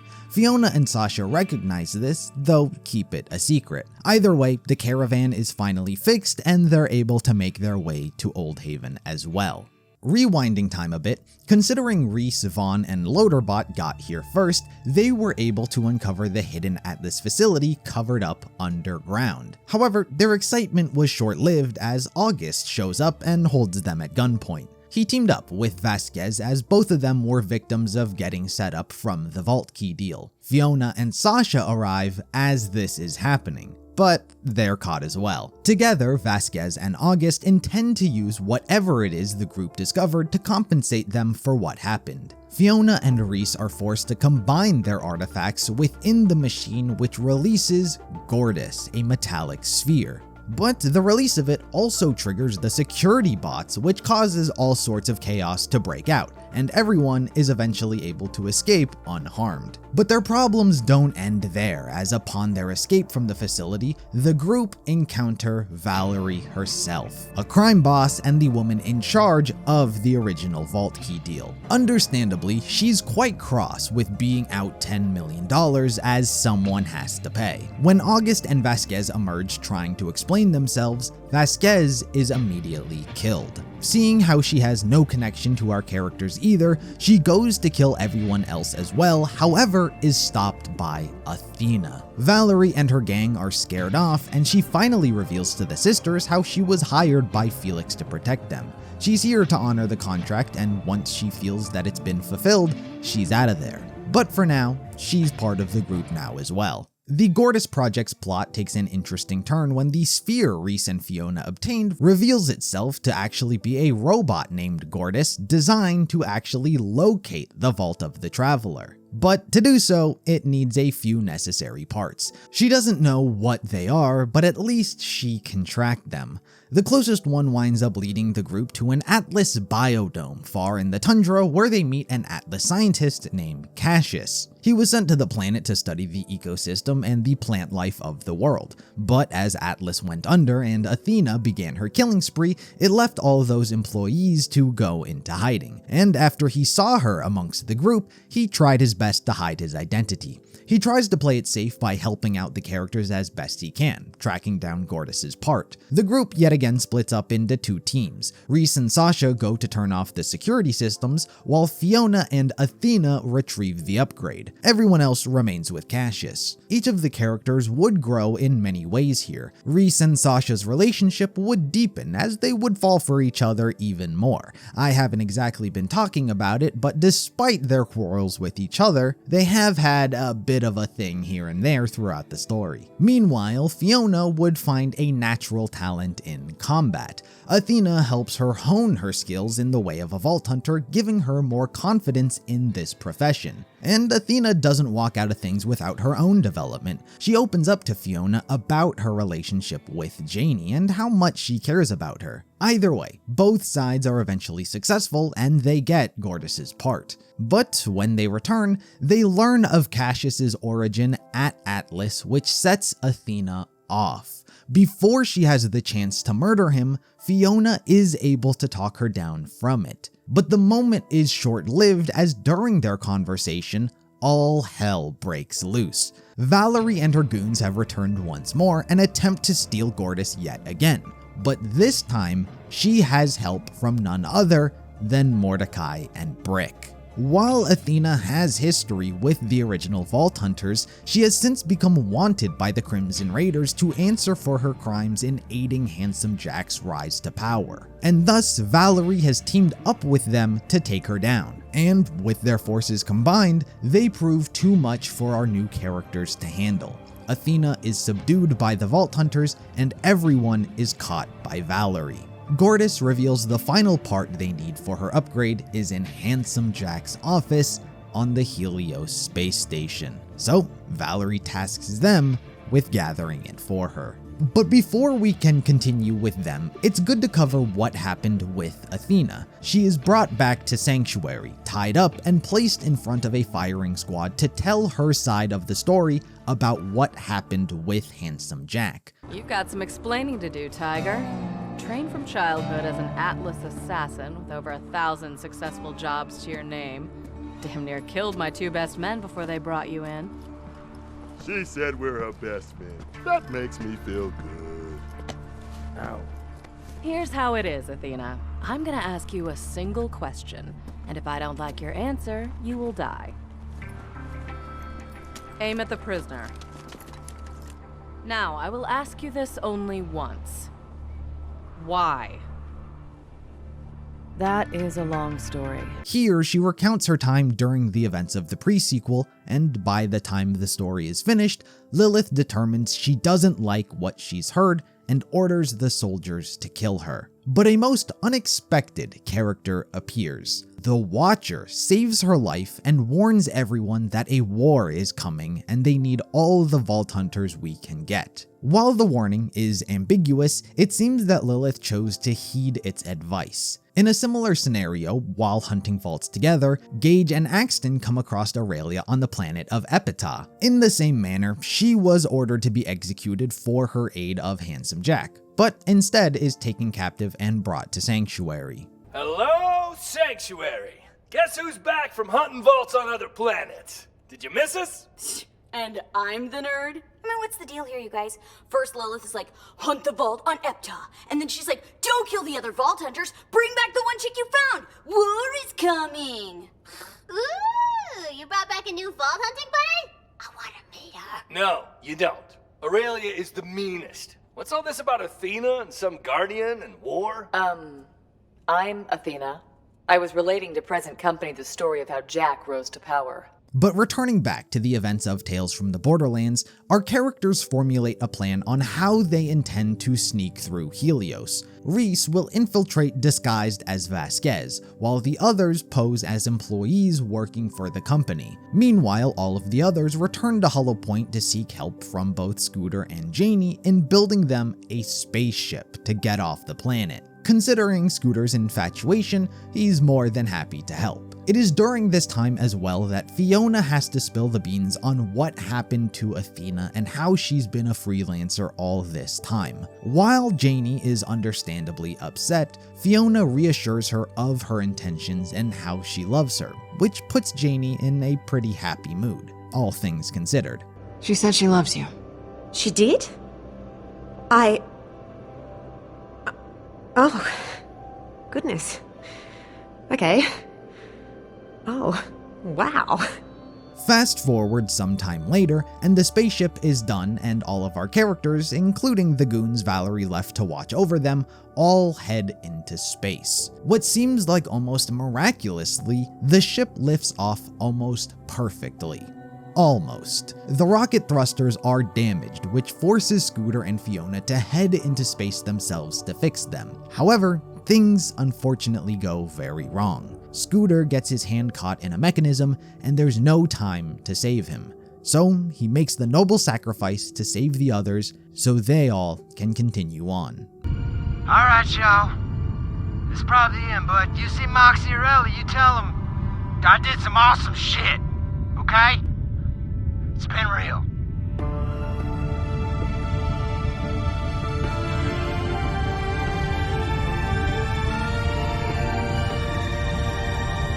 Catch a ride!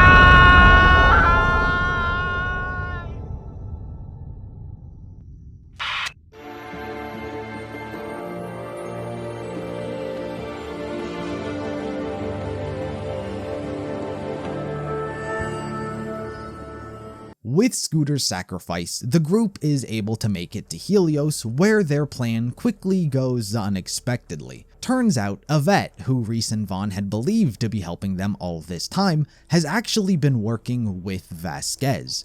Eventually, the truth gets out, and depending on the player's actions yet again, you can either choose to forgive her and gain her trust, or get her killed on multiple occasions. Once again, this detail is unknown, but regardless, it hardly affects the story. While Reese takes control of the security cameras, Fiona and Gortys have taken up the role of tour guides. However, access to Jack's office is restricted.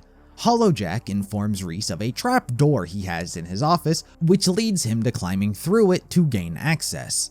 Inside, he finds Gortys' final upgrade amongst Jack's trophy cabinet of memorabilia. Amongst them include a feather from Bloodwing, his ex-girlfriend Nisha's cowboy hat, and most importantly, the deed to the Atlas Corporation.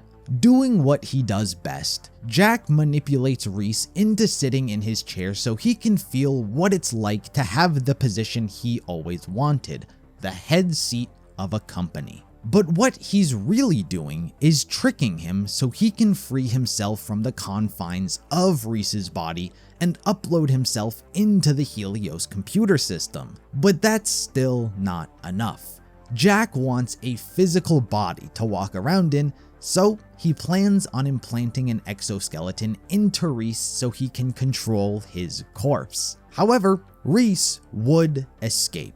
Regardless, Jack was able to get out of his body, and with him more or less a free man, he had to be stopped, and the only way to do that was by destroying Helios's power core. Amidst the chaos, our other characters are going through their own problems as well. Fiona, Sasha, August, and Gortys are all betrayed by Finch and Kroger, who kidnap Sasha, Gortys, and her upgrade. Back at the reactor, Jack does everything in his power to try and stop Reese from destroying it, but to no avail. The power core is destroyed, which sends Helios into a state of emergency, forcing everyone to evacuate. Loaderbot would once again sacrifice himself as everyone else uses escape pods to reach safety, but our characters would all be separated. Shortly after, the space station would crash down onto the surface of Pandora. The devastation is immeasurable. Helios is completely totaled, yet amidst the rubble,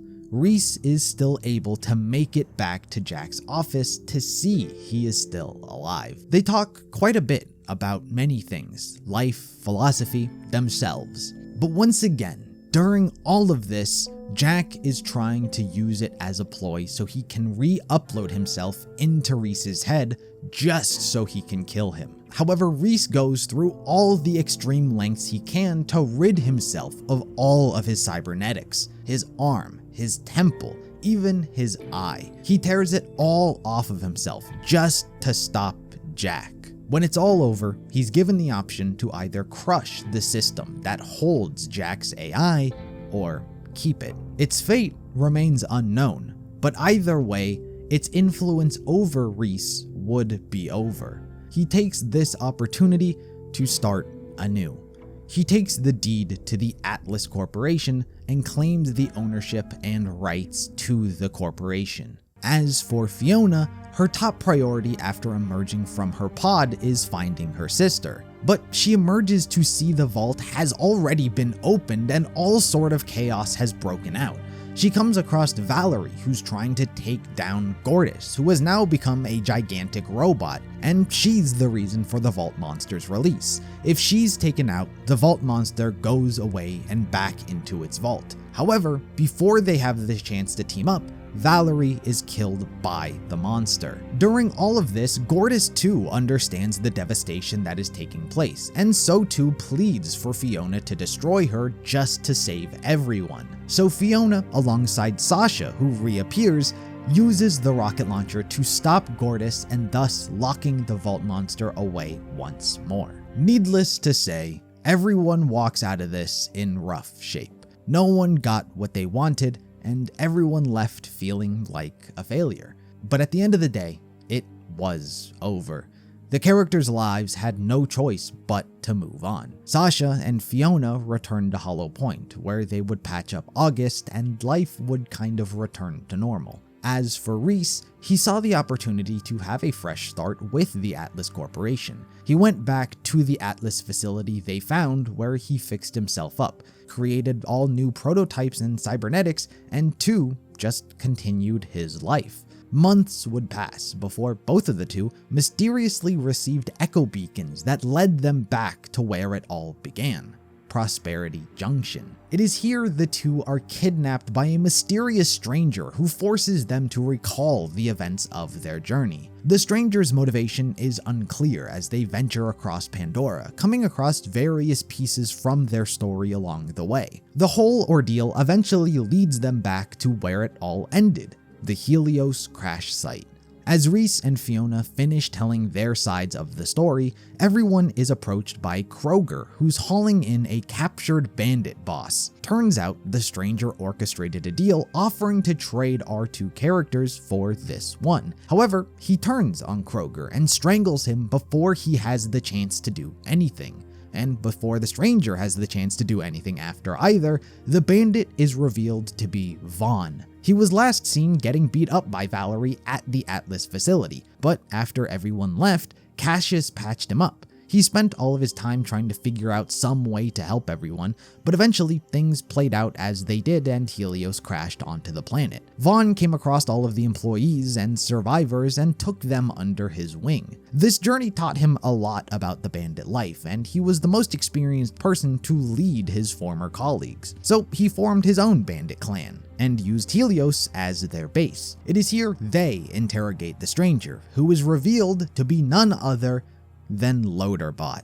He had survived the crash of Helios, but when he emerged from the wreckage, he bore witness to those he considered his friends destroying Gortys. He felt completely betrayed and had to get the full story to understand what happened. So he crawled his corpse to Jack's office and uploaded himself into the exoskeleton he intended for Reese so he could give himself a new body. He orchestrated this entire thing, took Reese and Fiona on this whole journey, gathering resources along the way, all so he could bring Gortys back. She is one of them, and he wants her to be able to live with all of her friends, free from the burden of the Vault Monster. It's only right, and all of the characters agree. And so they formulate a plan to take on and kill the Traveler. Due to its teleporting ability, Vaughn creates a plan to detonate a bomb within the monster to cripple it from traveling.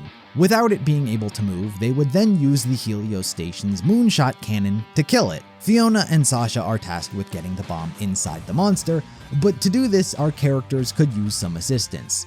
Various options are given to the player to assemble whatever team variation you desire. From Athena, Janie, August, Cassius, Felix, Zero, or Claptrap, any three characters can be chosen to join the team. However, which specific selection of characters is canon to having helped the group also remains unknown. For my story, I used Athena, Janie, and Zero. But either way, with the assisted help, Gortys is restored to her former glory, and the Vault Monster is once again summoned. Understandably, Gortys is once again very wary. However, she trusts our characters to go along with their plan. This time around, Reese and all of the others enter Gortys and help guide her to fight the Vault Monster, while Fiona and Sasha manage to make their way inside its body. Like all vaults, it is protected by guardians. However, the girls are able to get past them and plant the bomb. Everything is seemingly going according to plan, but when they're making their escape,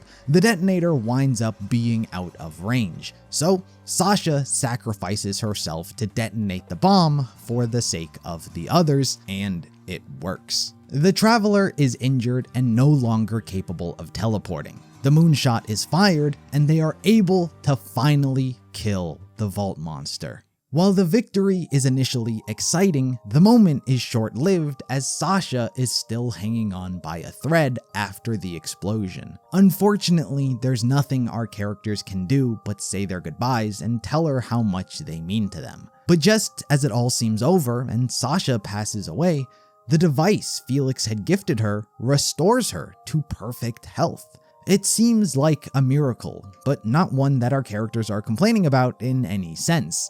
Now they truly have a reason to be happy and celebrate, and what better way to do so than looting. Everyone helps themselves to the ones that dropped in the surrounding area. However, at the end of the day, this was a vault that they just opened, and thus there is vault treasure to be claimed. So Rhys and Fiona book it to the vault itself and head inside. The vault is quite literally otherworldly, and while the two have had their differences, they take a moment to compliment one another about everything that they've done and been through. Rhys about her natural talent in vault hunting, and Fiona about his business dreams. They acknowledge that they make a good team, and so together, the two open the treasure at the same time.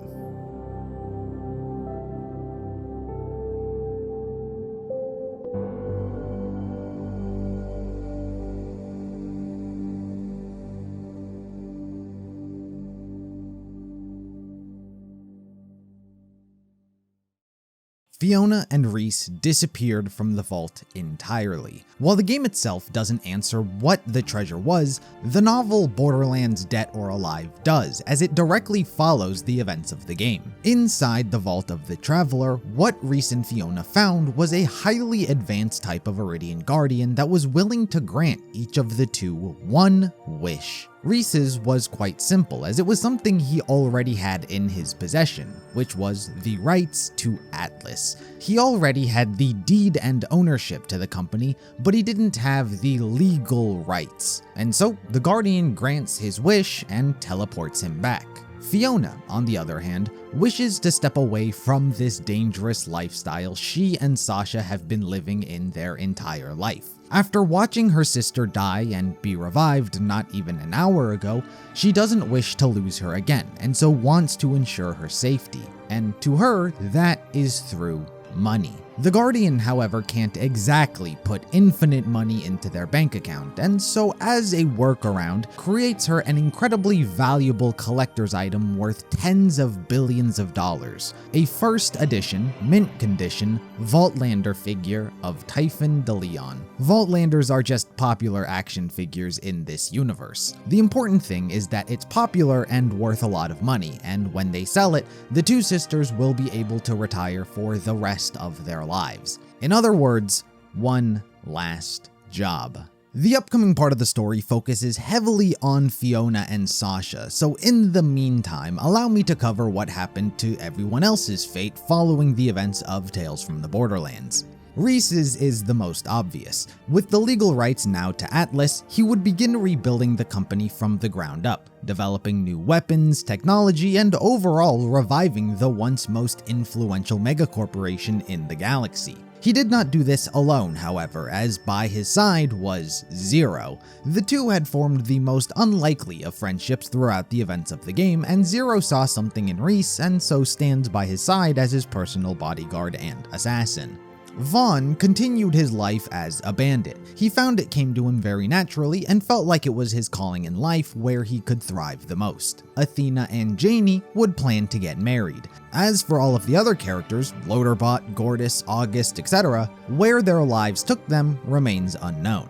Something else worthy of note that I'm not going to mention too often throughout this story, but comes into play plenty of times, is the watch that revived Sasha. Apparently, there is a small crystal inside which is able to heal someone, even from death. There are plenty of times throughout Dead or Alive that Sasha and Fiona would be fatally wounded but survive due to this watch, but the story doesn't revolve around it. It's not the most relevant for the upcoming plot, and thus I'm not going to be mentioning it much, but it would become much more important later down the timeline. I just wanted to at least mention how Sasha survived in the first place. But anyway, going back to Fiona and Sasha's story, with a multi-billion-dollar figure in their possession, their goal is obviously to sell it. It isn't too long till they find a buyer from a new character named Countess Holloway. And a bit of backstory on her, as she isn't exactly a new character. She is the mother of Marcy Holloway. She is the girl that Gage accidentally killed at her science fair in her backstory. Since then, the Holloway family has really been out to get her, and one of those methods is through their crime buster bots. After Marcy stole Gage's design for the Death Trap unit, she and her family produced a less than copy of their own, and after their daughter's death, her parents have continued to run with it and have gotten them mass-produced to the point that they've quite literally been integrated into the system of how Eden 5 functions and is now controlled. They're part of the police system, they take care of the daily jobs and chores, anything and everything that can be run by a robot basically is. They pretty much control the planet, and Eden 5 as a planet itself is one run by billionaires. There are basically two types of people on Eden 5, the billionaires and those who are in crippling debt. You see, the planet holds a plethora of absurd laws put in place to keep the people oppressed and indebted to the system. If you break a law, a monetary debt is placed on you. Those who have debts that can't be paid off have a debt cuff put on them, which displays the amount of money that they owe. And on top of that, they're pretty heavy to lug around. It remains on them until they're able to pay it off. And thanks to the crime buster bots, the absurd amount of laws are able to be kept track of and enforced. So that's kind of the gist of Eden 5 and how that world works. Fiona and Sasha arrive on the planet to sell Countess Holloway the figure, however, it isn't too long after arriving that things get a bit messy. A thief immediately tries to steal the figure from the two, however, he winds up getting killed by one of the crime buster bots, leaving his blood and entrails ruining the mint condition of the box. Regardless of its value now being lower, the Countess is still interested in purchasing it. However, before I continue, I should go over a third character whose perspective is also important for this book, Gage. After having initially fled Eden 5 to Pandora to escape her crimes before the events of Borderlands 2, following their daughter's murder, the Holloways put all their resources into catching/punishing Gage, and considering they couldn't get to her herself, one of the ways they went through that was through killing the one she was closest with, her father. Gage's father was mercilessly tortured, yet he never gave up his daughter, and so he was killed. And because of this, Gage has come back to the planet as well to seek revenge. And that brings us to modern day, where Fiona and Sasha are trying to sell the Typhon Deleon Vaultlander figure to Countess Holloway. But during their negotiations, Gage breaks through the window to make an attempt on the Countess's life. During their scuffle, Gage winds up using the Vaultlander figure as a weapon and smashes it across her face, making it obviously not worth anything anymore. Fiona and Sasha stepped in to try and protect her, and successfully did so. They thwart Gage's assassination attempt, forcing her to retreat for the time being. But with no more product to actually be sold, things seemed bad for Fiona and Sasha's get-rich-quick scheme. However, considering they just saved her life, Holloway offered them an alternative. She would pay $16 billion if they could capture Gage. They don't accept it immediately, but after accruing a bit more debt on the planet themselves, they eventually agree to do it. Or at least Fiona does. Going after a Vault Hunter is very dangerous, and Fiona is very protective of her sister after her first death. So she locks up Sasha and goes after Gage alone. Long story and hard-fought battle short, but Sasha breaks free from her confinement, and together the two manage to destroy and render Deathtrap useless and capture Gage. She is handed over to Countess Holloway, and the two are paid $8 billion. While of course not exactly what they agreed to, they still take the money. Gage would proceed to be thrown in jail and tortured for the time being. As for Fiona and Sasha, now with the money to fully retire comfortably for the rest of their lives, they do. They spend their money on everything imaginable, a mansion, butlers, house servants, and any random knickknack they so desire.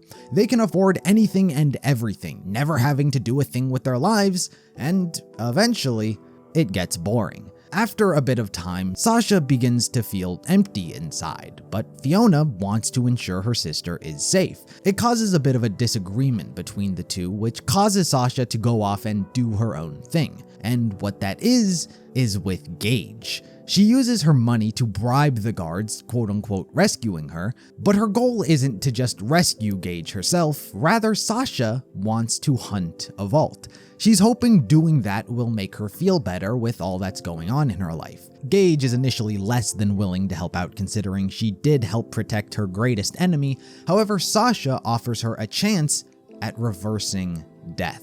The shard that revived her, she offers Gage the opportunity to use it on her father if she helps out, to which Gage agrees. The vault the two hunt together is largely uneventful. They do find a vault and slay a vault monster and collect the loot. However, it still doesn't change how Sasha is feeling. She's still feeling empty inside. Despite nothing changing for her, she does uphold her end of the bargain, and she and Gage try to use the shard to revive her father. However, it doesn't work. He was far too gone for too long to simply be healed. So unfortunately, neither of them get what they wanted, and they simply part ways. Gage would return to her plan to kill Countess Holloway, but first she needs to repair Deathtrap. Sasha returns home after a couple days of Fiona being absolutely worried, and the two talk once again. They talk out their feelings and come to the realization that the Countess isn't exactly a great person and probably deserves to die. So the two agree to kill her. Their plan doesn't exactly go smoothly. The Countess is brave in the face of death, as she has no fear about harm coming her way. Not because she's invincible, but because apparently all of the billionaires of Eden 5 have an agreement that if someone kills one of them, they would all team up and pile their resources to hunt who was ever responsible. It helps keep them in check from murdering one another for their money. So killing Holloway means a lot more problems in the future for whoever does it. And this does stop Fiona and Sasha from making an attempt on her life. They try a more strategic method of earning enough money to try and pay off every slaver's debt and free the planet that way, but it doesn't work so well either, so they just return to their initial plan of straight up murder. Gage, on the other hand, never cared about any danger that can come her way, as she's more than willing to take it head on. However, despite wreaking a ton of havoc single-handedly, Gage is eventually forced to surrender herself when Holloway begins using orbital lasers, which begins killing innocent citizens in the surrounding area. So once again, Gage is taken captive. This leaves things up to Fiona and Sasha, who rally a ton of people on the planet, rescue and subsequently team up with Deathtrap, and together they once again free Gage. After a long and arduous battle, when it's all said and done, Gage gets to kill Holloway by throwing her down a pit, willing to tackle whatever it is the billionaires want to throw at her. And with that, everyone's journey on Eden 5 comes to an end. Gage would be inspired by Fiona and Sasha's actions on the planet and think about picking up a side gig to make some money. Meanwhile, the two girls would accept their life as vault hunters. They need the excitement, the thrill, and the larger purpose to help others. Through this, they realized they could do a lot of good for many people in the universe who are in need of it, while also opening a few vaults in the process. That would pretty much be the girls' story for now. I mentioned earlier about Felix's watch that he gave to Sasha that revived her, and how throughout this story they have been using it as they've been getting fatally wounded. However, during the final confrontation, the girls wound up actually losing that watch and the shard within it, and so Fiona would set out on a journey to find out where that shard came from. But for now, that would be these girls' story. The timeline would once again return back to the Crimson Raiders on Pandora in Fight for Sanctuary. Since the events of Borderlands 2 and the fall of Handsome Jack, the group has set their sights for the stars and continued to hunt vaults using the map they acquired in the Vault of the Warrior. But leadership is kind of lacking right now. There's no clear leader now that Roland is gone, and without direction, things are kind of all over the place. This wouldn't be a problem if it didn't leave them unprepared to take on a new threat. For this story, we would be introduced to Colonel Hector. Colonel Hector originally commanded the 191st Infantry Brigade for the Dahl Corporation's army and was one of the most highly decorated units they had. For their upstanding service and commendable efforts on the battlefield, they were promised a paradise deployment, away from combat altogether, and an entire planet just for themselves. And they were shipped out to Pandora. In true mega-corporate fashion, Dahl did not uphold their end of the deal, and instead Hector and his soldiers were forced to work as forced labor miners in a notoriously unstable mine shaft. Understandably, all of Hector's soldiers wanted to rebel against Dahl for this betrayal. However, he kept the peace and convinced them to persevere for the time being and continue doing what the company wanted, hoping that they would one day uphold their promise.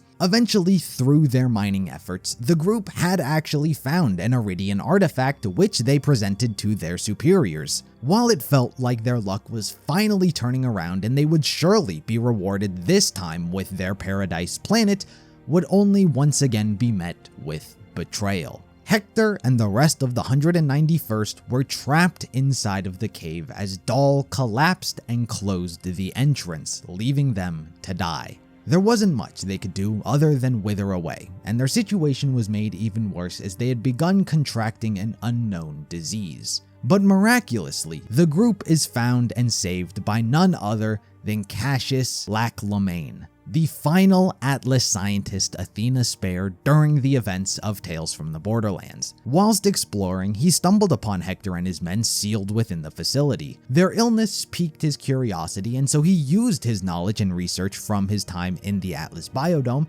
to try and help the men. The two forces allied with one another, however, Hector had ulterior motives. Dahl promised them a paradise, so if they weren't going to be given one, they were just going to have to make one. Cassius was tricked into developing a gas he thought would help the people of Pandora, but in truth, what he created was a weapon that infected and caused accelerated plant growth within people. And with this new weapon in hand, Hector set his sights on a familiar Dahl mining ship, Sanctuary.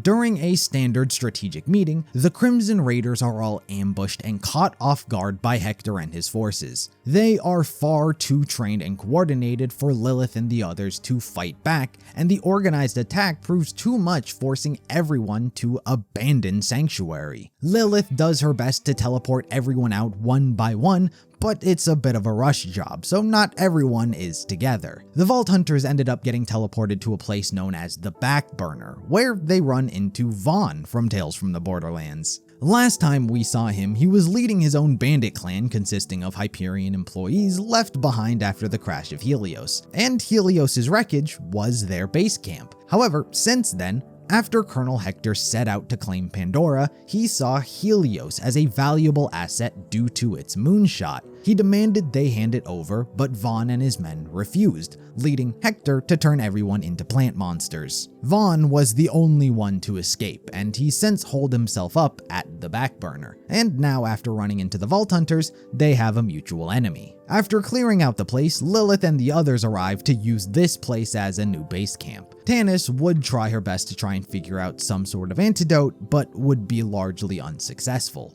But in the meantime, while everyone thinks about how they can get to Sanctuary, Mordecai and Talon try to fend off Hector's soldiers from his position. However, Mordecai winds up getting infected. Fortunately, due to Vaughn's past ventures, he knows Cassius, who tells him that he's been working on an antidote to counteract Hector's gas. The downside is that he's located inside the mines Hector and his men were trapped in initially, and that is reinforced with some heavy steel. Normal methods aren't going to be able to break through it, and they need some heavy artillery, otherwise known as the Helios Moonshot. Vaughn's knowledge of the place comes in handy as he points them on how to get there. When they arrive, they are greeted by Brick, who heard Mordecai was in danger and so is here to help out. However, one does not simply fire the biggest cannon on the whole planet without drawing the attention and interest of Tiny Tina. She wants to be a part of it so bad that she eventually wears Lilith down enough to let her get what she wants. Thanks to Tina's help, the Helios Moonshot is able to be fired and the doors to the mines unlocked. After heading in, the characters make their way to Cassius only to see that he too has become infected. He asks the Vault Hunters to put him out of his misery and to use his blood to finish the antidote, and we comply. Thanks to his efforts and sacrifice, Mordecai is able to be healed up and everyone can now be immune to the gas. While Mordecai would rest, the others focus on taking back Sanctuary. The Vault Hunters alongside Lilith return to their once home of Sanctuary to take on Hector and his men head on. By the time we arrive, the place is in ruin from all of the vines and plant life that has taken over the place, but still we're able to fight through. By the time we get to Hector, he takes extreme measures and inhales the gas himself to become one with both Sanctuary and the Vault Key. Killing him means risking losing the key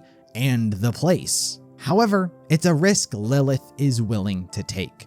She has the Vault Hunters gather all of the iridium Crazy Earl had stored in the city and feed it to her so she can use it to destroy Hector and alongside Sanctuary. While she has always been hesitant about filling in Roland's shoes, these events led Lilith to become more confident in what it means to be a leader, and so she officially takes control over the Crimson Raiders and sets their sights for all of the vaults that lie in the stars. But before that, she needs to find the vault key, as she knows it's still out there. Look, we may have lost the map, but we never needed it before. We have to find the vaults before they fall into the wrong hands. We have got to keep searching. And that means leaving Pandora. But I can't go with you. Not yet. Someone has to rebuild the Raiders. We need new blood. New badasses if we're gonna be ready for the next fight. Find the vaults. No matter how far it takes you, no matter what happens, you will always be Crimson Raiders!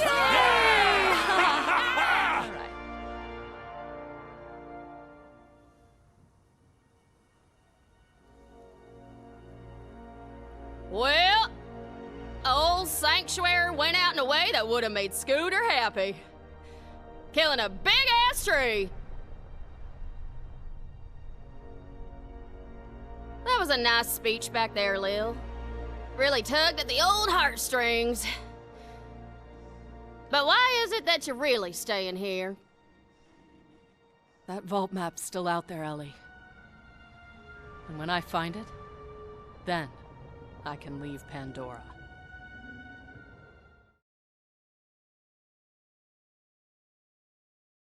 For the next few years, the Crimson Raiders would continue their hunt for the vaults as well as Pandora's vault key, all whilst continuing to operate from Pandora. In the meantime, while that's happening, we would shift perspectives to both a new and familiar face. We would return to the story of Typhon Deleon, the first Vault Hunter. The last time I mentioned him, I stated how he settled down on the Eridian homeworld of Necrotafeo with his wife and 2 kids. This part of the story is about them. Troy and Tyrene Calypso. For a reminder, Necrotafeo was the planet where Nyriad locked herself away when she died. She was in possession of the Phase Leech Siren power, which she used to wipe out the Eridians and lock the Destroyer away. The destructive nature of that power was too devastating for Nyriad's conscience, and so she locked herself away in a vault, hoping that the powers would never find their way back into the universe. And for the longest time, they didn't.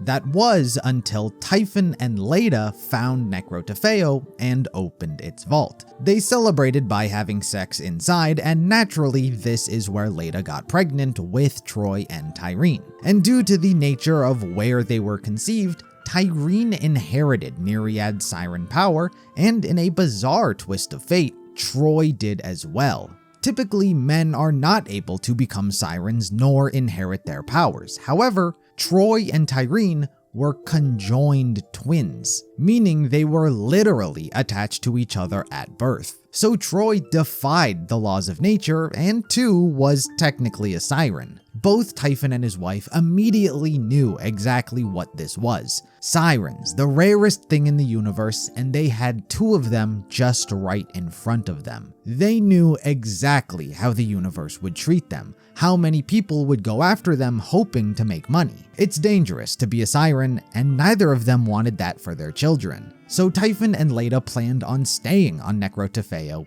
forever. Something else that happened was that because the 2 were conjoined twins, Typhon severed the 2's physical bond to give them their own independent freedom. However, this wound up causing more problems than it fixed. Separating them began to kill Troy.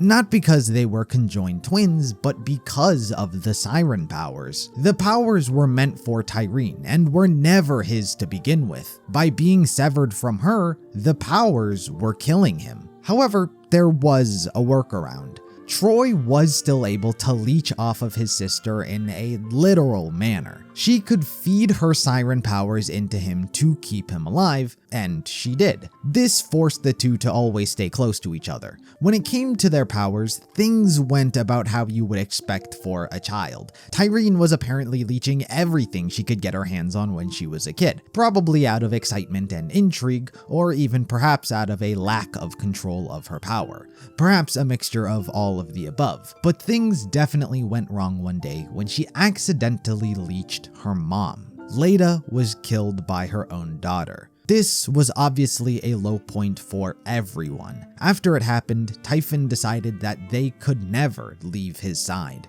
He had to keep an eye on them all the time.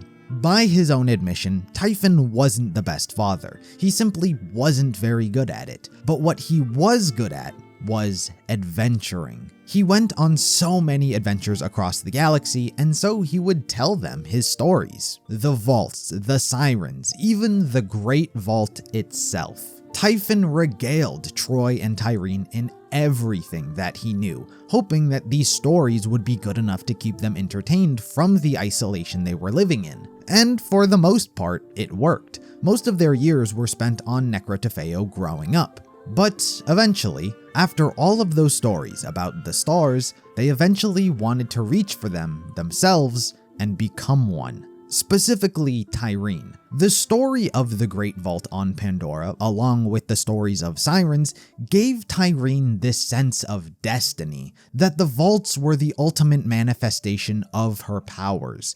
It gave her a type of god complex. Because of this belief, Tyreen sought to leave Necrotafeo and become the biggest star of them all. She tricked Troy into fixing a ship under the guise that it was a surprise for their father. Just do it! Okay, fine. Oh man, it worked. Oh, we'll have this ship up and running in no time. Knew you could do it, Troy. Hide the parts near her grave. The grave? You sure? If he finds the parts, he'll destroy them and we'll be stuck here forever. The grave's the only place on this planet he won't go. Don't you want it to be a surprise, Troy?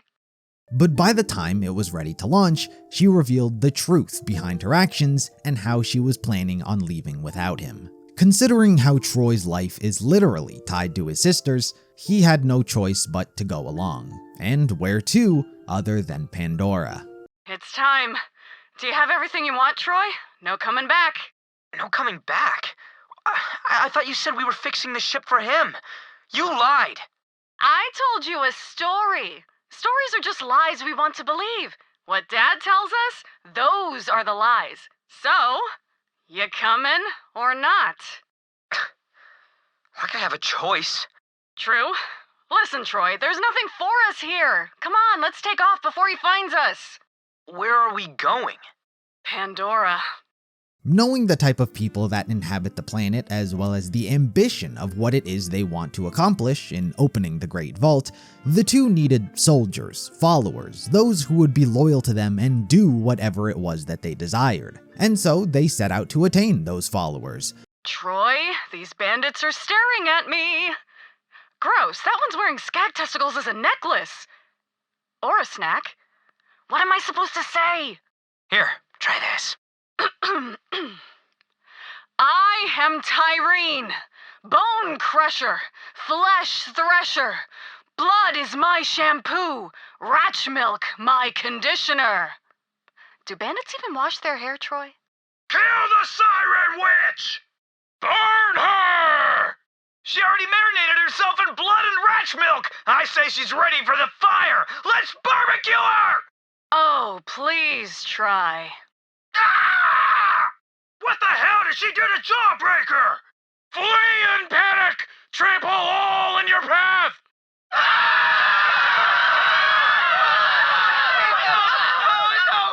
That went well. Shit. Sorry, Ty. Guess I got a few kinks to work out. We learned something useful, though. Everything is food to a bandit. At least we have something in common. Things were rough at first. Tyreen didn't exactly know how to talk to the psychos and bandits of the planet, but thanks to the guidance of her brother, the two got pretty good at it. Really good.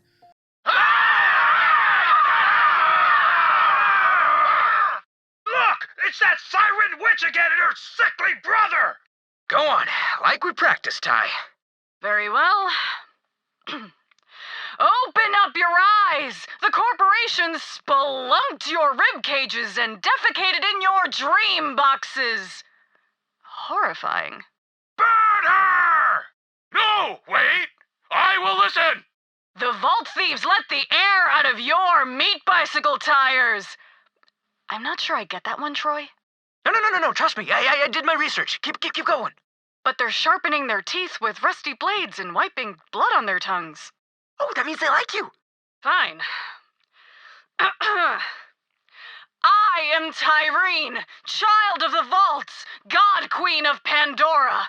The desert bore me from its slag-salted crevice. Oh, the siren blesses us with stomach gravy.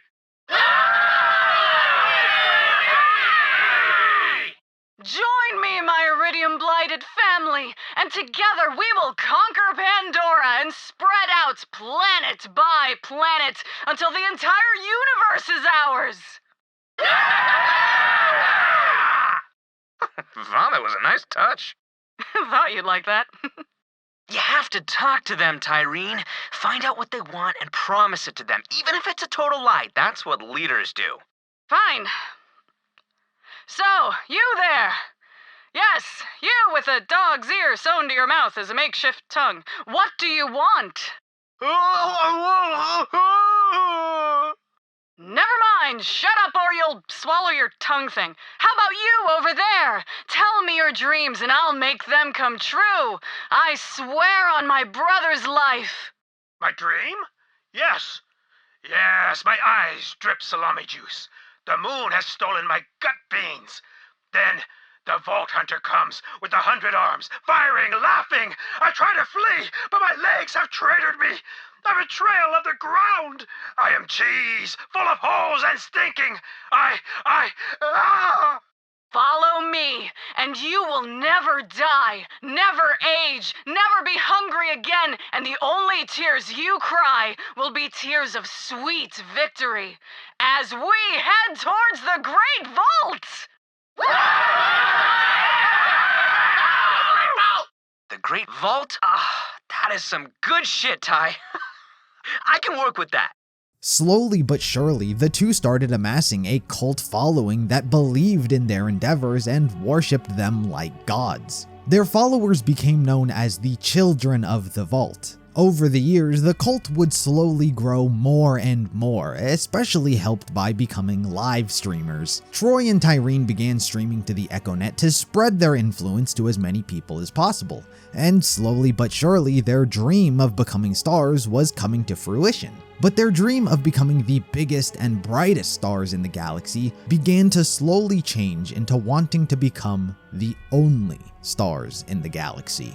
Tyreen's goal was not only to just open the Great Vault, but to leech the Destroyer inside and become the strongest being in the universe. And this type of ambition needed a lot of power. To open the Great Vault, they needed a lot of power to move the key towards Pandora. And so their plan was for Tyreen to leech as many Vault monsters as possible to take their strength for herself. Their influence and cult following would grow to astronomical size, and it all happened within a matter of 6 years. And yet, despite just how big they were getting, it was all happening right underneath the nose of the Crimson Raiders. Lilith and the others have been so preoccupied with trying to find Pandora's vault key that they didn't notice just how much the planet was changing. They had no idea just how big the COV were getting, and that began to pose a problem when it became clear that they were also searching for the vault key.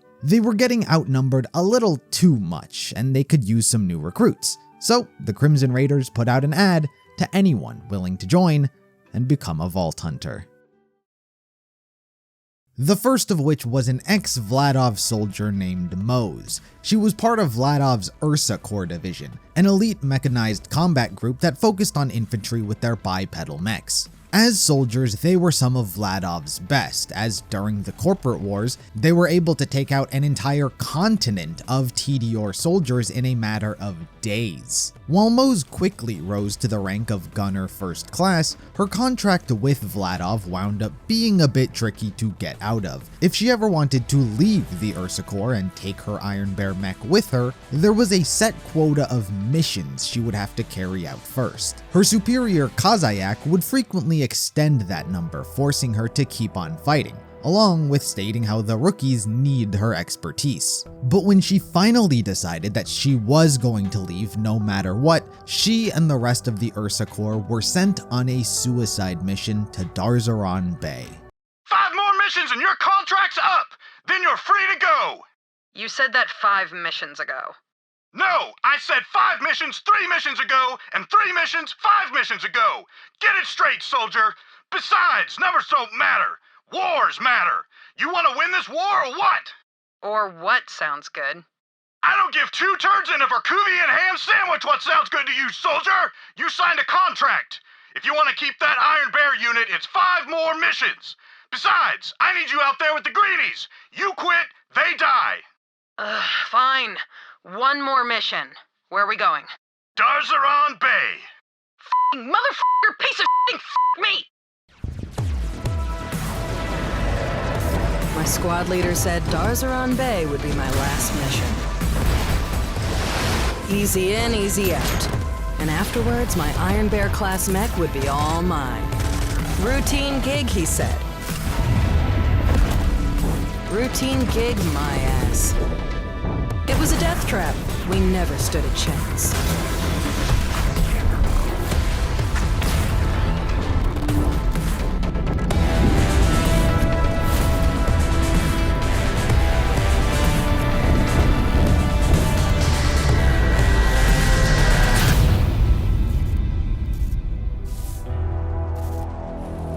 The rest of my squad was wiped out. But Iron Bear kept me alive.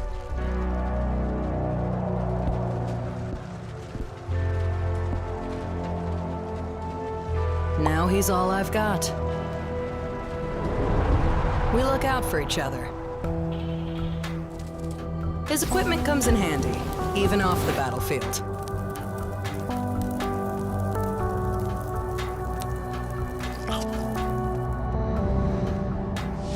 Parts aren't cheap, but I keep them tuned and ready to fight.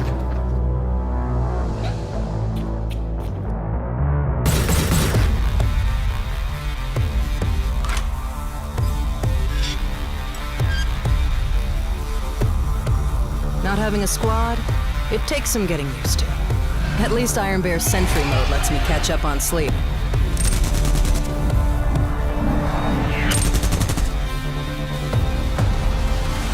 He might be 15 tons of walking tritanium, but Iron Bear, he's my best friend.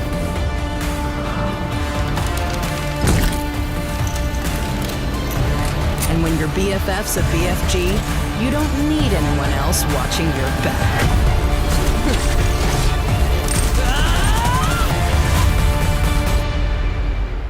Everyone in the Ursa Corps was killed aside from Moze. Fortunately for her, Vladov presumed she was dead, and she was free to travel as she wished with her Iron Bear mech by her side. For the most part, she traveled as a wanderer, but over time, the repairs on her Iron Bear grew to be too much, and she started to need some cash to keep up with it. And what better way to earn a lot of cash real quickly than hunting a vault?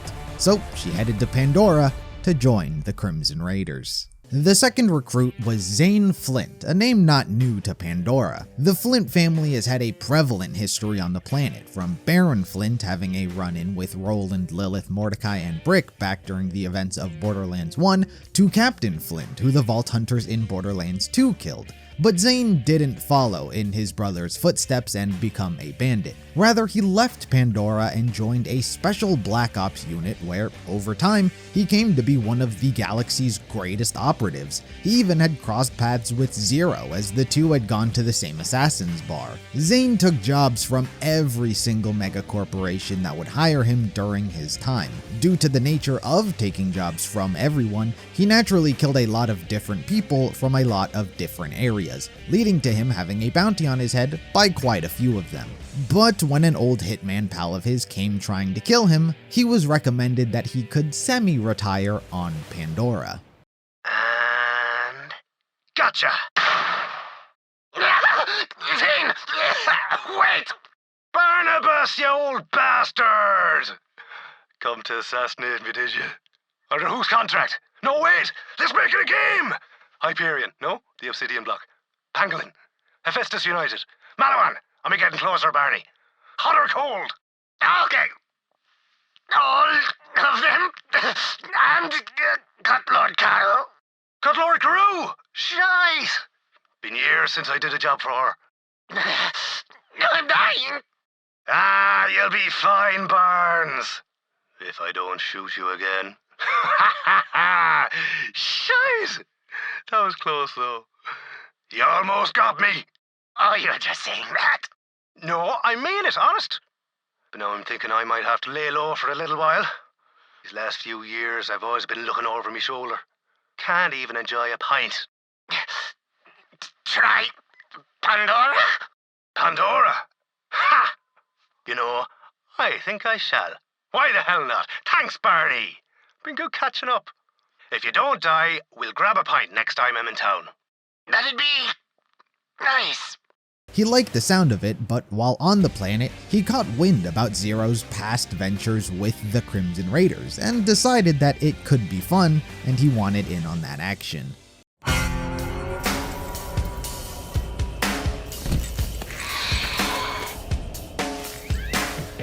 Listen, gorgeous, I've had a lot of jobs in my day.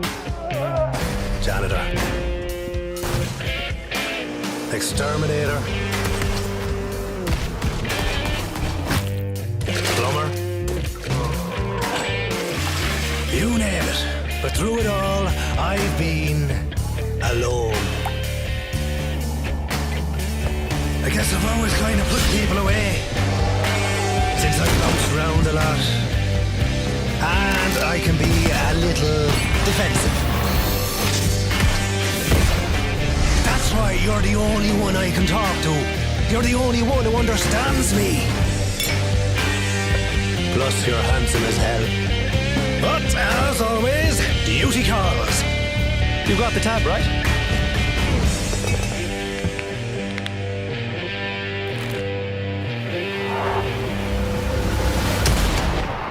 The second Vault Hunter is Flak. They're a robot that was originally an indexing unit for someone only referred to as the Grand Archivist. But during one seemingly random day, Flak simply gained sentience and self-awareness. Good morning, Grand Archivist.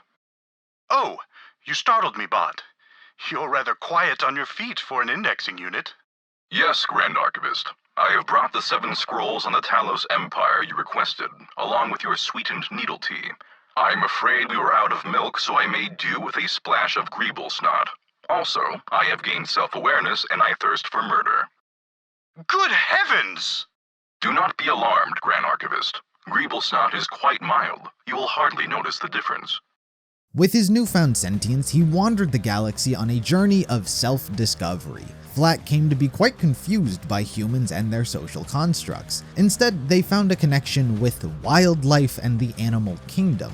As such, he befriended many animals like a rak, jabber, spider ant, and skag, just to name a few.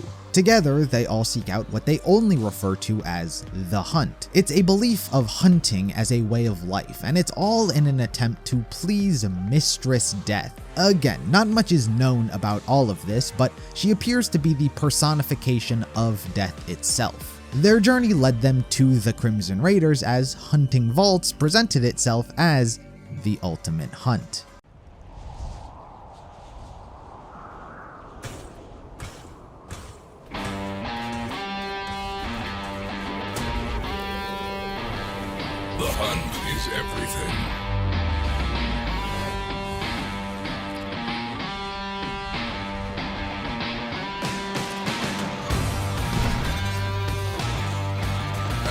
Jack is always ready.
This one is eager to please.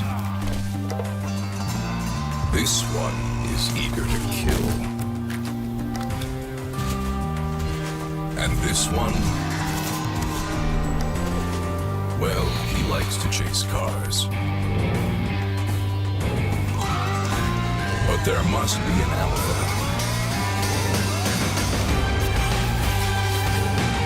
And the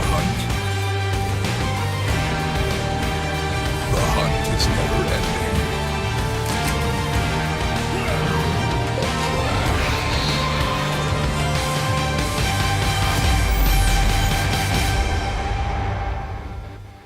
And finally, there was Amara, yet another one of the legendary sirens. She possesses the phase trance, in which she can channel her siren energy to create powerful arms that can be used to grab foes. She can use to cast forward an astral projection of herself, summon a giant orb of elemental energy, or simply use them to slam into the ground. Her powers are some of the most versatile amongst other sirens, likely due to having them from an early age. Amara grew up in the slums of Partali. Being a very dangerous and lawless environment, she naturally learned how to fight, and she became pretty good at it. So good that by the time she was a young woman, she was already hailed as a hero to the people, and they started calling her the Tiger of Partali. She single-handedly took down the local crime syndicates, including 5 of them in a single year. Amara became so good at protecting her community from those who would wish to do it harm that Partali eventually became pretty safe. But with safety comes boredom. Amara was a fighter at heart, but there was no one left to fight. It was then that she felt her siren's call pulling her towards Pandora, as it so naturally does. So she set out on a journey to meet her siren sisters. Amara, my favorite client. Great to see you, baby. Don't call me baby. I'm the tiger, remember? Easy, baby. Okay, that was a mistake, Tiger. The Tiger, put me down. Listen, I'm your agent. I'm looking out for you, and I'm telling you, you've outgrown Partali. You beat down the gangs, lifted up the people, but there's no one left to fight. Legends gotta keep being written, you know? Be reborn, or they die. That's why I'm leaving. I've heard of a place sirens are drawn to, and now I feel it too. Pandora. Pandora? Whew. That's a rough place, Tiger. Lots of fights there. Cannibal bandits, vicious wildlife, even alien stuff. I know, right? It's perfect.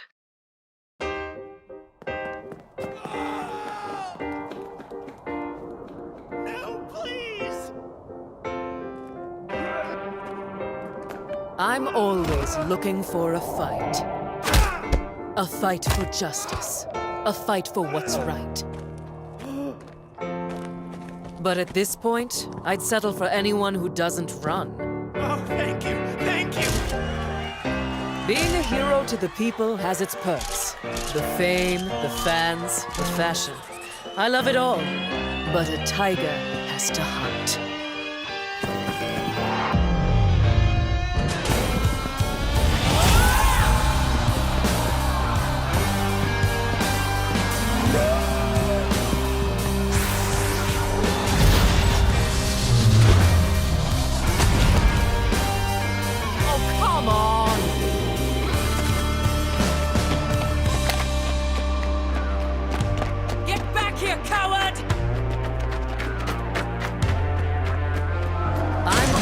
always looking for a fight.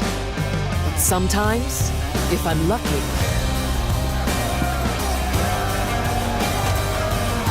the fight finds me.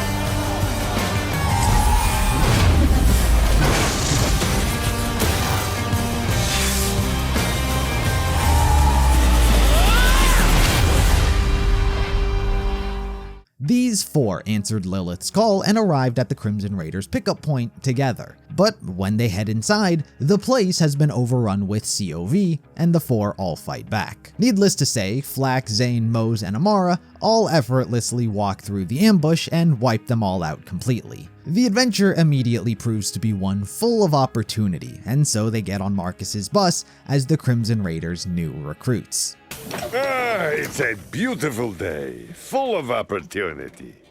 So, who's coming?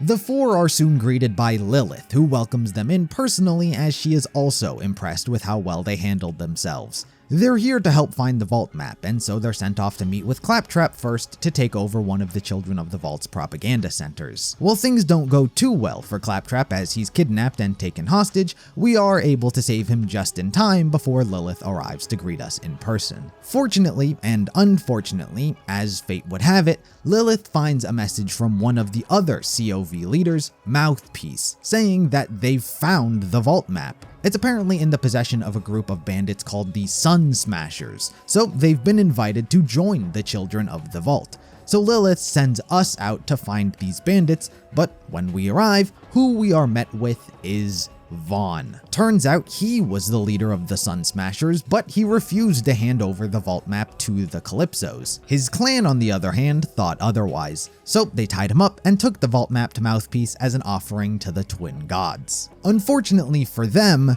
they all got leeched. Tyreen offered them a spot in the family as a reward, but they just wanted guns and cash. So, since they didn't want to be part of the family, they were all killed. The Vault Hunters head there to reclaim the Vault map, and after dealing with Mouthpiece, they successfully regain it. But mysteriously, the key is dead, and not even Lilith can recharge it. So she sends you to Tanis as she knows more about it than anyone. She tells us that it looks like Tyreen tried to charge it, but wound up leeching the energy accidentally. Regardless, Tanis is able to at least partially restore it, and the map winds up pointing in the direction of Promethea. So, with clear direction and the sole goal to stop the Calypso twins, the Crimson Raiders were headed off Pandora. Everyone rendezvous at their new ship that Ellie's been building, Sanctuary 3. But before everyone is able to take off, Lilith is ambushed by Troy and Tyreen.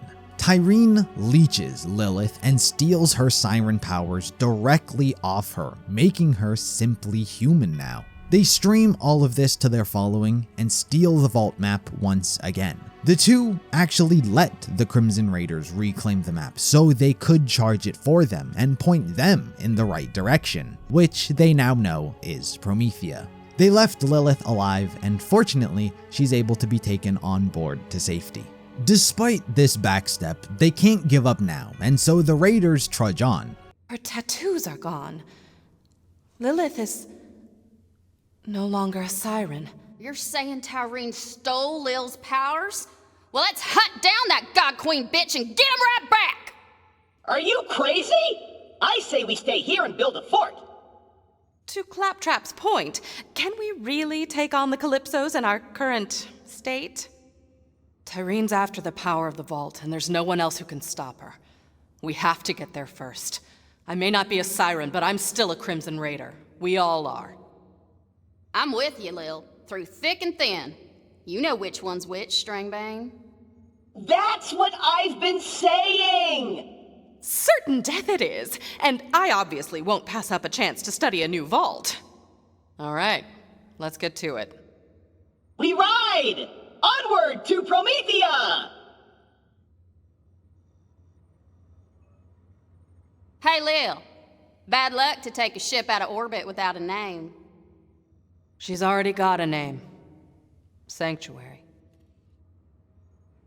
While they make their way to the planet, what they arrive on is a corporate war going on between Atlas and Maliwan. Considering this is where Atlas operates out of, Lilith figures if anyone knows where the vault is, it's them. Problem is, Maliwan is jamming signals of communication. They do manage to pick up a distress call, so the recruits head down to the surface to help out, as being on Atlas's good side will definitely come in handy. On the surface, they meet Lorelei, a once average resident of the planet before Maliwan's invasion, who was now taken up arms to fight back. They've been helping protect the citizens, but after meeting their recruits, she figures she should introduce them to Rhys. That, along with updating him on how the Calypsos are using Lilith's siren powers to teleport COV cultists onto the planet to help Maliwan. Which, to go over that, Troy and Tyreen were in fact helping Maliwan invade the planet, and they teamed up with one of the many heirs to the Maliwan Corporation, Katagawa Jr. Katagawa is quite the uniquely motivated character. He's the head of Maliwan's merger and acquisitions division at the company, and after seeing what Rhys did to revive the Atlas Corporation, he sought to form a friendship and partnership. Rhys, however, denied this advancement and had no interest in partnering with the Maliwan Corporation. So Katagawa decided to force it, literally. If Rhys wasn't willingly going to be his ally, he was going to make him, hence why he's invading the planet. Another problem he faced during this, however, was his siblings, specifically the fact that he was 12th in line to inherit the company. He thought his siblings had become lazy, coasting on their parents' success. He felt there was a need for change and that none of them would have been capable of doing it. So, in an effort to obtain Maliwan much quicker, he reached out to Troy and Tyreen as the two could help each other out. They want the vault on Promethea. Katagawa wants Atlas. Once he has Atlas, he can hand them the vault key. But of course, being a businessman, there was a deal to be made. Katagawa would keep all of the technology found inside the vault, along with his family being killed. All the twins want is the vault key, the monster inside, and Maliwan troops to use for their cause. Considering it was hardly any work on their end, Troy and Tyreen agreed. Just a few more parts of the contract to go over. Clause 27. Maliwan will receive exclusive rights to all Eridian technology found in the vault. Fine with us. Wonderful, just wonderful. Moving on. After the war, the COV will maintain control over the following districts: Seaport, Mercutio, Garden District. You underestimated the Atlas resistance. We want 1,000 more dropships now. 1,000? Can your idiot followers even fly ships? I'm still shocked they know how to use their own opposable thumbs. As it happens, that's one of their favorite snacks, too. I've got a personal request. I've heard that your holiness makes rather lifelike statues. I'd like to commission a few. Tyreen's husks, you mean? Yeah, that. See, a few of my siblings fled after I assumed control. It'd be so nice to have a family reunion. Of course. Family's everything. Just put your signature there and we are allies. When this war's over, I'll throw in a party on the Zanara. That's my pleasure yacht. I'll let you know when we have the vault key. Make sure you fulfill your part of the contract, or I'll liquidate your family. Whatever. We'll see whose family lasts longer, you trust fund tyrant. Have an awesome war. And that's how Katagawa got wrapped up in everything regarding the Calypsos. But anyway, back to modern day, our characters meet Rhys, who could use any and all help he can get. He has us meet up with Zero, who we help retrieve a Maliwan AI, which is holding a lot of Maliwan secrets. As a thanks for helping him, Rhys agrees to help the Crimson Raiders find the vault on the planet. After digging into the data that Maliwan was given, he learns that the key that they're looking for is fragmented, and one of the fragments is on Athenis. Perfect for our characters, someone they know greatly has been there these past few years, Maya. Athenis is where Maya grew up, and she returned here after the events of Borderlands 2 to continue her siren studies, training, and to serve as the planet's protector. During that time, she wound up meeting a young thief by the name of Ava. She tried stealing Maya's book, but instead of being thrown off a cliff, Maya saw potential, perhaps even a little bit of herself in her. So she took her in as an apprentice and began training her in the ways of a siren, as Maya has chosen her to be the successor to her powers. But regardless, our characters show up to see that Maliwan has also invaded the planet to try and steal the Vault Key piece. We group up with Maya and Ava and assist the two in fending off the invaders. The Vault Key piece has been there as long as Maya's been alive, but so long as the COV are after it, Athenas is never going to be safe, so she lets our characters take it to Sanctuary. However, Maya's just not gonna sit this one out either. There are more important things at stake, so she joins the Crimson Raiders once again. Reese calls in with an update on yet another Vault Key fragment. Maliwan is using one to control a giant space laser that Katagawa is using to threaten him with. It's in an asteroid belt just outside of Promethea's orbit. Reese tries to help us get there using his ship, but it gets blown up. Instead, they hack one of Maliwan's own ships to make it up there. Similarly, the recruits fight their way through the entire base, destroy Katagawa's pleasure yacht for some light revenge, and retrieve the second piece of Promethea's vault key. All that remains is one final fragment, which Reese reveals has actually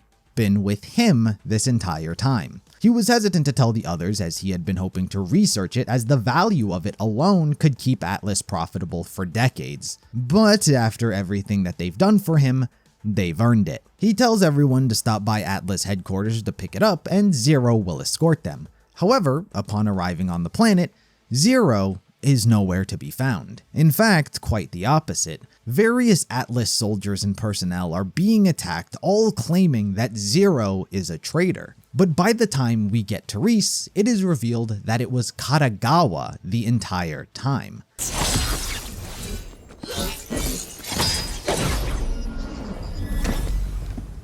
You should have joined the family, Reese. Zero was on the hunt and had to go radio silent so as to not give himself away. Fortunately, he showed up just in time to save Reese's life. Our recruits managed to end this whole Maliwan invasion by killing Katagawa once and for all.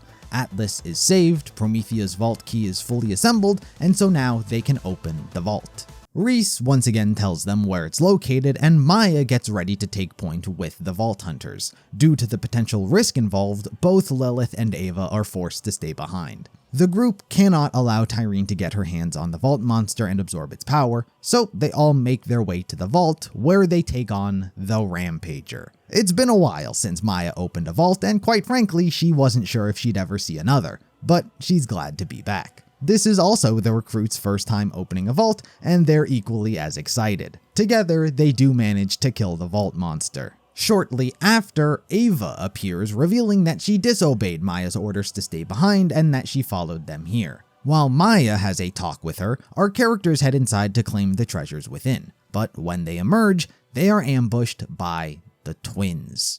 Ava, I'm trying to keep you safe. By just ditching me on the ship? You said I could be a Vault Hunter like you! You promised! You will! When you're ready. What's up, bitches? Ow, Troy! Look what they left for us! Thanks for doing all the hard work. Man, you Vault Thieves only think with your trigger fingers, huh? Keep this up and I'll be a god for real! Will be gods. That's what I said. Now, let me do my thing.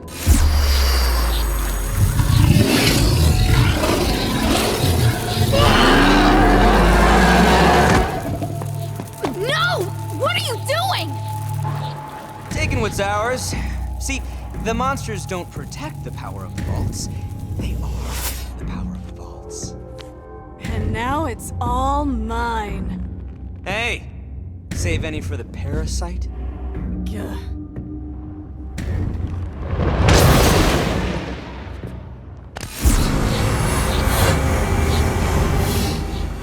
We're leaving. Now. We should be kicking their asses! So who's the brat? You I get, but what's her deal?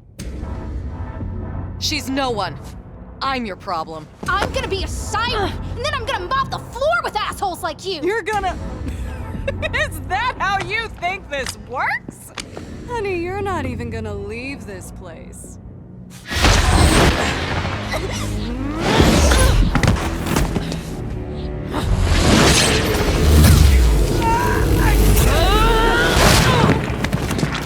Put her down.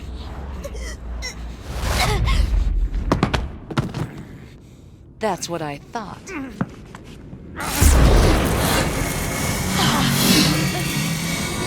Maya! Ava, don't!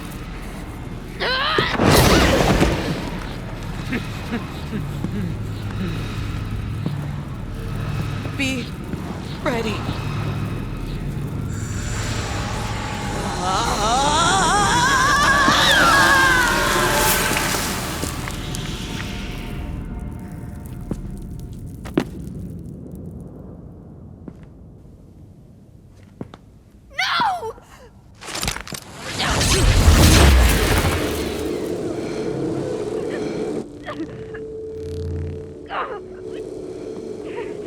I thought you could only take from me. I guess it's any siren. Come on. We got what we came for. Yeah, a lot more. But hey, if that siren thing ever works out for you.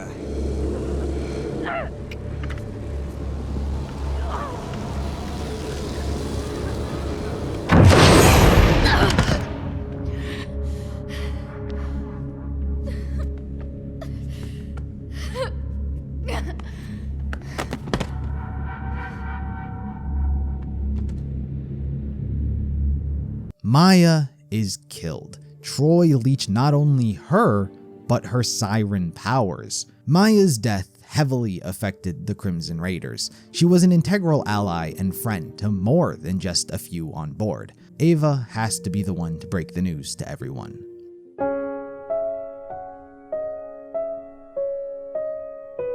Vault Hunter, you're back. Why didn't you report on the EchoNet? Where's Maya? She's gone. Gone where? Athena's? Why would she leave you with me? No, she's gone. Oh, Maya. No. There's no way. It was that power-hungry bitch Tyrene. Trying to get Lilith wasn't enough for her? It wasn't her. It was Troy. So he can leech sirens besides his own sister.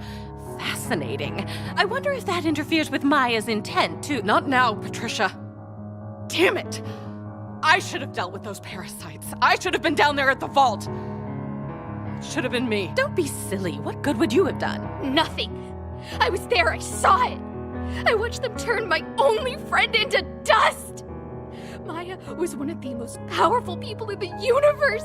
They just... Ava. You're not the Firehawk anymore, Lilith. There's nothing you could have done. She's gone, okay? This is all that's left of her. This is all I have left.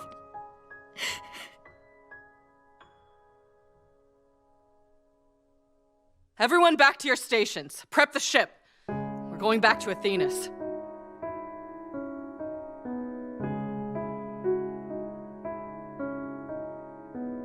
Ava, I know it hurts right now, but this is important. Did you feel anything when Maya... I watched her die! What do you think I felt? That's not what I meant, but... if you need to talk... I don't need anything, okay? I've lost people before. I had nothing before Maya found me, now I have nothing again. Hermes is all the family I need.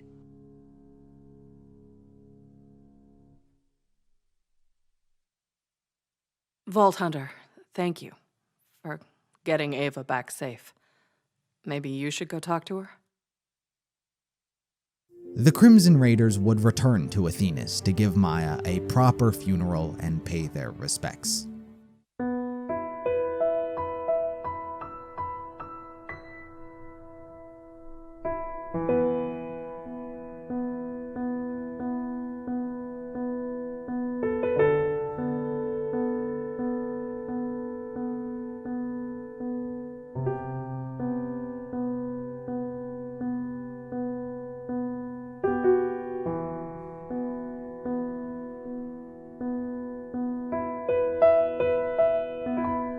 There are 6 sirens in the universe, and I used to be one of them.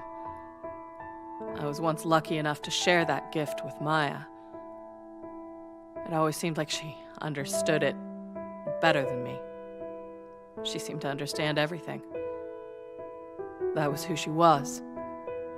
She saw us all better than we saw ourselves.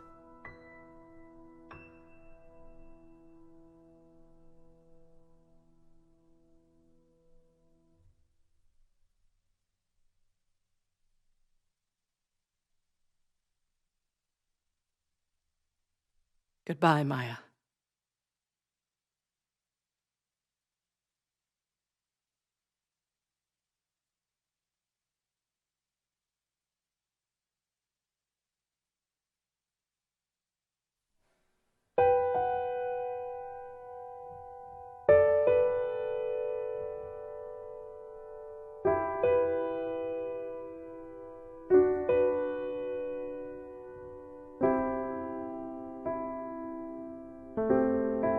Okay, I might need to talk.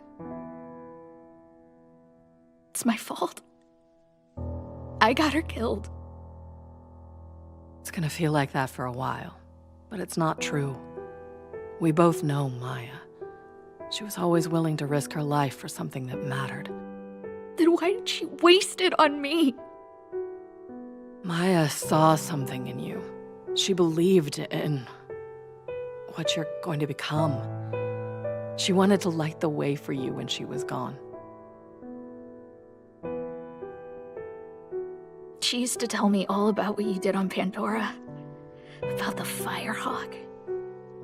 She said you always ran toward the fire. You sounded like everything I ever wanted to be. Someone strong. A leader with a whole army at my back. Invincible. None of us are, Ava.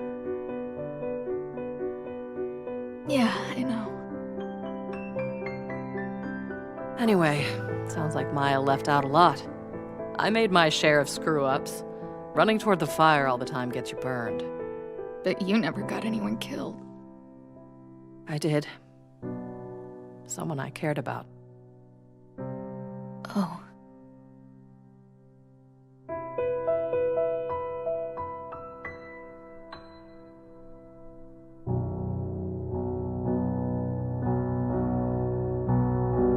We're going to Eden 6. Whatever Maya saw, I believe in it too. She wouldn't want this to be the end of your training. I know I'm not the Firehawk anymore, but together maybe we can figure it out. Will you come with us? I want to make what Maya saw in me real. I want to learn and fight and be a Vault Hunter. I want to join the Crimson Raiders. Then welcome to the family. With newfound resolve to avenge their fallen friend, their next destination is Eden 6. All of the vaults that they've been hunting seem to be connected, so it's a matter of following the trail. Fortunately, Lilith knows someone on the planet, Sir Hammerlock. When they call him, however, Wainwright Jacobs picks up. You see, after the events of Borderlands 2, during one of his many expeditions, he wound up meeting the heir to the Jacobs Corporation, Wainwright. The two hit it off almost immediately, and it wasn't too long before Alistair moved to the planet of Eden 6 so the two could be together. Unfortunately, this whole Children of the Vault fiasco has led them to this planet as well, also in search of its vault. They kidnapped Hammerlock to get to him. The vault's been a Jacobs family secret for generations, but honestly he's not too concerned with that as he is the well-being of his partner. So if we help him rescue Hammerlock, he'll try his best to get us the vault key. He tells us that he's already sent another team out to rescue him, but they've lost communication. So he sends us out to a prison known as the Anvil where he's being held. And it's here that we reunite with the B-Team. Brick, Tina, and Mordecai were the ones Wainwright was referring to, and they've been here fighting off the COV and the bandits, but got held up as Tina's explosives were taken from her, so they couldn't break into the prison. But after teaming up together, the two are able to rescue Hammerlock. It is through him we learn of who's been pulling the strings on this planet and working with the Calypsos, and it's none other than his own sister, Aurelia Hammerlock. Aurelia got wrapped into everything in a very unique circumstance as well. One of her great joys in life is terrorizing her brother. She always goes above and beyond to make his life a living hell, and since he started dating the heir to the Jacobs Corporation, Aurelia sought to acquire the Jacobs Corporation. She even reached out to Montgomery Jacobs many times about purchasing the company, but was declined many times as well. Montgomery Jacobs? You've been ignoring my offers. I don't like being ignored. Get off my echo, woman! Can't you hear I'm in the middle of morose ruminations? Oh, Monty. May I call you Monty? I'm going to call you Monty. You've been a CEO long enough to know that you can get anything, provided you're willing to pay the price for it. Jacobs ain't for sale, you harpy! I beg to differ. Eventually, it becomes clear that he's never going to give up Jacobs, which forces Aurelia to resort to more shady tactics. By this point, everyone has caught wind of what the COV has been doing, and Aurelia sees the opportunity to use them for herself. Troy, with his newfound individuality after leeching Maya, has led him to become a more vulnerable target. Aurelia uses her years of knowledge and expertise to sway Troy into an alliance. By that, I mean she sleeps with him. Wow. That thing you do with the ice is, wow. Are you, sure you're not a siren? No, nothing so magical. Just nanotech and years of experience. So, have we got a deal? Oh, yeah, no, totally. We torture Montgomery Jacobs to death for the deed to his company, you find us his vault key, and you get to be CEO. Gotta say, I'm surprised you'd pull one over on your brother. Seems kinda... Cold? Troy, dear, you'll figure this out eventually. Family is just another word for war. And the sister always wins. Now, show me again what you can do with your new powers. Gladly, Baroness. They kill Montgomery and give her the deed to the company, while she gets them the vault key. A deal as simple as that. Troy upheld his end of the deal. Montgomery was killed while buttering a biscuit, and shortly after, Aurelia seized control of the Jacobs Manor along with the deed to the company. She fired all the staff still loyal to the family and began her search for the vault key.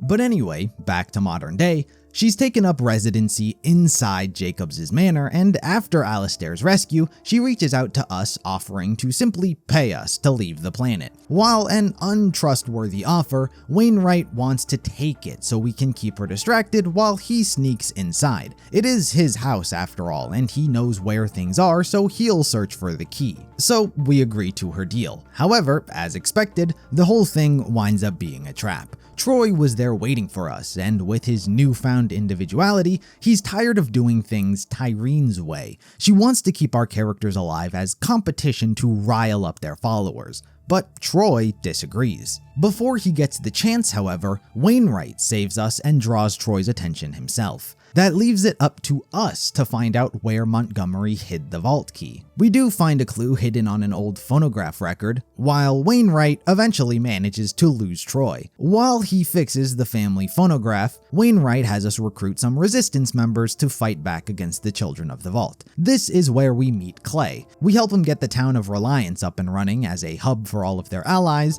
and that's about it. Back with the phonograph, Montgomery's last message spoke of yet another 3 locations the vault key is split into. The first of which our characters investigate is Montgomery's ship, the Family Jewel. It crashed in the jungle shortly after his death, and so the recruits headed to the wreckage to investigate. What they walk in on is unexpectedly some awkward relationship drama. We meet Balex, who was the Family Jewel's navigation AI. However, he's since been ejected from the ship by Genevieve, who was the ship's combat AI. The two dated, but things didn't work out, so she installed Balex into a teddy bear and ejected him from the ship. Aurelia offered to buy Genevieve a dreadnought ship and install her onto that if she handed over the vault key piece.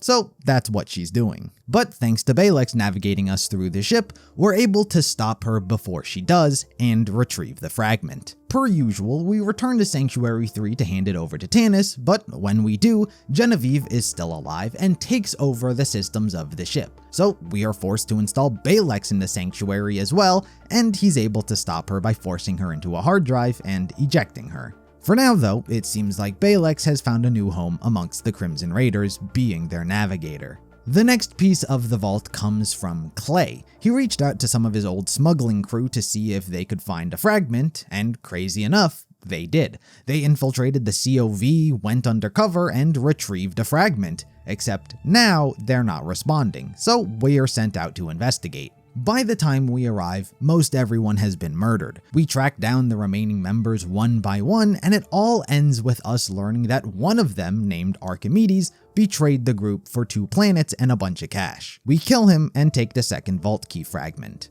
The final one, Wainwright tells us, is right under Aurelia's nose. Literally, it's within their powder cellar. So while we infiltrate, Wainwright and Hammerlock are gonna slip past Aurelia's guard and take back the company. Wouldn't you know it, Montgomery did in fact hide one of the fragments inside of a cask, and we finally complete Eden 6's vault key. The other 2, however, did not manage to sneak past Aurelia and are caught. Aurelia, as your brother, I implore you to stop this! Step aside, Alistair, while I trim the last loose end of the Jacob's line. If you want to kill Wainwright, then you will have to... Oh.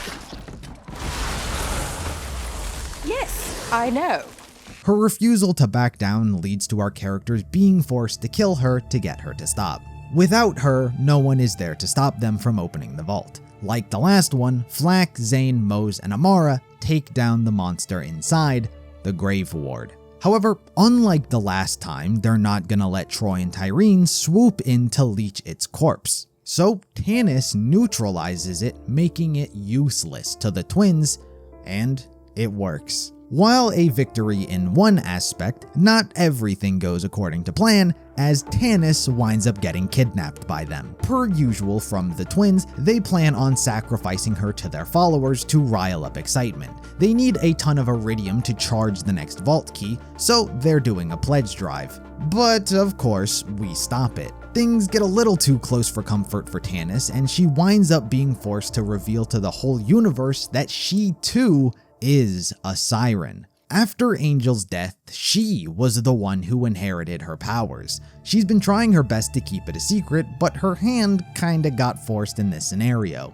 But there's not much she can do now that it's out. The plot takes a turn when Troy and Tyreen reveal to everyone that Pandora itself is a vault and the moon is its key. Originally, as I mentioned, Tyreen was leeching the vault monsters so their power could be used to charge it. But now that Troy stole Maya's powers, he can just use iridium, which is why they've been going so far out of their way recently to gather so much of it. And now he has enough power. Kind of. He phase locks the moon and begins pulling it towards the planet, but he's being fed iridium as it's happening. So there's still time to stop him and save the planet. The recruits target the iridium supply first and manage to put a stop to it entirely, but somehow he continues phase locking the moon. That's because once the iridium ran out, he started using Tyreen as a power source and was leeching her power. She still had some residual power from the vault monsters, so if they want to stop Pandora from being ripped open, they have to kill Troy. After a long and hard-fought battle, Troy is killed, and Tyreen weakened. Ty, we were so close.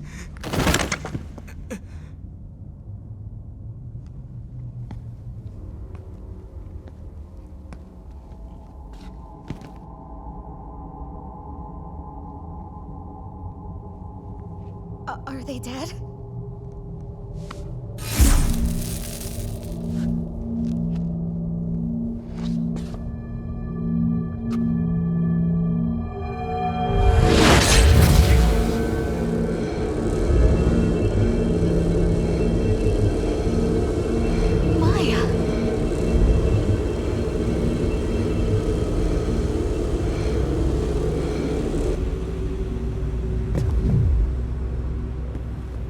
Powers never truly belonged to Troy, and now it seems they have found their rightful owner. Maya had a plan all along. Those suit you, Ava. But what about you? It's over. That's what matters. Yeah. Wow, look. Beautiful. Terrifying, but beautiful nonetheless.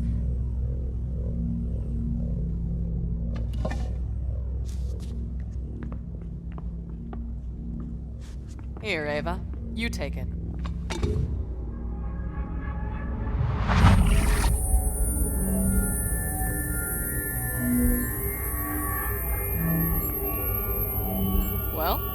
do you want to go?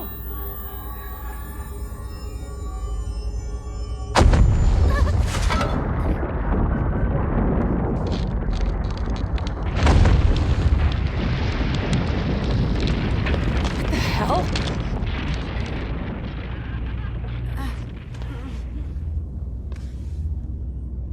You did it, Troy. Now let's finish this together.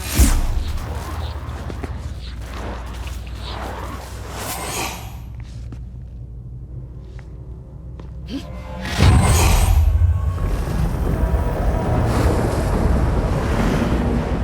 you feel that? There's a god waking up beneath our feet. And we just took off its chains. Soon the destroyer will be free. Once I leech it, I'll be the only star left in the sky. From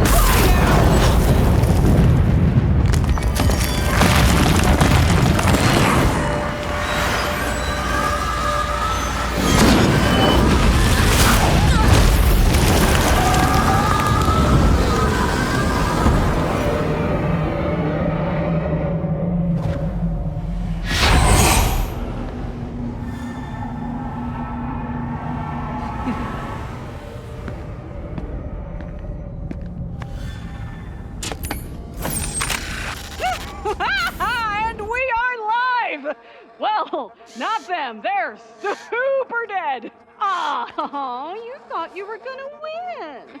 Maybe next time, superfans. Or not. That's just something people say. Game over, bitches! But things don't end there. Troy might not have opened the vault, but he was able to pull the moon into Pandora's gravity, meaning it's still opening.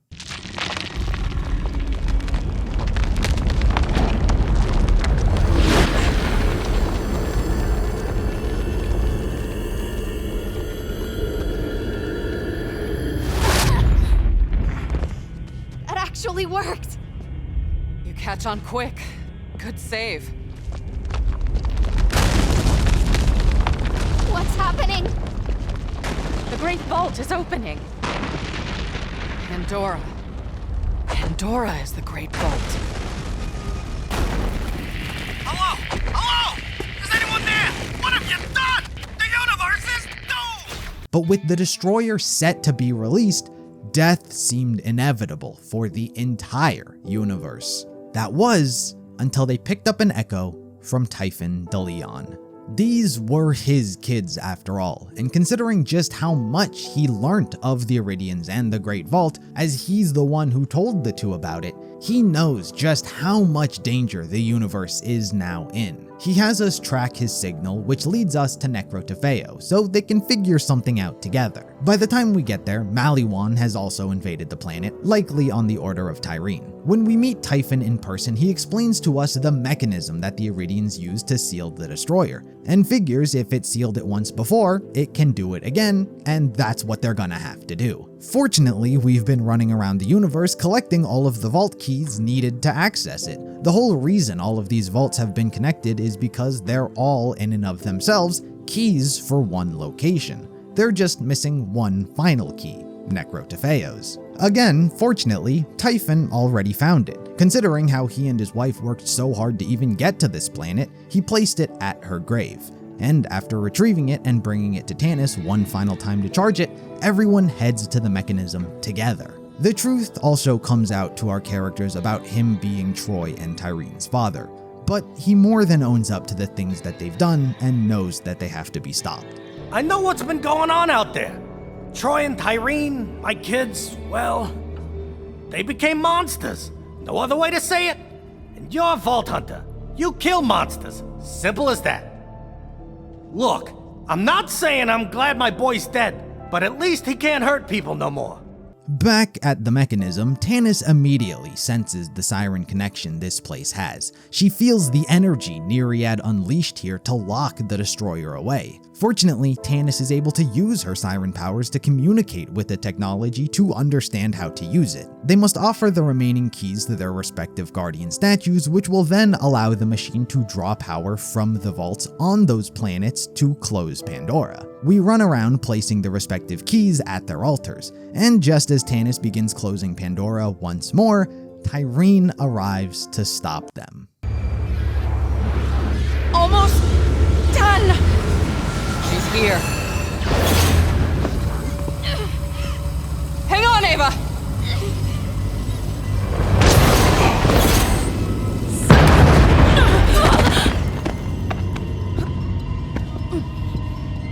Oh, this for me?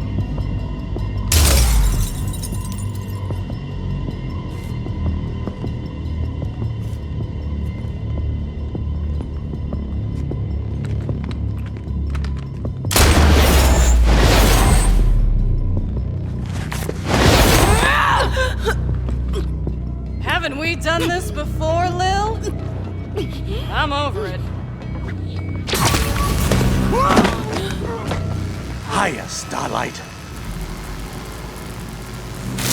Let me go! I let you go once, and see how that turned out?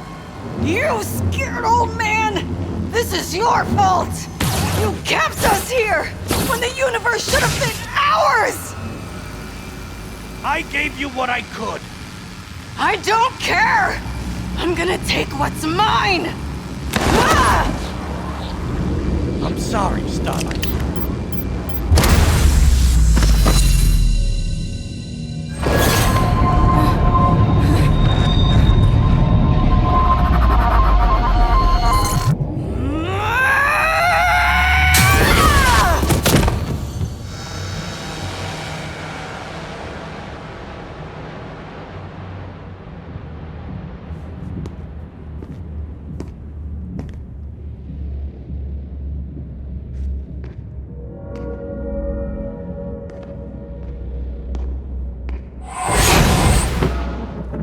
Typhon. You gotta stop her. It's too late for me. Just promise me something. Don't be the last Vault Hunters. We won't. Typhon is unfortunately killed trying to stop his daughter, and Tyreen successfully stopped them from using the mechanism. So all they have left is to stop Tyreen herself. We head to the rift where we see Tyreen leech and merge with the destroyer. But the monster proves to be too much for even her to handle, and she winds up only leeching a portion of it, where she becomes Tyreen the Destroyer. While she is the most powerful she's ever been with the destructive power of a vault monster, she is not the Destroyer itself, and thus is not immortal. She is still human and thus able to be killed. Together, Flack, Zane, Mose, and Amara put an end to Tyreen for good. Lilith is able to regain her stolen siren powers, but the day is not saved. It's over.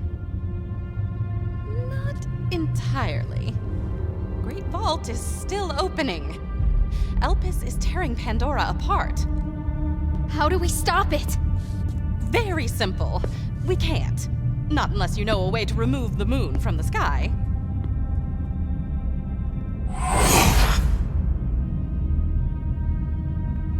Run towards the fire.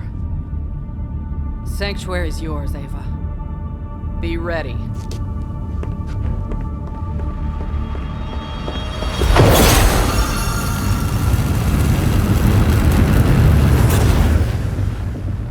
What does Lilith think she's doing? Closing the Great Vault. She's saving Pandora.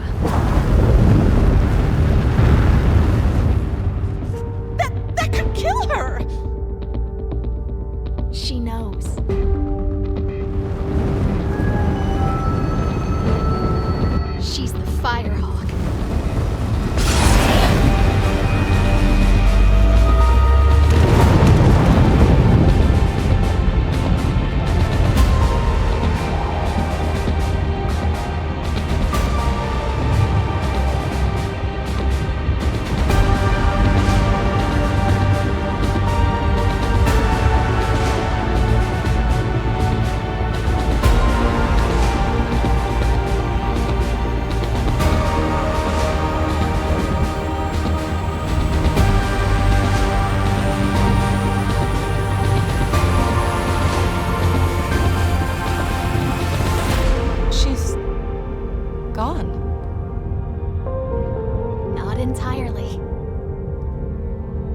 She's lighting the way.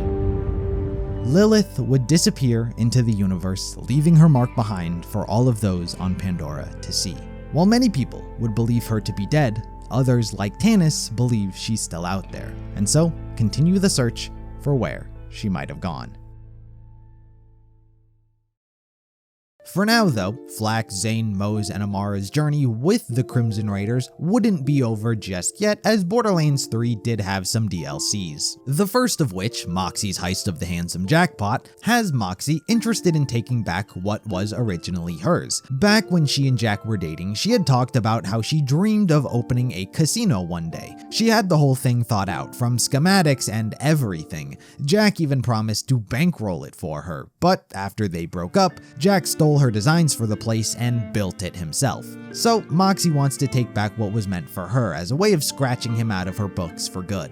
As for the Handsome Jackpot itself, obviously without it being Moxxi's, it became Jack's, and Jack became the whole center around its design. It was meant to be a leisure resort, a getaway from all of the violence and war across the universe. Of course, it was just a rigged casino to keep its patrons in crippling debt. After Handsome Jack's death, the place was abandoned and fell into disarray. The people on board were stranded and had to build a new life for themselves. But that hardly matters to Moxxi, she just wants the place. So our characters are sent to the Handsome Jackpot to steal it. When we arrive, things are about what we expect. The place has devolved into chaos, with criminals and loader bots controlling much of the area. But during our sweep of the place, we run into Timothy Lawrence, the doppelganger who helped Jack during the events of the Presequel. After that, Timothy was sent here along with many other doppelgangers to help run the place. It is a Jack-themed casino, so he wanted a bunch of Jacks around for the immersion. But in true Handsome Jack fashion,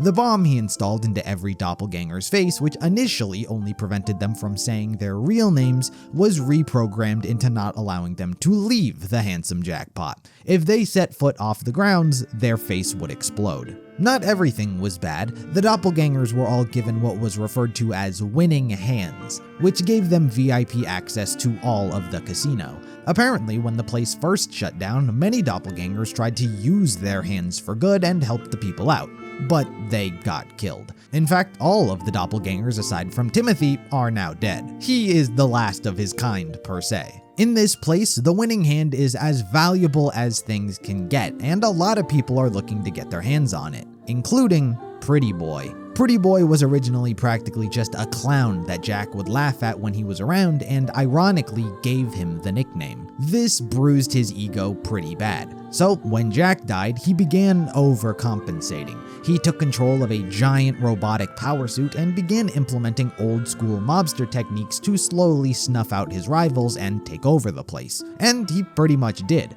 The only thing he's missing is Timothy's winning hand. He doesn't have full access to the casino, and he wants it for himself, to redesign it in his image. For now though, we convene with Moxxi to see how she wants to proceed. Her and Timothy have a bit of history. Not only did she meet him during the events of the Presequel, but Jack had actually also sent him on dates with her in his stead. Timothy thinks he did a good enough job to hide it, but Moxxi knew he wasn't Jack. While Timothy loved the dates he went on with her, Moxxi obviously holds quite the animosity towards him for helping his rise to power. It also doesn't help that he looks like him. While she'd lose no sleep if the Vault Hunter killed him right then and now, his winning hand can be useful to help her get control of the casino. As for what Timothy wants, he just wants off. If he can get into Jack's office, he can deactivate the bomb in his face and be a free man. The DLC mostly consists of recruiting various individuals to help in this heist. Ember, as she literally and metaphorically brings firepower. Freddy wasn't originally part of the plan, but he programs robots, so he's brought in as he can potentially be useful. And finally, there is the mayor of Trashlantis. He's a tailor, and they need Timothy to be as authentically Jack as possible to bypass security. So they want him to make some clothes. Together, they successfully pull off the strategy to make it to Pretty Boy. Freddy does betray the group, leading to Timothy getting captured, but he is subsequently killed. Same goes for Pretty Boy. He sent the casino hurtling towards a black hole to renovate the place and kill everyone on board so he can start the place fresh, but we kill him. With Timothy trapped and the casino headed for a black hole, he cuts off his hand so we can use the override controls, and thanks to him, the casino is saved. The DLC ends with him and Moxxi being on good terms. Need a hand? Moxxi, you know, I've been wondering, why did you say yes to dinner that night? I was hungry. Yeah, but Jack, he was the worst. Oh, honey. If I thought you were Jack, I'd have shot you the moment you stepped up to my bar. So, I didn't even fool you a little. Not even a little. I wish you were mine.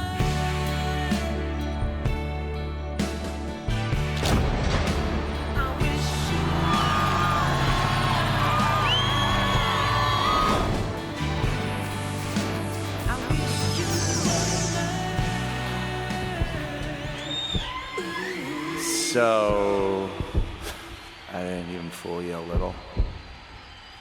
Not even a little.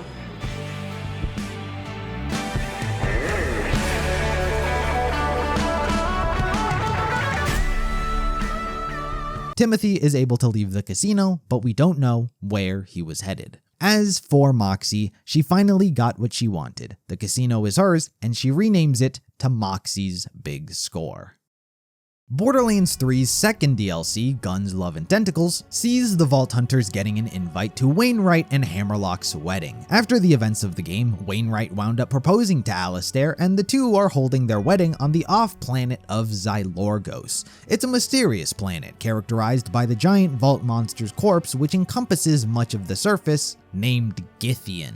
To be their wedding planner, the two had hired Gage. I mentioned after the events of Dead or Alive that Fiona and Sasha had inspired her to pick up a side gig for more cash, and evidently she became a wedding planner. It's helped by the fact that she has quite the fondness for Hammerlock, so things worked out. She's arriving late, so she winds up crashing on the surface near where we are. So after meeting and introducing ourselves, everyone heads to the Lodge, run by Mancubus Bloodtooth. Mancubus and the Lodge themselves are interesting enough characters in and of themselves outside of the main timeline. But for now, he just serves as its proprietor to provide safe lodging during their stay. While we help get things prepped, Wainwright has been a nervous mess, and so asks that we meet up with him in town to help him with a favor. He wants to check out the wedding venue, but the place is locked down. They try to find a side entrance, but wind up accidentally stumbling into a cult's wedding ritual. Eleanor and her husband Vincent are renewing their vows by sacrificing others to Githian. But when our characters try to stop him, the ring Vincent was wearing falls into the hands of Wainwright. It forcibly attaches itself to him, leading to him getting possessed. You see, what is really going on here is that originally, long ago, Vincent and Eleanor were part of an expedition crew that came to the planet in pursuit of Githian after chasing its name across the stars. Githian was already dead by the time they arrived, and they spent so much of their time studying it. But it turned out that Githian wasn't dead. His body was, but its heart still beat. And that was a problem because Githian's name translates to Eater of Hearts, and that it did. Githian had the unique ability to sway the hearts of man in a way so it can consume people's humanity. It corrupts and sways people to trade their humanity for an ageless existence. And that's exactly what happened to Vincent. His research led him to sacrifice bits of his humanity piece by piece in an effort to uncover immortality. But when he went to Githian's heart directly to conduct more experiments, he was just consumed by it. In a desperate attempt to save his life, due to the connection between the Vault's technology and the Vault monsters, Eleanor used a ring to form a bond between Vincent and its wearer. She crafted 2 rings, one for herself and one for Vincent. But upon putting on her ring, Githian's power and influence still managed to corrupt her mind and being. Her humanity was then taken in exchange for eternal life. As for Vincent's ring, when worn, it draws out his essence from within Githian's heart, and he takes over the host's body. And that's what Wainwright and the Vault Hunters walked in on, the renewal of Vincent returning. But now he's set to take over Wainwright, so our characters have to stop it. The recruits run all around Xylorgos learning more about everything going on so they can get to Githyan's heart. And in true Vault Hunter fashion, they do. Githyan's heart is destroyed, and thus Eleanor and Vincent's curse comes to an end. A lot of this DLC is spent with both Wainwright and Hammerlock being nervous about marrying the other, not knowing if they're the best suited for each other. But going through this whole ordeal has led them to be certain of their love, and we see them getting married. The third DLC, Bounty of Blood, takes place on the planet of Gehenna, an old western town where the Jacobs Corporation conducted some of their most illegal and unethical practices that left most of the planet in ruin. It was a testing ground for their weapons of war. As a result, there's not many people left inhabiting the planet. The people that do live in the town of Vestige. They wish to leave the past buried and simply move on with their lives. But then there are those who wish to dig up Jacob's old secrets and use them for themselves. This group became known as the Devil Riders, led by Butcher Rose. Her grandma used to work for the company back when they were trying to develop a biological weapon of war known as the Ruiner. But when they learned that they couldn't control it, they bombed everything they could and tried to bury it. But Rose's grandma figured out a way that she could control the beast, but she never got the opportunity to prove it. Rose grew up hating the company and wanted to prove to everyone that the Ruiner could be controlled. So she worked her way up to leader of the Devil Riders to see her resolve through. And that's what led to the divide between them and the townsfolk. So the sheriff put out a bounty on anyone that could get rid of the Devil Riders. So who other than Flack, Zane, Mose, and Amara answered the call. They head into town to meet the sheriff himself, but it isn't too long before Rose shows up and kills him right in the center of town. You see, Vestige had what they thought was a giant stone just sat there this entire time, when in reality, it was the Ruiner's egg. Rose was planning on hatching it. She kidnapped a musician and had him play music to train it, to acclimate it to a tune so that Rose could control it when it hatched. But since our recruits were hired by the sheriff, they're working on his behalf. Before he died, he asked us to pass his badge on to Juno, a former Devil Rider who only ever killed to survive. But when Rose ordered them all to slaughter the town of Vestige, she turned on them and warned the town instead. Juno was taken in, but despite this, she's still not trusted by many within Vestige. The sheriff was one of the few who did. But now hoping to honor him, Juno and the Vault Hunters work to put an end to the Devil Riders. Things don't go too well most of the time, as they always seem to be one step behind Rose. We follow her from location to location, never quite catching up to her until it winds up being too late. Rose manages to get the firepower she needs to hatch the Ruiner, and she does. We try to head to the area of impact to stop Rose, but it's too late, as the Ruiner is here. While it isn't for too long, Rose is able to control the monster for just long enough to escape. Our Vault Hunters would kill the Ruiner and be hailed by the town as heroes. Juno earns the respect of the townspeople, and as for Rose, she disappeared into the dust. No one knows where she went, but at least she was able to prove her grandma right, as she did in fact control the uncontrollable. The fourth DLC, Psycho Krieg and the Fantastic Fustercluck, sees Tannis taking an interest into learning more about what makes a psycho tick, and what better test subject to use other than Krieg. We venture inside his psyche to learn more about the man. Due to the unique circumstances of what we're doing, we're able to make contact with both his sane self as well as his psycho self. There is apparently a place in there dubbed Valhalla that has been locked away even from sane Krieg. They figure the answer to their questions are locked behind that, so if they open it, Tannis can get her answers, and she promises to transfer sane Krieg's conscience somewhere else, thus allowing him to be free. As our characters venture deeper into his mind, we learn all sorts of things about him, about both his sane and psycho half. From Psycho Krieg believing that the Crimson Raiders only ever saw him for his bloodshed, to sane Krieg's origin with Dr. Benedict, as well as both of their grief with the loss of Maya. We witness it all, and through these, we manage to unlock this supposed Valhalla. But what they find inside is something only referred to as Psycho Reaver. It is the embodiment of all of the rage and violence felt by a psycho. It's what consumes people when they go mad. But Psycho Krieg had locked it away to protect his sane half. It's why he's been able to hang on for so long without losing himself, because his other self was also trying not to lose him. Through this, the two gain newfound respect for one another, learning to work together instead of trying to fight one another. And so now they're able to move forward and create something new. We all lose things. Our pasts, our friends, our minds. But we keep going. Keep fixing ourselves when we break. We may never be perfect. That's enough for now. Come on in. Tell me about your day. But we can get close enough.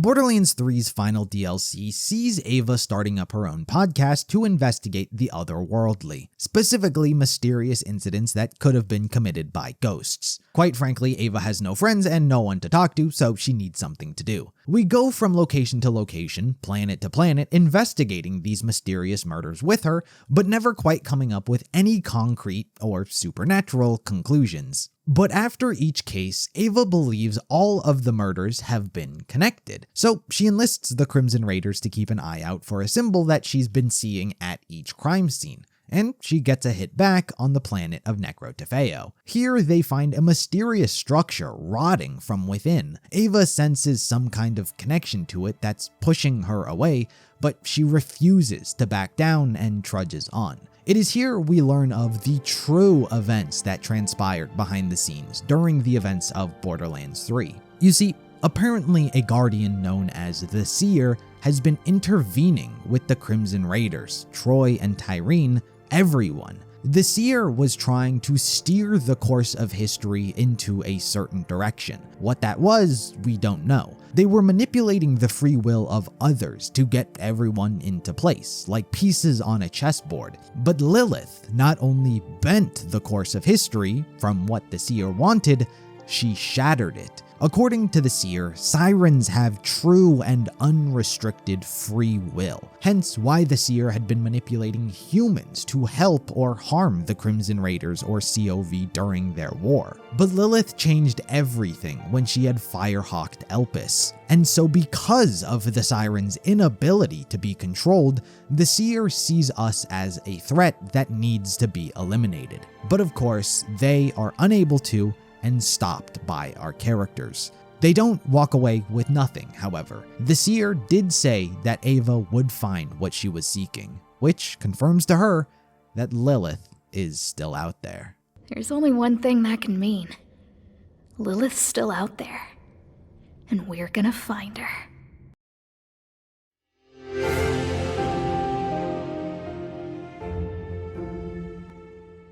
For now, though, we would take a break from the Crimson Raiders as they did their own thing in the universe. Tiny Tina's Wonderlands holds questionable relevance in the timeline as a whole, for, at least for now, it is largely disconnected. The entire game itself is a campaign through the in-game tabletop RPG, Bunkers and Badasses, their Dungeons and Dragons. As such, the entire story is made up by Tina for the sake of fantasy, thus having no stake in the events going on in the actual universe. At least so it appears on the surface. There's always the off chance that all of the characters are sentient and they come to life in a later entry, but until that happens, you're not missing out on much if you don't know what's going on. The game does introduce two new actual characters in the form of Fret and Valentine, however, their stories are extremely limited. Valentine is a spacefaring pirate captain whose ship crash-landed on Pandora where he found Tina, while Fret was originally an office accounting bot who met Valentine after an encounter with her employer resulted in bankruptcy. So instead of being liquidated at the auction, she hitched a ride with Valentine off the planet and has been his navigator ever since. Both are fans of Bunkers and Badasses, so after crash landing on Pandora, they had a game session with her,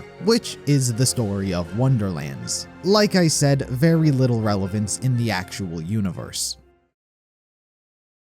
New Tales from the Borderlands takes place about 1 year after the events of Borderlands 3. It follows the perspective of 3 new characters named Anu, her brother Octavio, and a froyo shop owner named Fran. The latter two don't hold much significance. Octavio works for Fran as her only employee in her frogurt shop. For all intents and purposes, they are just civilians. Anu, however, is a scientist working for Atlas in their research and development division. She detests violence and killing and so seeks to invent an alternative method. She's also a massive fan of sirens. These are both relevant details as she has spent most of her time at the company inventing a gun that can harness and amplify the effects of elements. She's been using it on Eridium, which has allowed her to teleport objects, but she has failed to figure out a way to bring said objects back. But right now, she has other problems.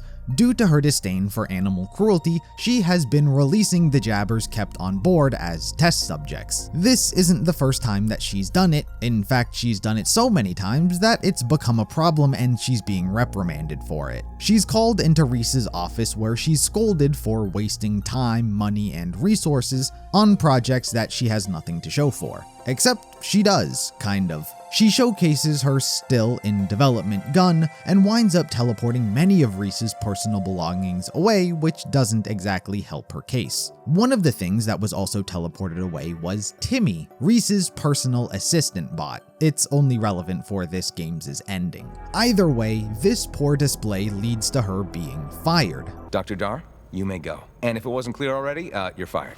But, sir...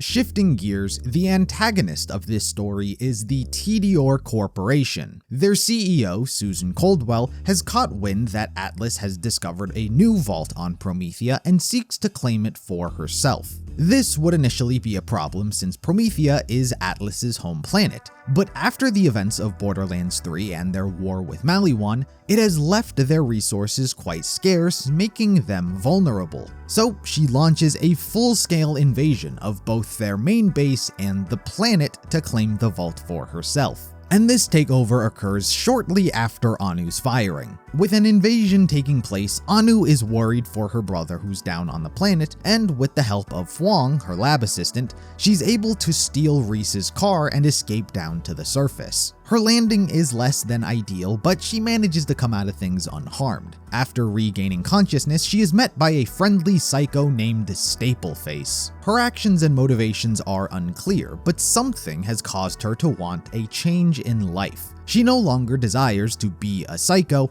but one does not simply stop without being murdered. Due to Anu's own scientific curiosity, she approaches a more hostile group, forcing the two to fight back in self-defense. Ultimately, they're all taken care of and or killed, leaving Stapleface to be very grateful, and the two part ways. As for what was going on with the others before everything went down, Octavio was with Louis, an assassination bot that he has somehow befriended. Octavio has been spending much of his time hoping to be noticed for his entrepreneurial endeavors, but they've never quite worked out. He helps Louis on one of his assassination jobs before meeting up with some of his friends to get tacos, and it is here when the invasion takes place for them.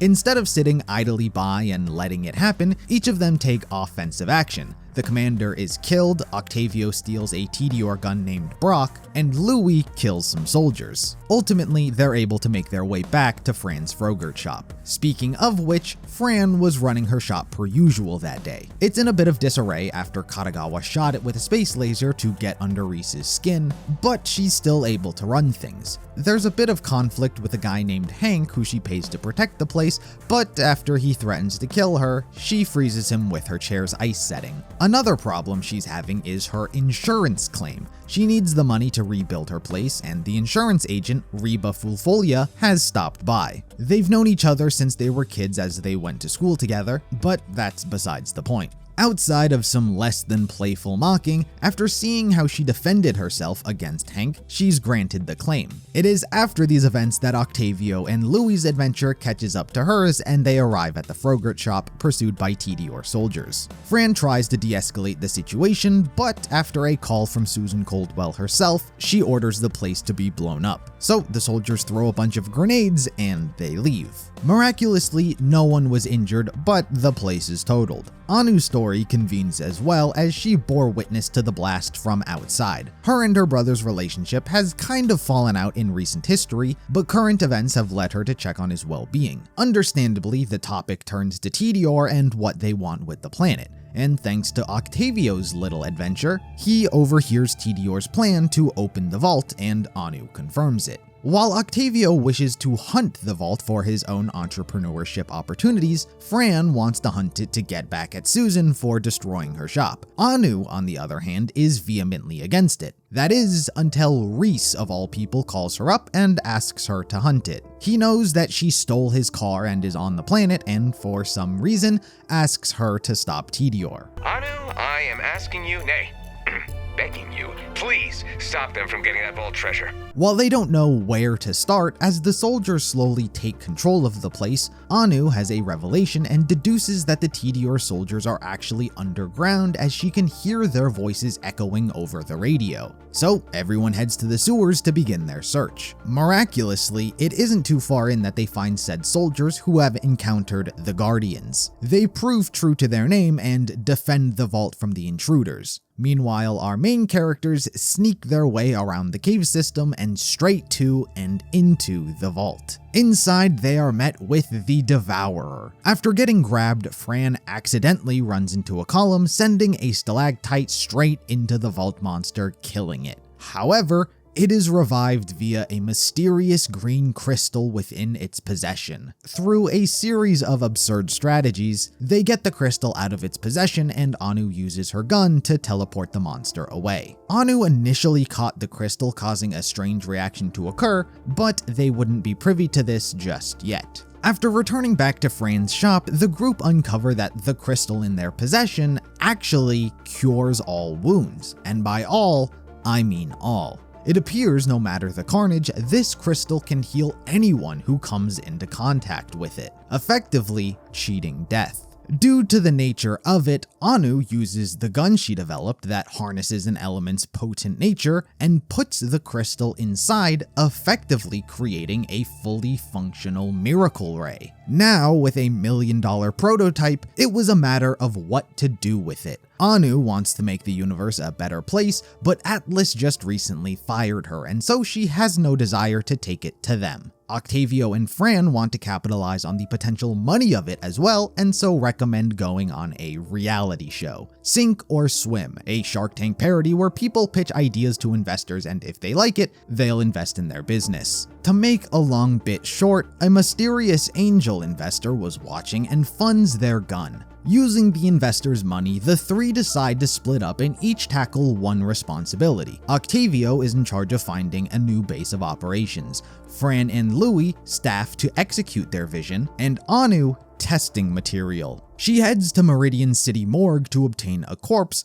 but that's not exactly a thing mortuaries comply with. But after seeing her wanted poster, she's lured into the back rooms and trapped in a coffin. Anu is eventually able to punch her way out of it, fending off the keeper and escaping without getting caught. But she did not procure the corpse that she came there for. After regrouping with the others, we get to see how their endeavors turned out. Octavio did acquire a base of operations. In fact, he was resold Fran's Frogurt shop, much to the dismay of his sister. As for Fran, she hired a man named Fergus who serves no role in this story. He's just there for eye candy. So realistically, none of them accomplished anything useful. Anyway, Tediore managed to track down Anu back to the store and, in fact, shoot her. Fran deals with the soldiers, and as they grieve with her death, they realize that she could be the dead body that she was looking to experiment on. And in fact, it works. Her gun brings her back to life. but this time with the continued side effect of the mysterious spirit possessing her. While the characters still don't know what's going on,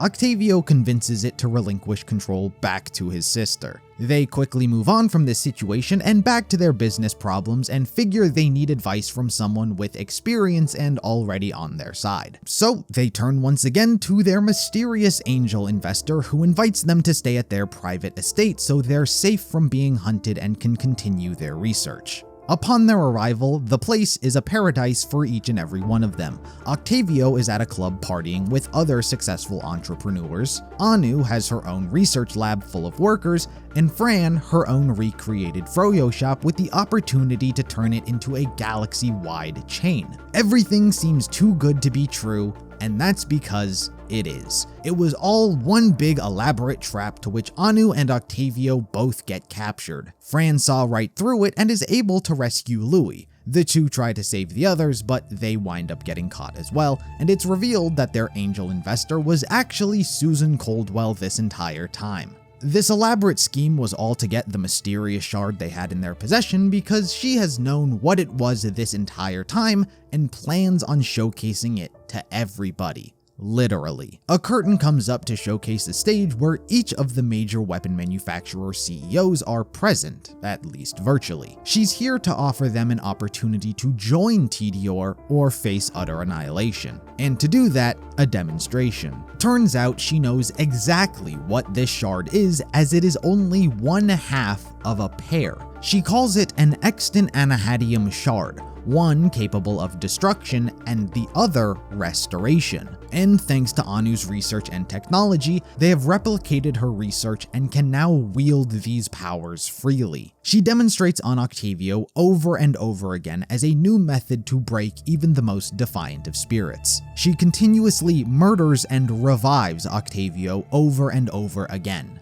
But a most unexpected of development occurs within Anu. Distraught at seeing her brother treated this way, she is overwhelmed by the mysterious spirit that has been plaguing her since they first found it, and the healing shard gets embedded into her chest and they break out of their imprisonment. The spirit tries to reunite with its other half, but fails to as Anu resists, resulting in her body passing out. She is taken to the medical lab so the shard can be extracted, while Octavio is locked in a cell for leverage and Fran set to be executed. Each of them have their own little adventure. Octavio holds himself hostage and manages to escape from every guard. Fran somehow rescues herself from execution, but it is Anu who has the most literal out-of-body experience. While her physical body is unconscious and unresponsive, even nigh invulnerable, her psyche is left with the shard spirit and she is taken on a journey of self-discovery to heal what is inside. The lessons are kind of all over the place.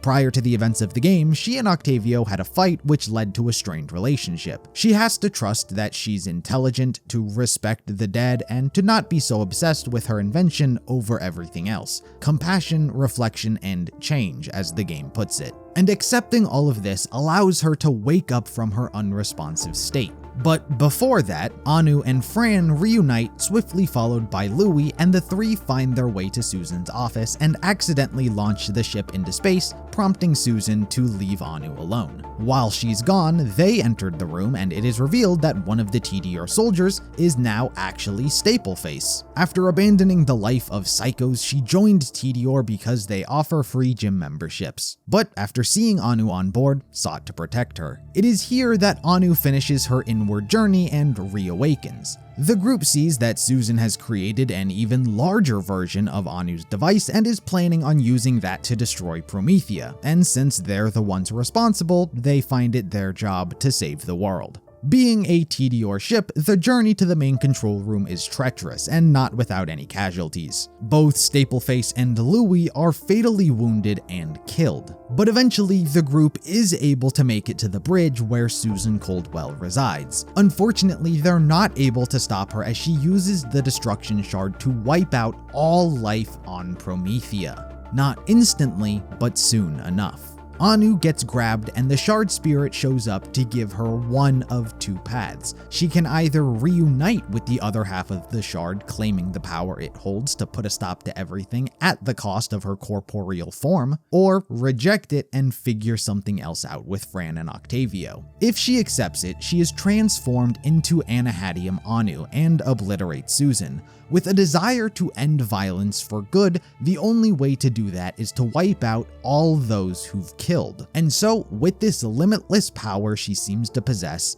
eradicates everyone in the universe who has ever killed anything. While her humanity is supposed to be gone, Octavio somehow snaps her back to her old self and she revives everyone who was just wiped out. Should she have rejected reuniting the shard, it falls into the hands of Susan, who transforms herself. Though a very long-winded sequence and a ridiculous team-up, they get the shard away from her and she dies. Regardless of which sequence is canon, they both lead to the same result. The healing shard is used to revert any death that just happened. No one on the planet was killed, the shard is whole again, and it vanishes into the depths of space. As for Octavio, Anu, and Fran, they open a new consultation company where they heal corporations from the inside, and as an example, they've been helping Atlas treat their employees better. Louis also gets fixed and returned to life. The game ends with the shard, as we see it find a new host in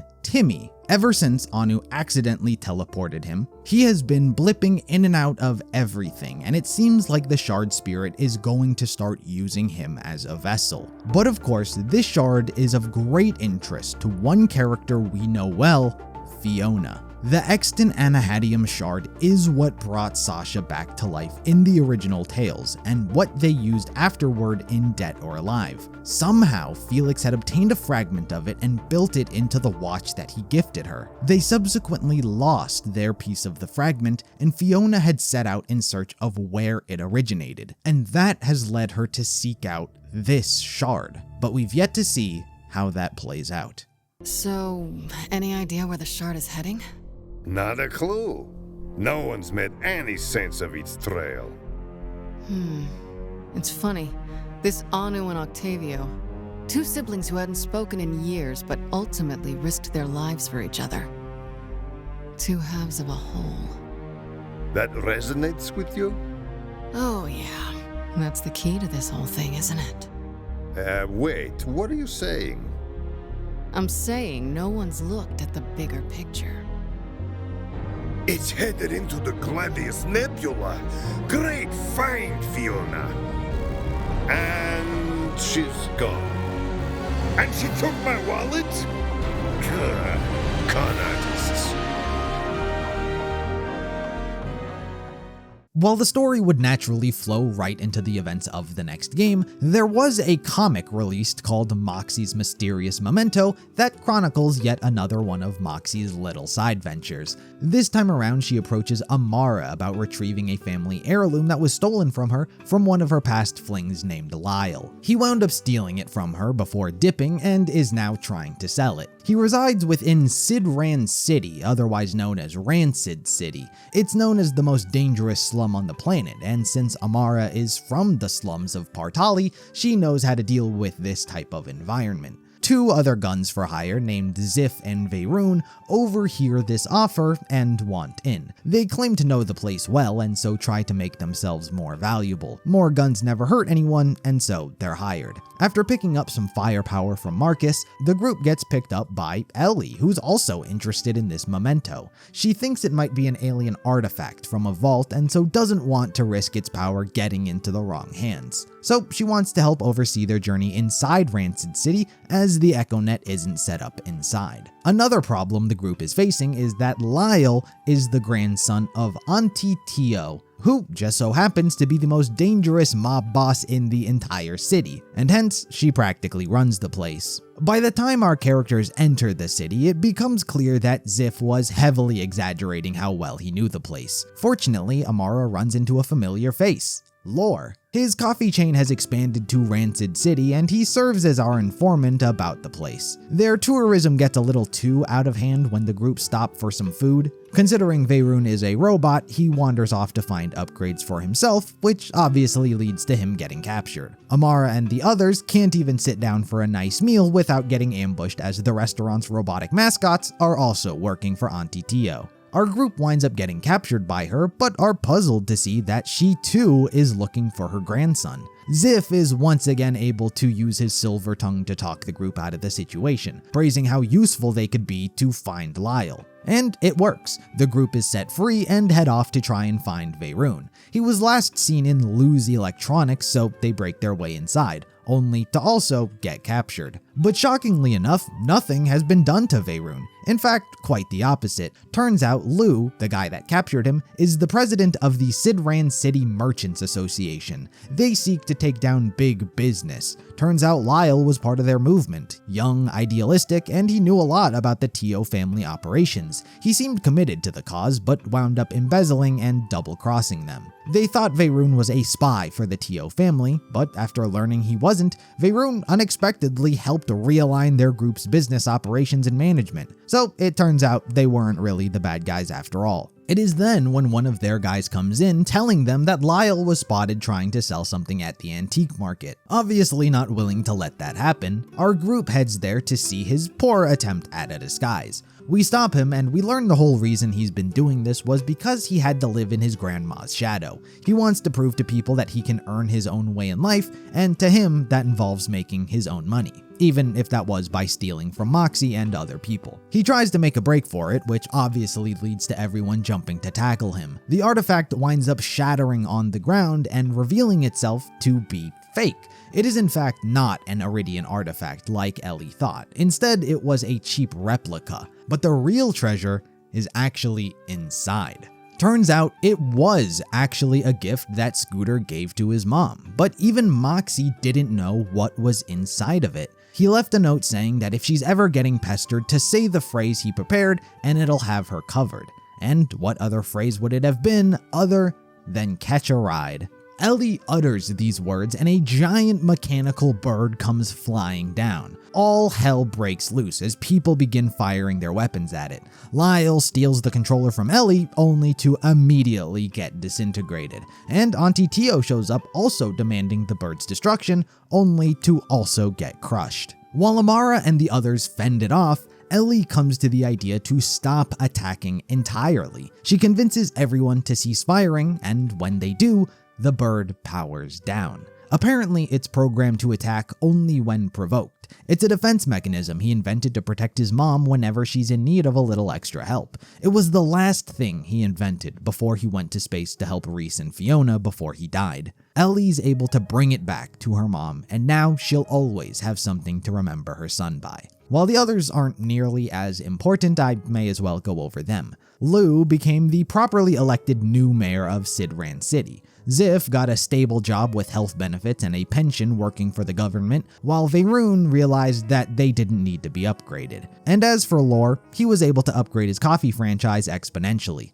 But while a nice little adventure Amara thought she needed, she's left feeling unsatisfied, like she's not living up to her full potential. She ponders what it means to be a hero and ultimately comes to the conclusion that to truly become legendary, one must be unshakable in their purpose. One must have a purpose to truly find their life fulfilling. Moxxi helps push her in the right direction, showing how they've both got special gifts passed onto them and how they should use them for something bigger than themselves. It is at this moment that Zane shows up. Apparently, Ava needs someone to look after Hermes while she's busy, and Zane offered Amara to do it. He's on board Sanctuary 3, and the two are shocked to hear that the ship is there. So Moxxi and Amara ask if they could catch a ride. Everyone owes quite a sizable debt to someone, and they're looking to repay it. And Zane immediately knows that they're talking about Lilith. And that leads us to the events of Borderlands 4, as we return back to the perspective of Lilith. When she firehawked the moon away from Pandora, she teleported far into the galaxy to where not even she knew where she was going. But when she reemerged, she wound up crashing into the planet of Kairos. Well, she didn't exactly crash into it. Rather, she crashed into a protective veil that was keeping it hidden away from the rest of the outside universe. Kairos is a planet run by the Timekeeper. Nyriad described him as one of the Eridians' monstrosities locked in the vaults. The Timekeeper had seized control over this planet and rules it with an iron fist. He implants bolts into each and every citizen so he can see what they see and control what they do. He has established his own perfect order along with an army and worshippers to accompany it. Everything was controlled just the way he liked it. But when Lilith crashed Elpis into the Veil, that order was ruined.